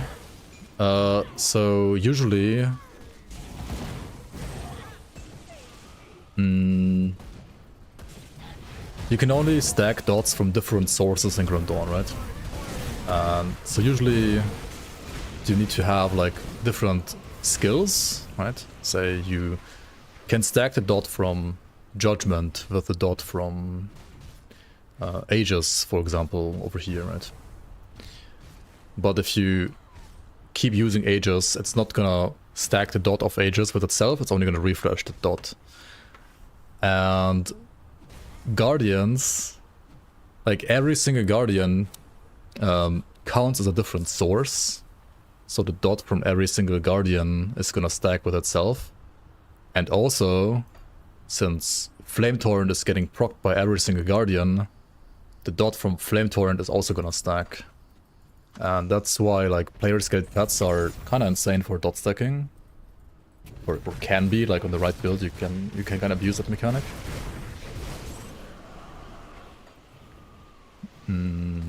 It's not necessarily like that all the great dot builds need to do this, but it is something that you can build around sometimes. And I think this will be like a nice build for that.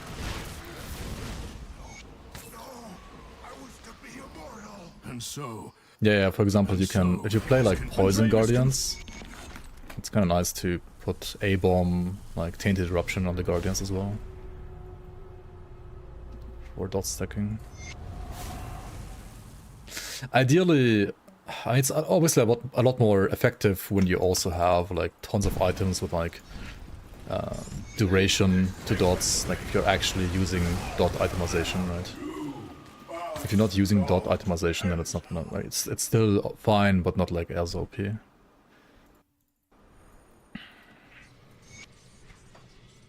playing Vitality and converting to Poison, that's nice. Actually, let me go kill Korvac on Veteran. Since the 4th wave character was like on Veteran, and this is getting like ridiculously easy at this point, right?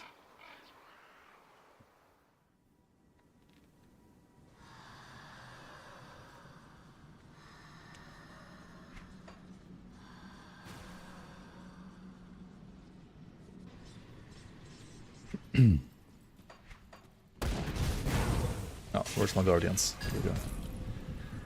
My wolf Guardians.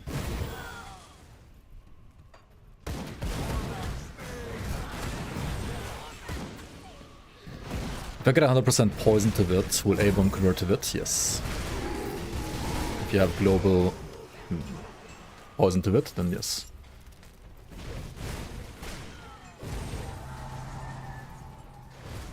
Wait, who's using this skill?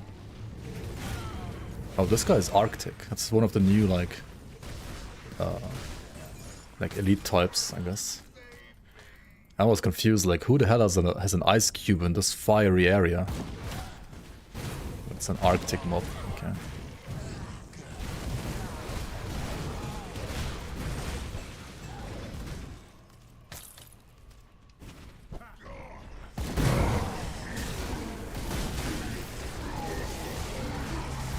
Also Thundering, oh yeah, Thundering like drops this thing as well. This conduit.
Maybe even like one we speak authority at and last. one shield is better than this.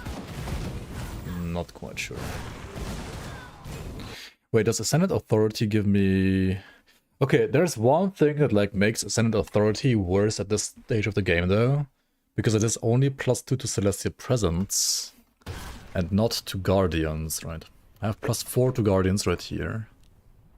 And so without the mace it would be only at 20 points. Which means not only am I missing 2 Guardians from the weapons, but also another one from just like putting points here. Including the damage gained by getting more points in the base skill. So actually I think for at this point the Gavel is better than Authority. I think later on once you get like enough points to Guardians from like maybe other gear like pieces, Authority is probably better. But at this point I think Gavel should be superior.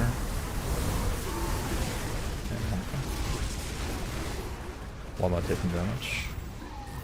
I guess because these guys just hit hard. Physical damage, maybe. Also, we're playing veteran now, right? Have to be a little bit careful.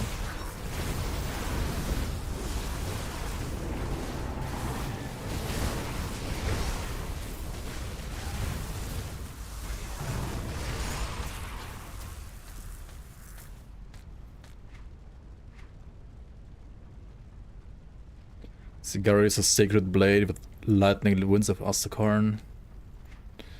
And tainted blade with battle surge. Also we have Veil's Witness. Epic Caster Helmet. Okay. Oh, that looks kind of cool. The Blind Monk helmet. Okay, fucking Guardians are too big.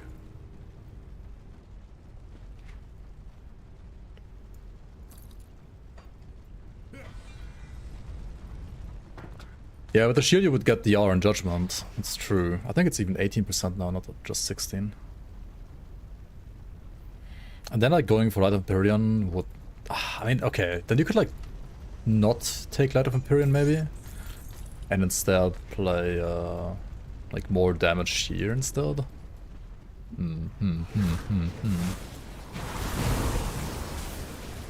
Choices.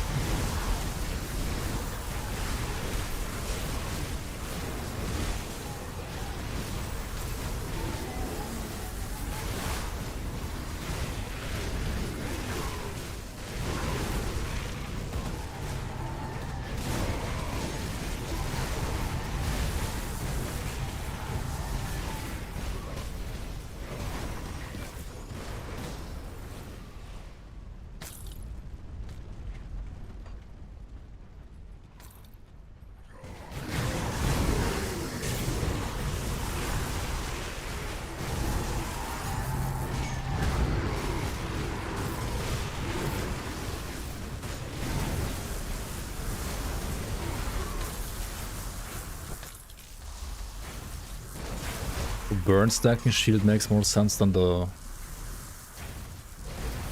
I think it's actually the other way around. I think this is better for burn stacking than the shield.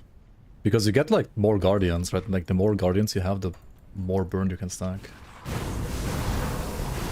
Oh, I am taking some damage here though. It has to be like my armor, I think. Because like resistances are maxed, so it has to be the armor. And I mean, they're not dealing any Aether damage. It's just physical damage from all the projectiles and stuff.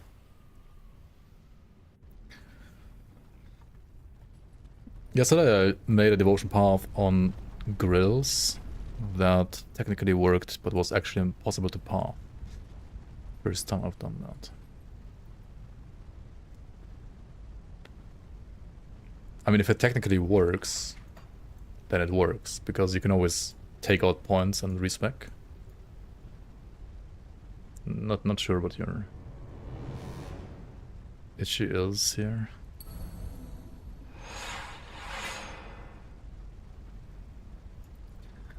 More burn on Judgment and you get Torch with a shield. Do you get more on Judgment?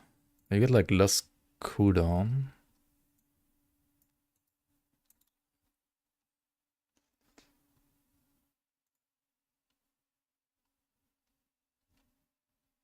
Hold on. Sub the shield.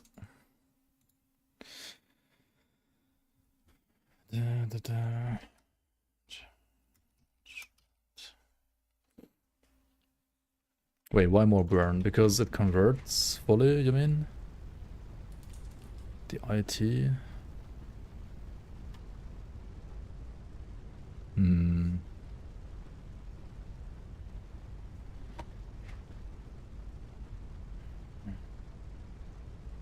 The missing conversion is like kind of pissing me off a bit.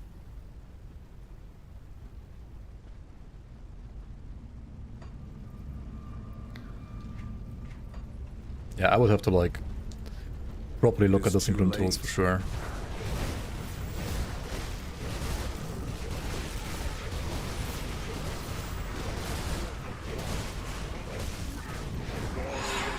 Okay. It is a little slower, I think, than Force Waves, though. Right? Like on Veteran.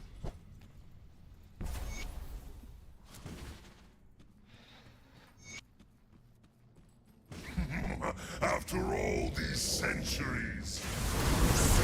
But I guess you're supposed to play this like as a wolf as well on top, and then attack as a wolf instead of using RF.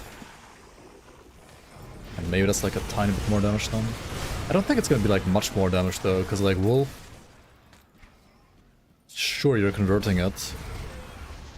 And you are getting like 80 more away, which makes it a bit easier for you to crit. Which I guess is good for dots, but It makes it easier for you to tank and leech stuff, that's for sure.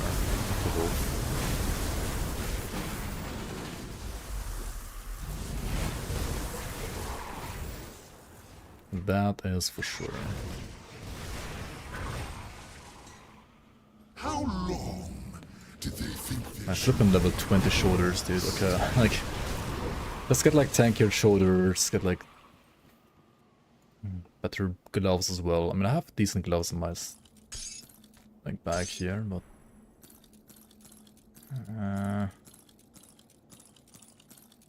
hang on. Yeah, let's change this real quick. Slow and hard-hitting builds. Yeah. Grim Dawn has like all kinds of builds, I would say.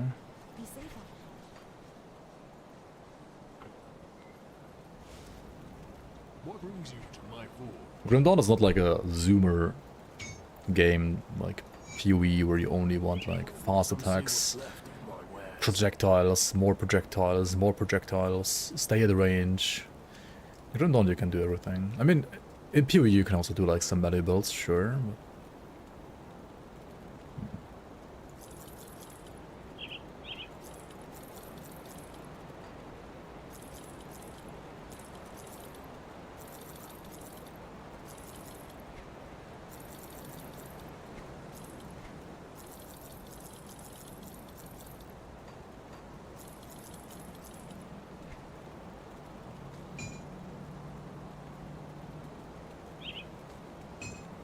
+1 charges on this one now. I wonder if it's an actual viable item now. And this is, I guess, what I would play if you want to play like Acid RF, like just pure Oathkeeper. Not sure if it's better than Ganavakar or Dual Ganavakar. I mean, Dual Ganavakar if you're a Nightblade is like way better, of course. If you're not a Nightblade though, Vulnerability. That's an occultist skill. Is this any good? Nah. Okay.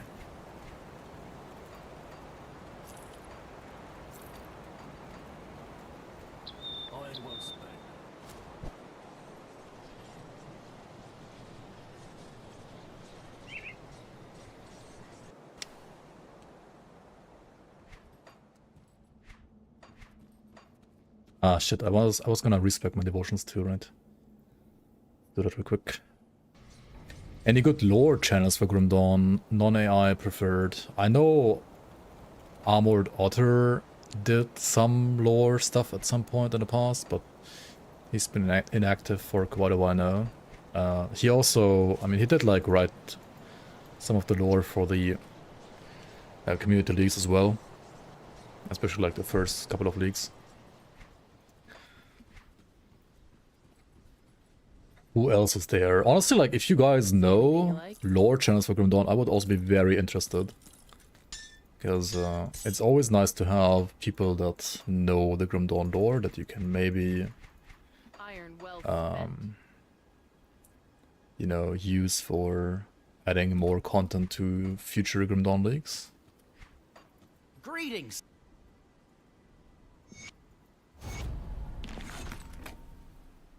Perfectly safe illusions. For a price. I was gonna respect What Delos, troubles you? yeah. So we don't need Jackal.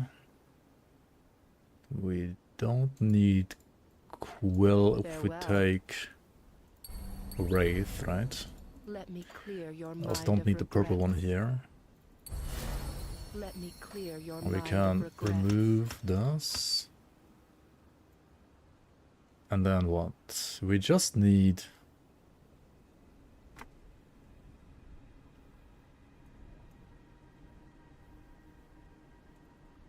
Ah shit, why did I not complete Safe journey. this? Am I blind?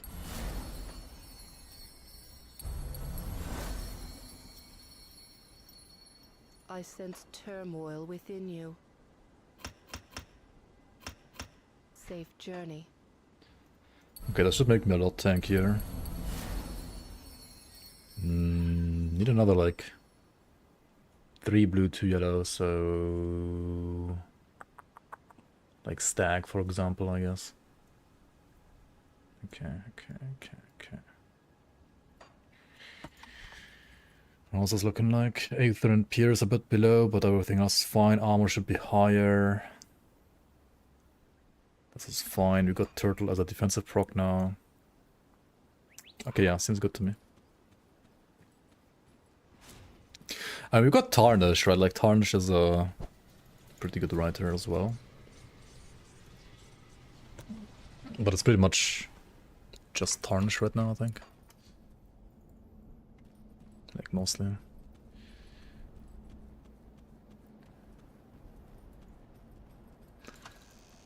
Are there any reasons for the existence of spears right now, just like in Titan Quest? I don't know. I mean, they already had like a couple of models that looked like spears, but were coded as axes, so they just called them spears instead. And then they made like custom animations for them, so that they look more like actual spear attacks. Come, little human.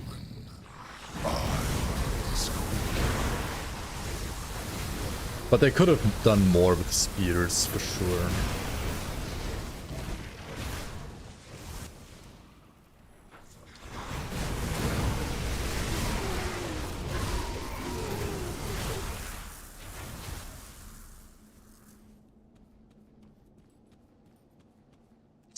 Spirit Axe.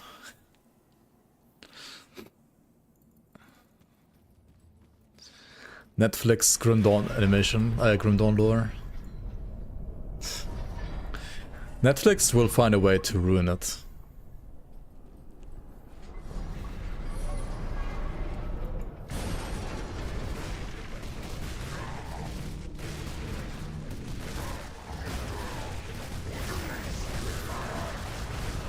Season 1 will be amazing, and yeah. Season 1 might be good. Okay, stage 1 down. Just as the meteors fall. I mean, that's fine, that's acceptable.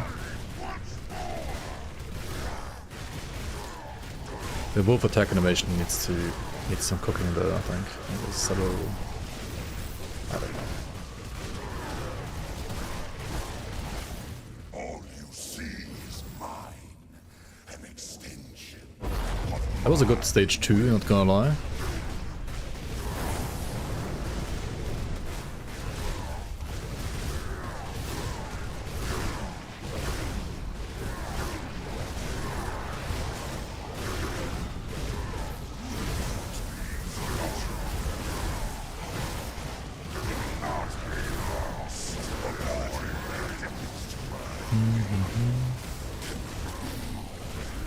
Okay. Yeah, no, like this works. I mean, this is veteran after all, so it's pretty good. It is getting a slight nerf though, right? So after the weekend, I will have to try this one again and see what kind of changes I can make so it still stays good.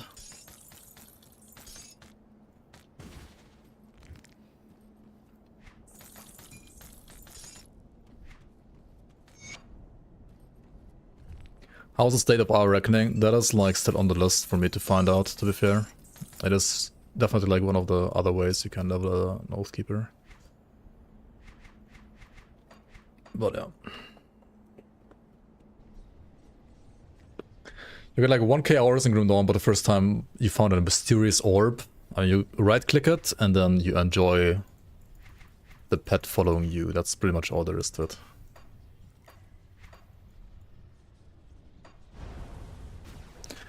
His cunt has been crushed. I mean, what?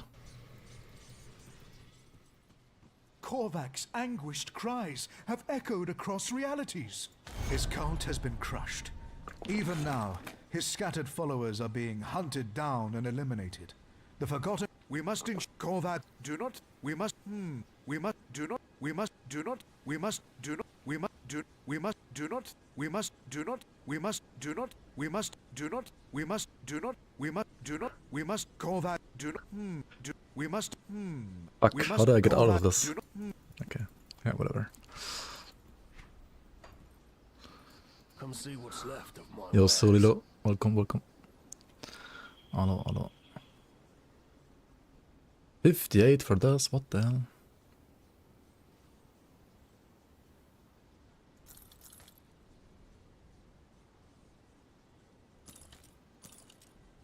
Wait, does this give you like a different hairstyle? And the hair is like in the item? Oh, I just realized it does give you a different hairstyle, right? I wonder how this looks on like female characters as well. Wait. Oh, it gives you like long hair. That's funny.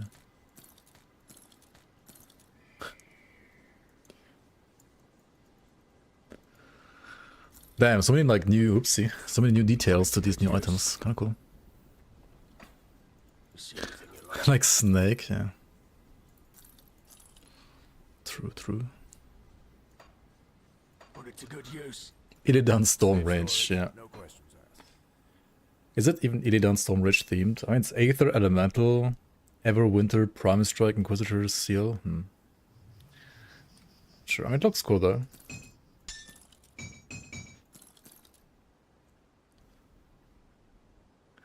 Witness.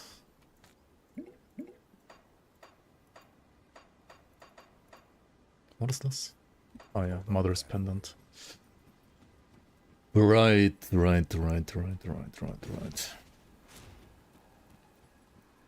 Now we got the quest here? No. What do you mean, hurry to the Oracle? I already did that shit.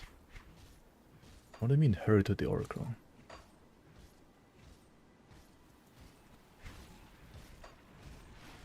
I need to be ordered for this quest. You must hurry to the Oracle. Draelus demands your presence. You must hurry to the... Okay.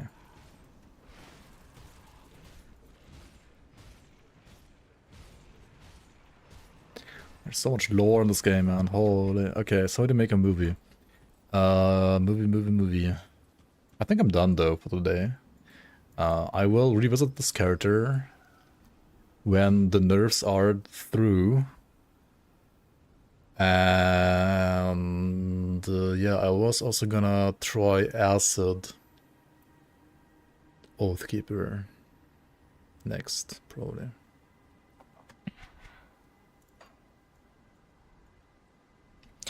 Okay, thank you so much everybody for watching. Thank you so much for being here. Thanks so much for all the photos. Thank you so much for all the subs today as well. I appreciate every single one of you being here.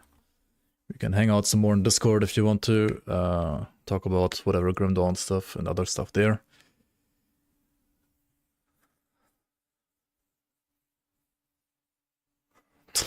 Rectal retail, yeah, not quite. So yeah, have a nice weekend if we don't see each other on the weekend. I might be back, like, streaming on either Saturday or Sunday, though, I think. Probably Sunday rather than Saturday. We'll see. Hopefully at that point we have a new patch. Like a new patch to the playtest, which means we can maybe like check out some new things. Yeah. Have a great day, night, evening, afternoon, wherever you are, guys. See you around. Bye-bye.